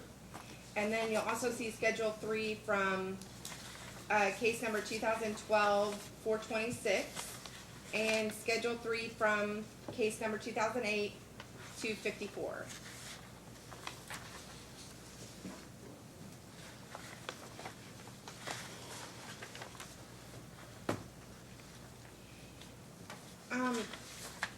The question here is, can you confirm that the depreciation study, approved by the commission in case 2008-254 is only for distribution plant items and not for general plant items? Yes, ma'am.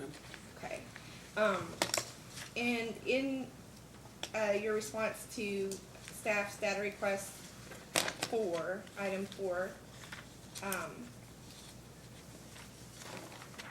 can you, look at the general plant items? I've got a few questions.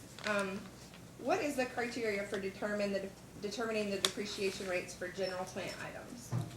General plant items, normally there is adjustment made in the depreciation rates when some type of new equipment comes in, and it's based upon the expected useful life of that plant.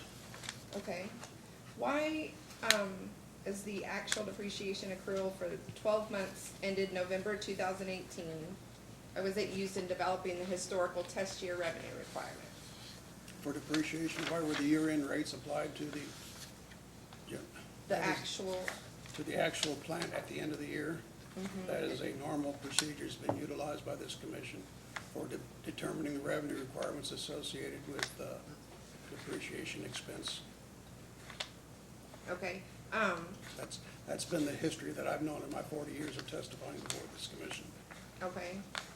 So you think that's a typical adjustment? It is typical, yes, ma'am. Okay.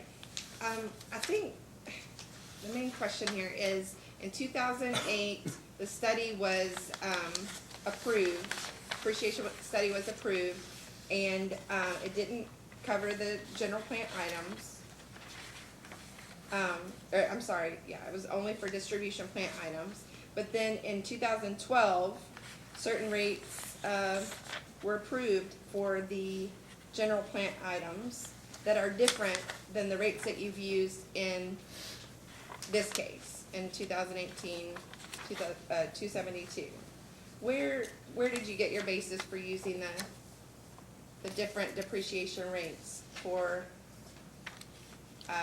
general plant items? And, The basis is normally based on the actual experience, or if it's some type of new specific equipment, it would be based upon what's recommended from the vendor. it's, so why was it different and, why did the depreciation rates change from 2012 to now? Because Based on your they actual, have purchased new equipment and they've updated them based upon recommendations or actual experience on their part. based on actual experience.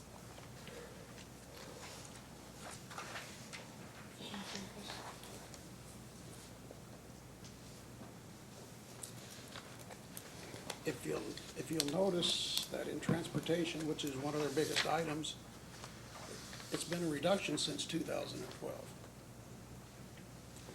of 0.5%. Some of the other items, it's communication equipment. It has increased. We know that communication equipment has changed in the last 7 years. Is that computers and, Computers, it's other communications, especially with all that it goes. I'm not sure what all's in there, but it's communicating with people out in the field, et cetera. okay.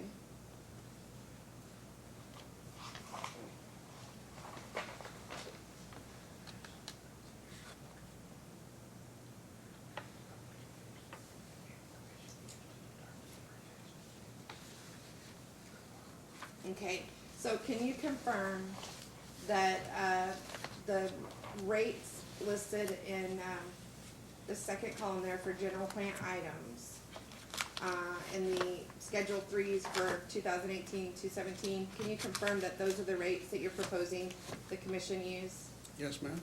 Okay.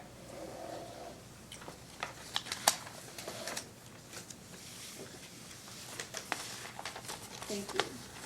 Okay, refer to staff's third request, for information, item 8, and staff's fourth request, item 1, referring to the payroll adjustment and the payroll adjustment spreadsheet.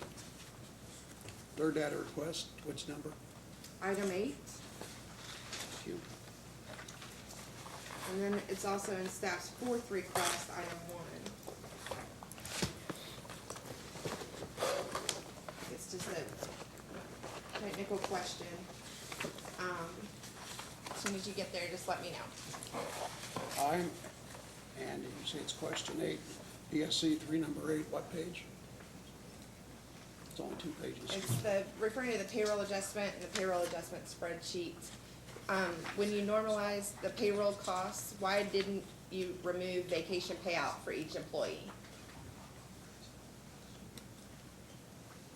Why was that not removed? Correct. Because that has been a normal and ordinary practice of Grayson, and we felt like the amounts was representative of a normal year. Okay, so it's policy, it's Grayson's policy, It's based on policy. okay?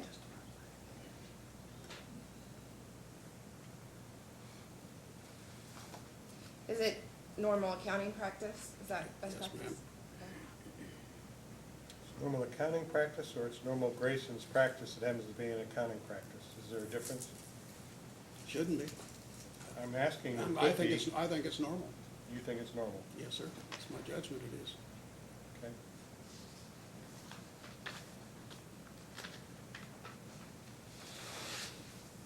Okay.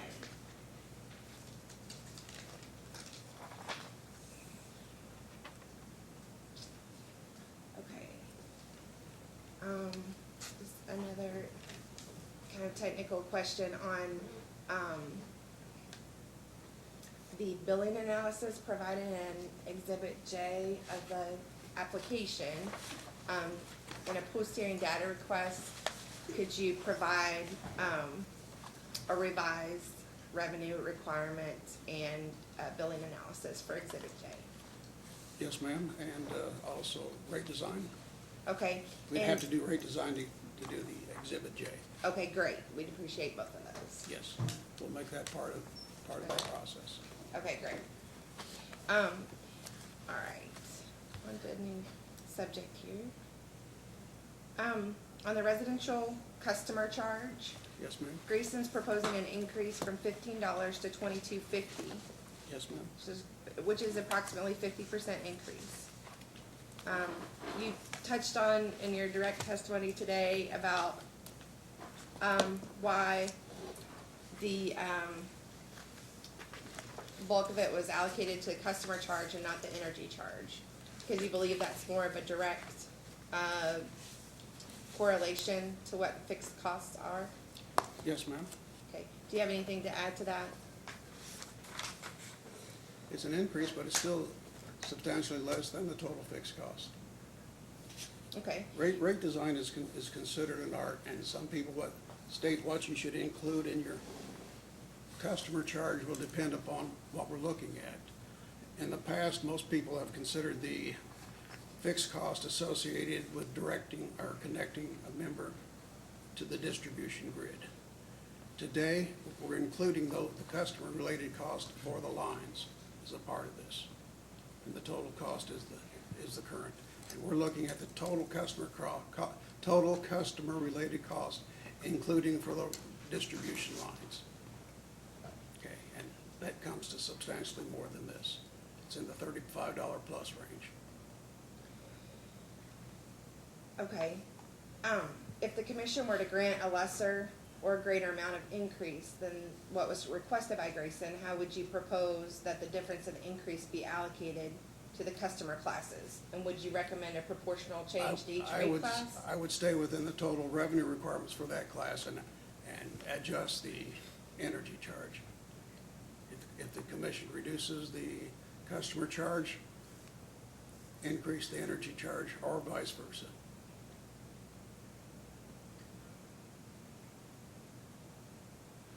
So you're saying that you need that charge either way, whichever group that it comes from? Whatever the decision is on one. Okay, and do you have, or did you do a study that would indicate the impact of the increased customer fixed charge on low-income customers? On low-income customers, if they're LIHEAP customers, for the most part, it would be the higher the customer, since they're greater than the average usage for the most part. I know Ms. Fraley touched on it a little bit, that was maybe part of your consideration in your Part of the allocation. consideration, it would be if we put more on the customer charge, their total cost would be lower than if we put more on the energy charge. The total cost would be lower. Total cost to that customer For that customer. would be less the more we put on the customer charge than what we would put on the energy charge. They're assuming most of those are above the average usage.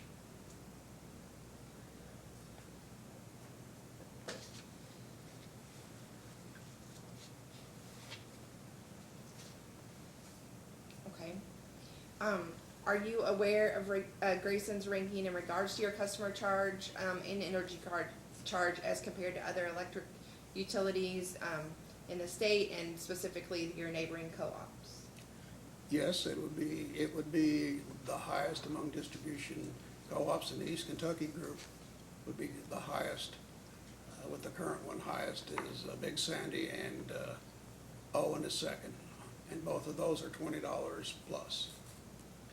I'm so sorry, I'm having trouble hearing you. Could you say that again? Excuse me, can you hear me better? Yeah, I apologize. that's okay. I said it would be the highest for distribution co-ops served by East Kentucky Power Cooperative.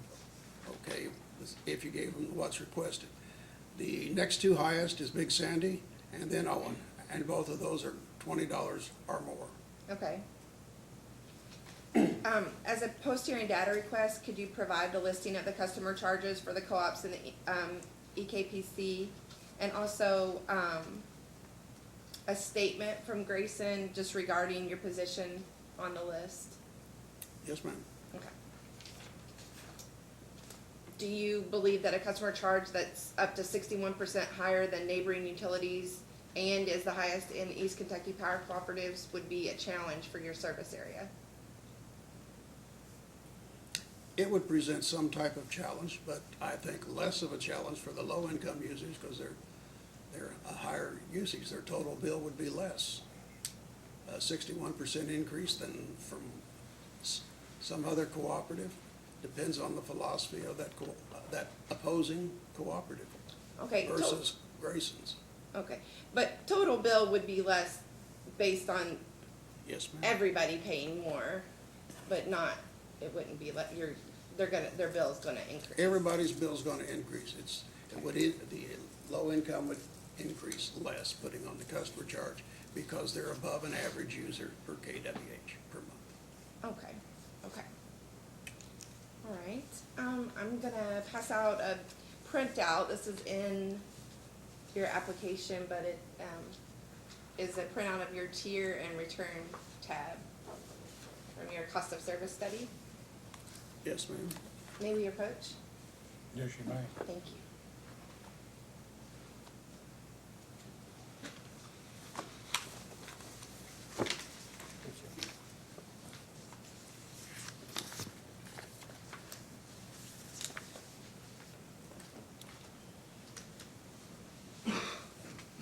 Thank you, sir.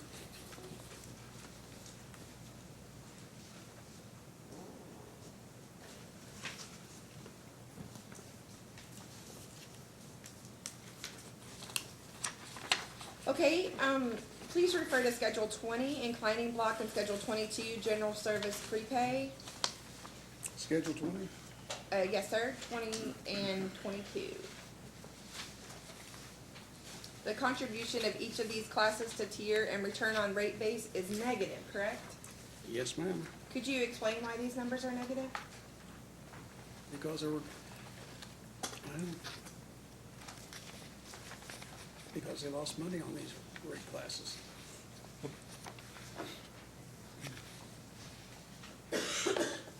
I'm sorry, because they lost money on They these rate lost classes? money based on the cost of service study. Okay, If you look at the top of that schedule where we have margins for the test year, they had total margins and interest, and it has a negative amount. okay, and so Grayson proposes an increase to the classes.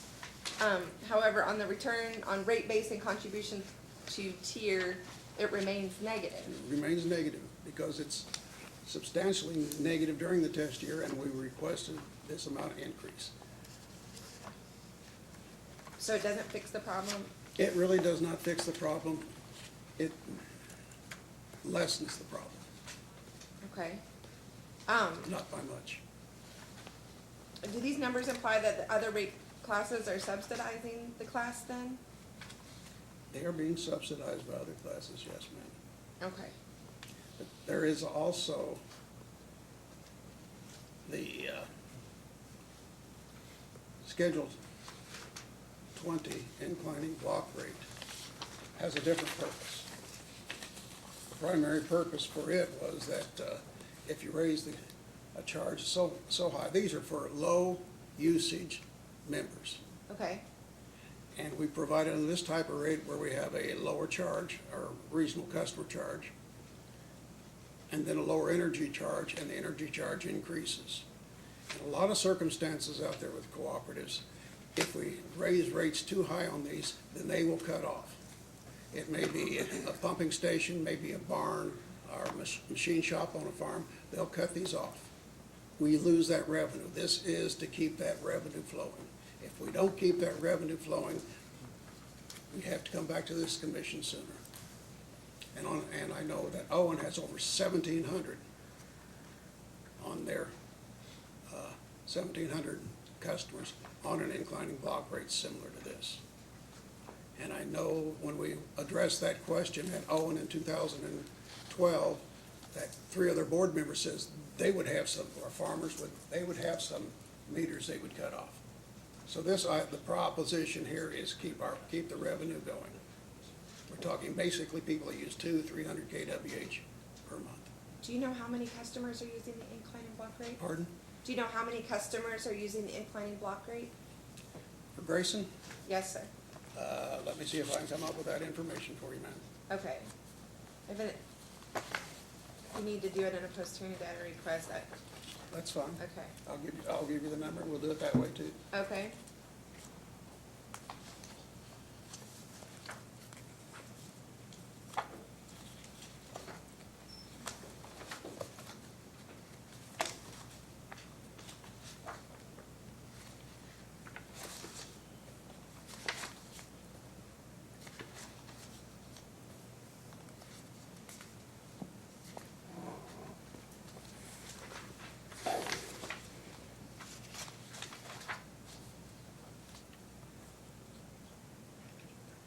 So, About 41 customers. okay, That's based upon, Exhibit, J okay, of the application, page 14 out of 19. We had 472 customer charges. I divided that by 12. okay. So you're saying that if you, changed your study, so they made the most minimum positive contribution, that in practical effect would you would lose revenue from the customers that wouldn't Because pay. they would stop paying. cut off the meter. Highly probable. Okay. Staff would like, in a post-hearing data request, for you to provide the proposed revenue allocation or rate design so that the rate classes are no longer contributing negatively. Understanding the fact that you've testified that, Yes, of the ma'am. practical effect, and if you, You want us to be positive, not negative. yeah, but, please feel free to explain what your other justification is for doing Okay, it. we will do Yeah. that. Okay. In your direct testimony at page 3, you state that even though rate classes that are providing revenue, even though rate classes that are providing revenue that exceed the cost to serve are receiving some type of increase in rates, and that this is so, quote, to keep the proposed increase for the residential rate class to the stated goal. Can you, elaborate on what is the, quote, stated goal for the revenue increase allocated to the residential class? The stated goal is approximately 5%. Okay, You get much above that, and you're gonna have a lot of complaints, et cetera. 5%? 5% increase, yes, ma'am. Okay, so how is an increase of more than 50% to the residential class reasonable within the stated goal? That's not in total bill, that's just on one part of the charge. That's on the customer charge alone, correct? Okay, okay. And on page 3, in the response to question 8, that the table provided below indicates percentage of the total increase proposed for each rate class. There's not a table provided. Could you, Where are you, ma'am, please? on page 3, Page 3 of what data request? in your response to question 8, and Data request? that's in your direct testimony. Oh, my testimony, I'm sorry. Sorry about that. Excuse me.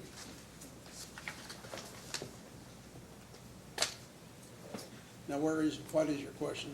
I apologize. That's okay, I'm missing a table. If you've provided it in another place, Where you is could the just. statement on the table? You said, only a few rate classes are providing revenue exceeds the cost to serve, and many rate classes providing less. I'm sorry, here's your response. See the table provided below, which indicates the percentage, and we do not have that table. If you could provide that, in a post-hearing data request, or if you could confirm if that was provided in some other part of discovery. It's supposed to indicate the total increase proposed for each rate class.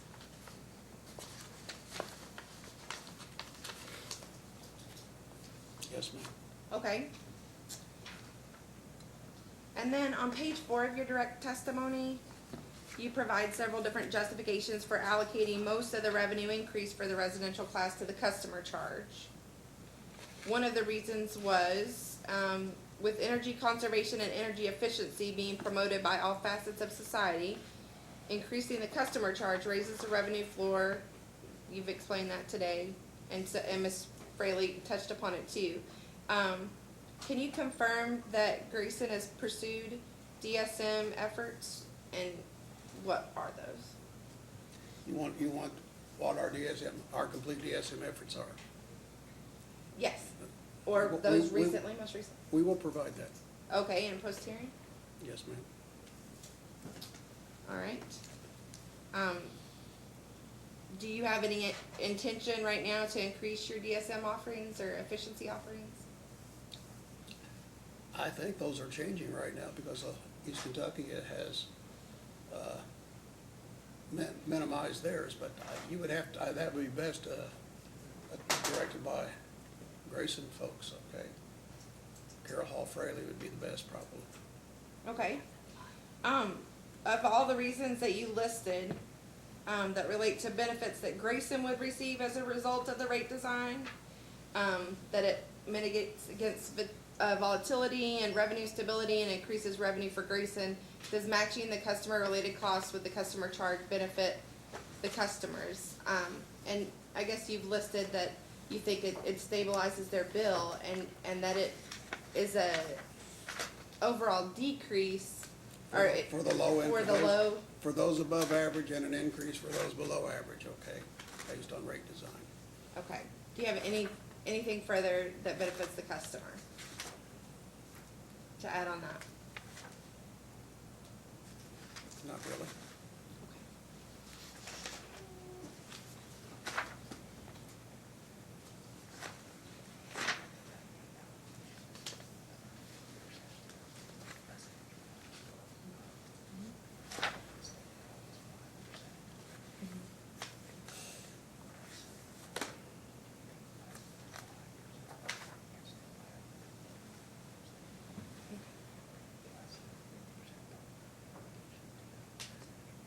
Okay.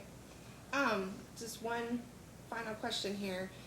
When we talked about your stated goal, and that it's approximately 5%, and then, we discussed how, the increase of 50% and or allocation of 50% to the residential class, could Grayson have allocated anything less than 50% and still come within their stated goal of approximately 5%? Yes, ma'am, by raising the energy charge, you lessen the customer charge, we're gonna collect more in the energy charge. Do you know how much? Depends on how much we lessen the customer charge. It'd just be corresponding, and you just need that amount. We need the total dollar amount and how we apportion it. We give one to, it's a fallout what the energy charge is based upon what we determine we want in the customer charge.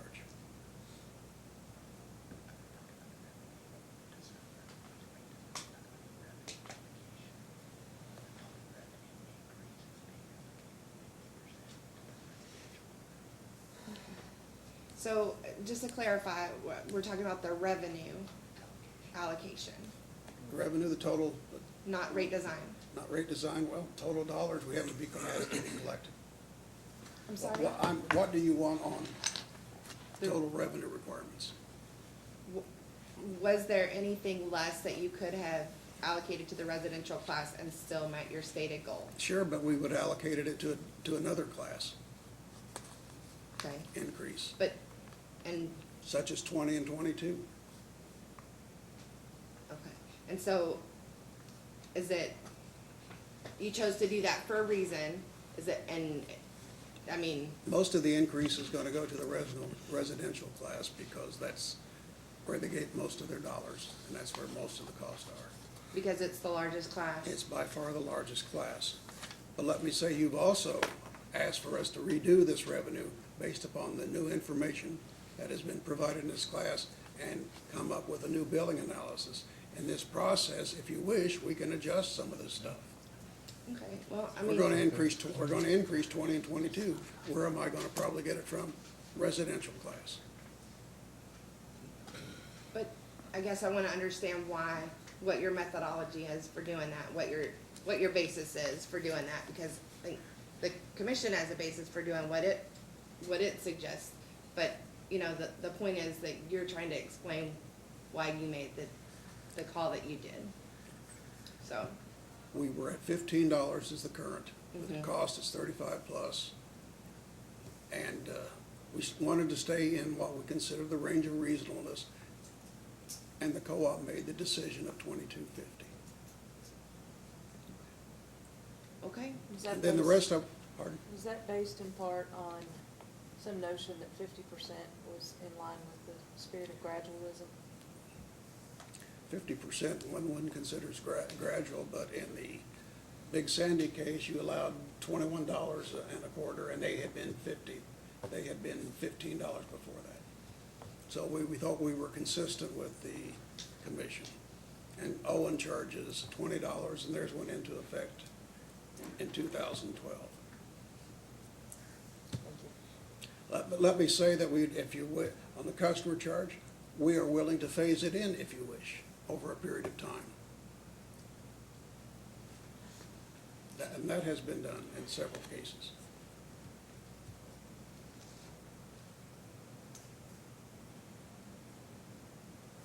That would meet the gradualism of the commission better than one giant leap. I was just asking a question. Well, I'm just I wasn't giving you sending a opinion. direction. I understand. What's See, gradual but it's a good is point. subject to the tyranny of the definer. Would you agree with that? You're right. no further questions, thank you. Thank you, ma'am. Commissioner Cicero?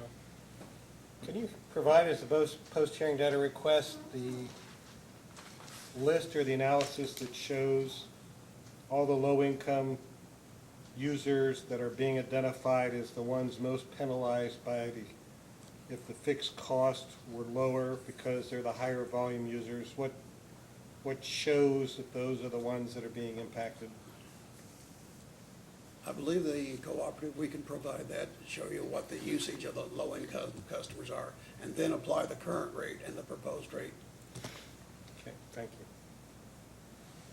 On the depreciation, there's two classes that in particular impact the difference between your depreciation adjustment and what staff is looking at, which is the office furniture and equipment and the communications.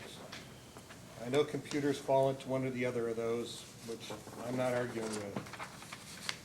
Is there or was there a detailed asset ledger that was provided to show what's in those classes? It may have been provided, I'm asking.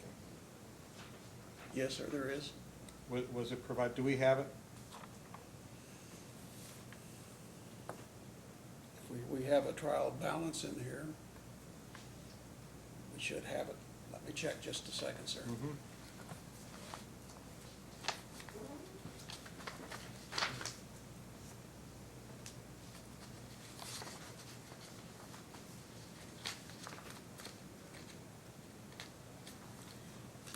Should be Exhibit Y in the application.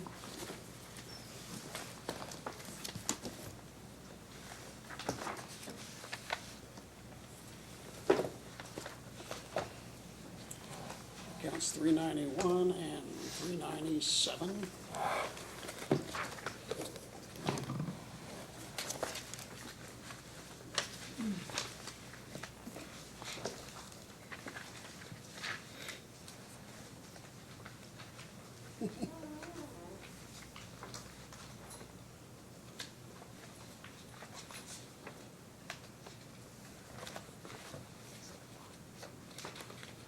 Did you say Exhibit Y? Exhibit Y, page 5 of 8, sir.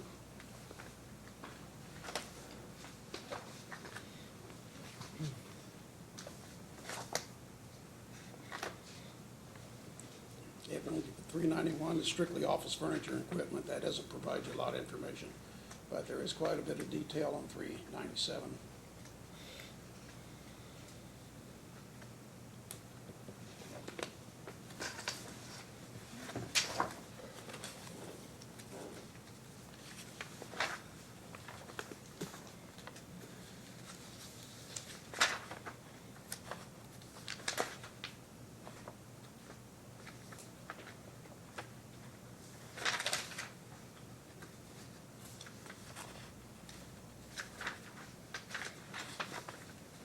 Yeah, that's a summary asset ledger, that's not what I'm looking for. Is there a more detailed one that can be provided, post-hearing data request? Yes, sir. Okay. I don't have anything else. Commissioner Matthews? I don't have anything. I have no questions, Mr. Oswald. A couple just very briefly. Mr. Atkins, going back to the questions you were asked about Schedule 16 of the rates, I think that was in the commission staff's third request for information, question number 3 of the PSC's third request. PSC 3, question 3.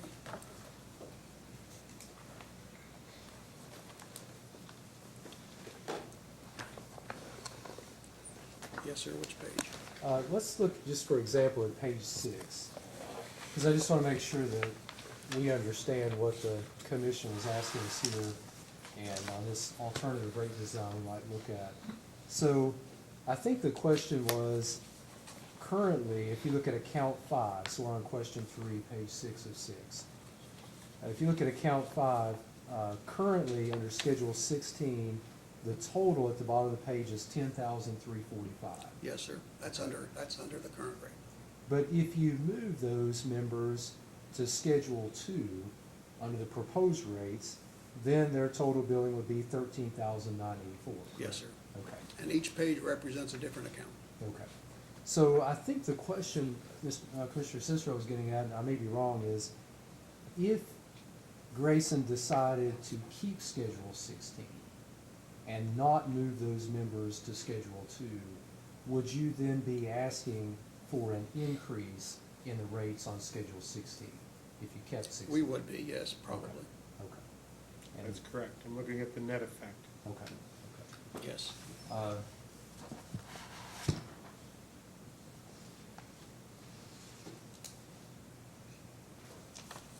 And this may be more of a question for the commissioners about what we're supposed to provide here, but was it request that we provide a updated Schedule S with the new amount revenue requirements being sought if we keep Schedule 16? I think that was one of the things. Among other things. I Okay, believe. gotcha. And plus There were some the other adjustments. adjustments we Okay. talked about, that we agreed to provide them.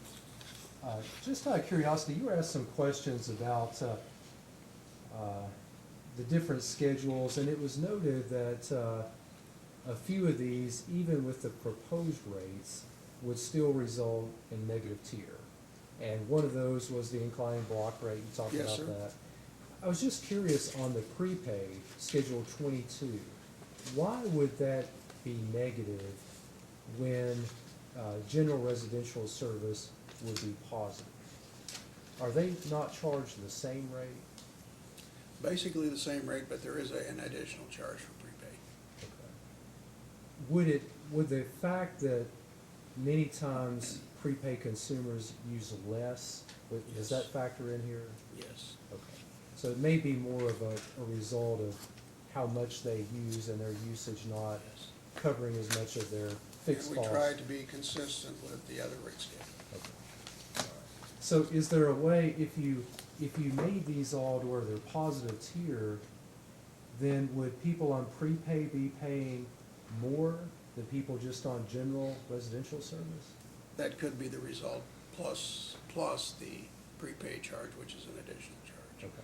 Because there are certain charges every time someone Yes. puts money on their account and so forth. We will take a look at that when we do the revision of Exhibit J in the application.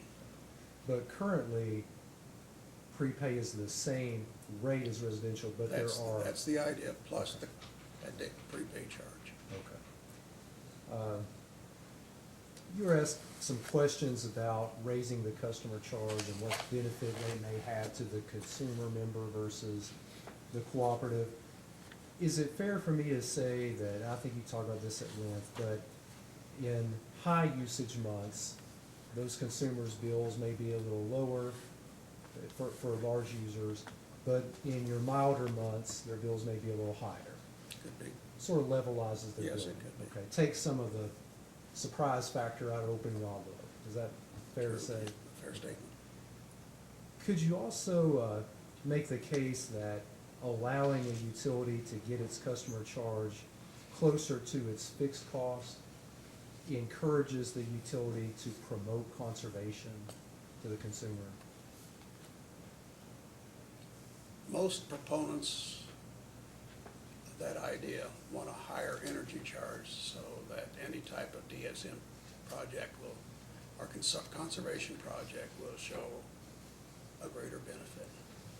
Because most of those are measured on the basis of KWH usage. And I guess what I'm getting at is, let's just assume that a commission allowed a utility to recover its fixed charge totally in the customer charge.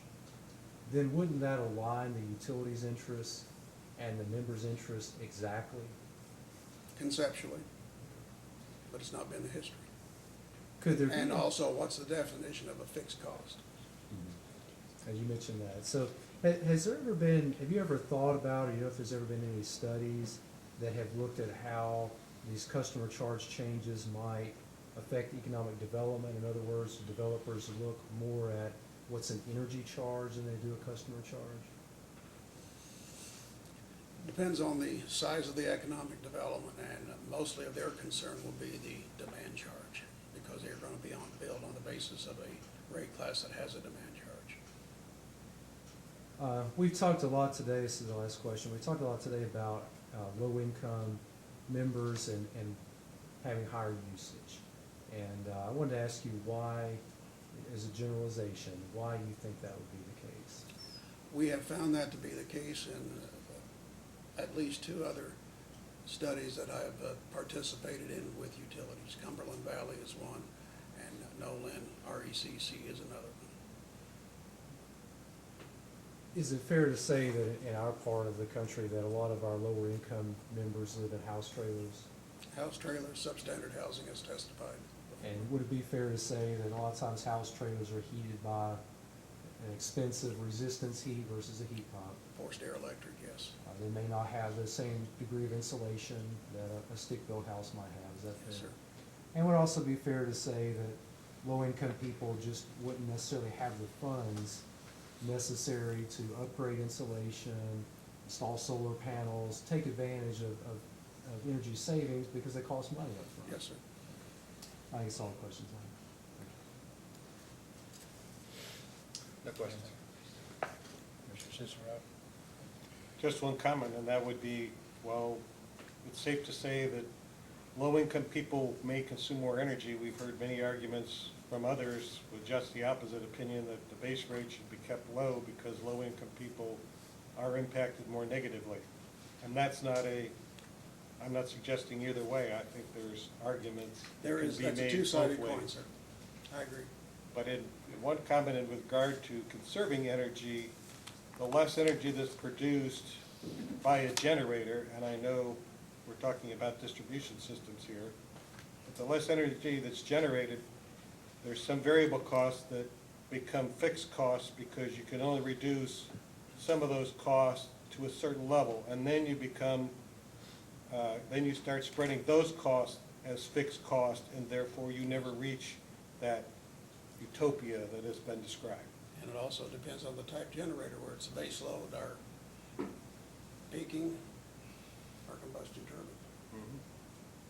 That's all I have. Commissioner Matthews? I don't have anything. May this witness be excused? You may step down, thank you. Mr. Oswald, is there anything further? Nothing more. Mr. Oswald, would you be wanting to file a brief or allow the case to be submitted after the discovery requests I have been think that's answered? fine. I think it's whatever the commission would want us to do. Okay. Well, what's the last date here for a decision? Do we know? It's about the end of March. End of March? Near the end of March. It was approved 1st of October, I believe, or the end of September. April 1st?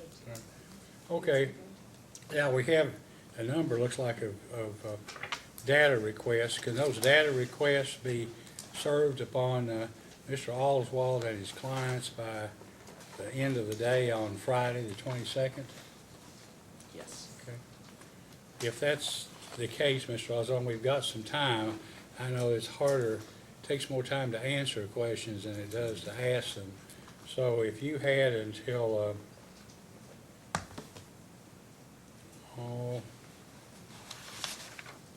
say March 8th would give you a couple weeks, is that enough time? I think so, and I feel like I've kept a pretty good list, so I'll go ahead and email that so they can start working on it. Well, yeah, they'll go ahead, if you don't get their data requests on Friday, if they aren't in writing, that's too bad for them. So if you don't have to keep a complete track unless you want to, because if it's not submitted to you in interrogatory form, then you're not required to answer it. Okay, so Friday the 22nd to ask, and March the 8th for the answers, and after that time, the case will be submitted. Fair enough? You want to file a brief? I may want to file a short brief. Well, I'll tell you what, if you do, now, we can do this and have simultaneous briefing, or Mr. Oswald ought to have the opportunity, if you file a brief, if he doesn't particularly.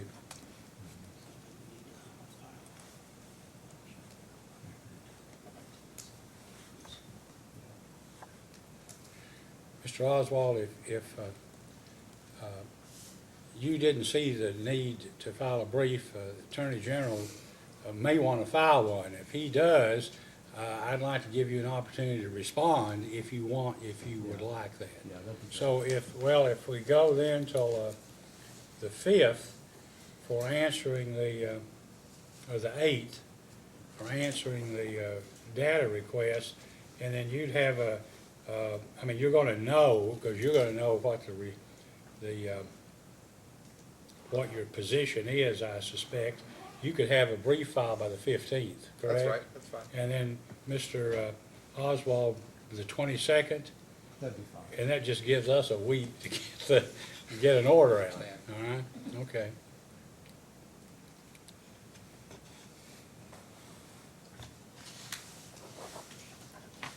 Oh, no, it was put in the record. Yeah, that one. Mr. Lynn, the current inflation rates 2008 to 2018 was actually placed in the record, isn't that It correct? was, Your Honors. Commander, it was filed, wasn't it? All right, if there's nothing further, then this hearing is adjourned. Thank you.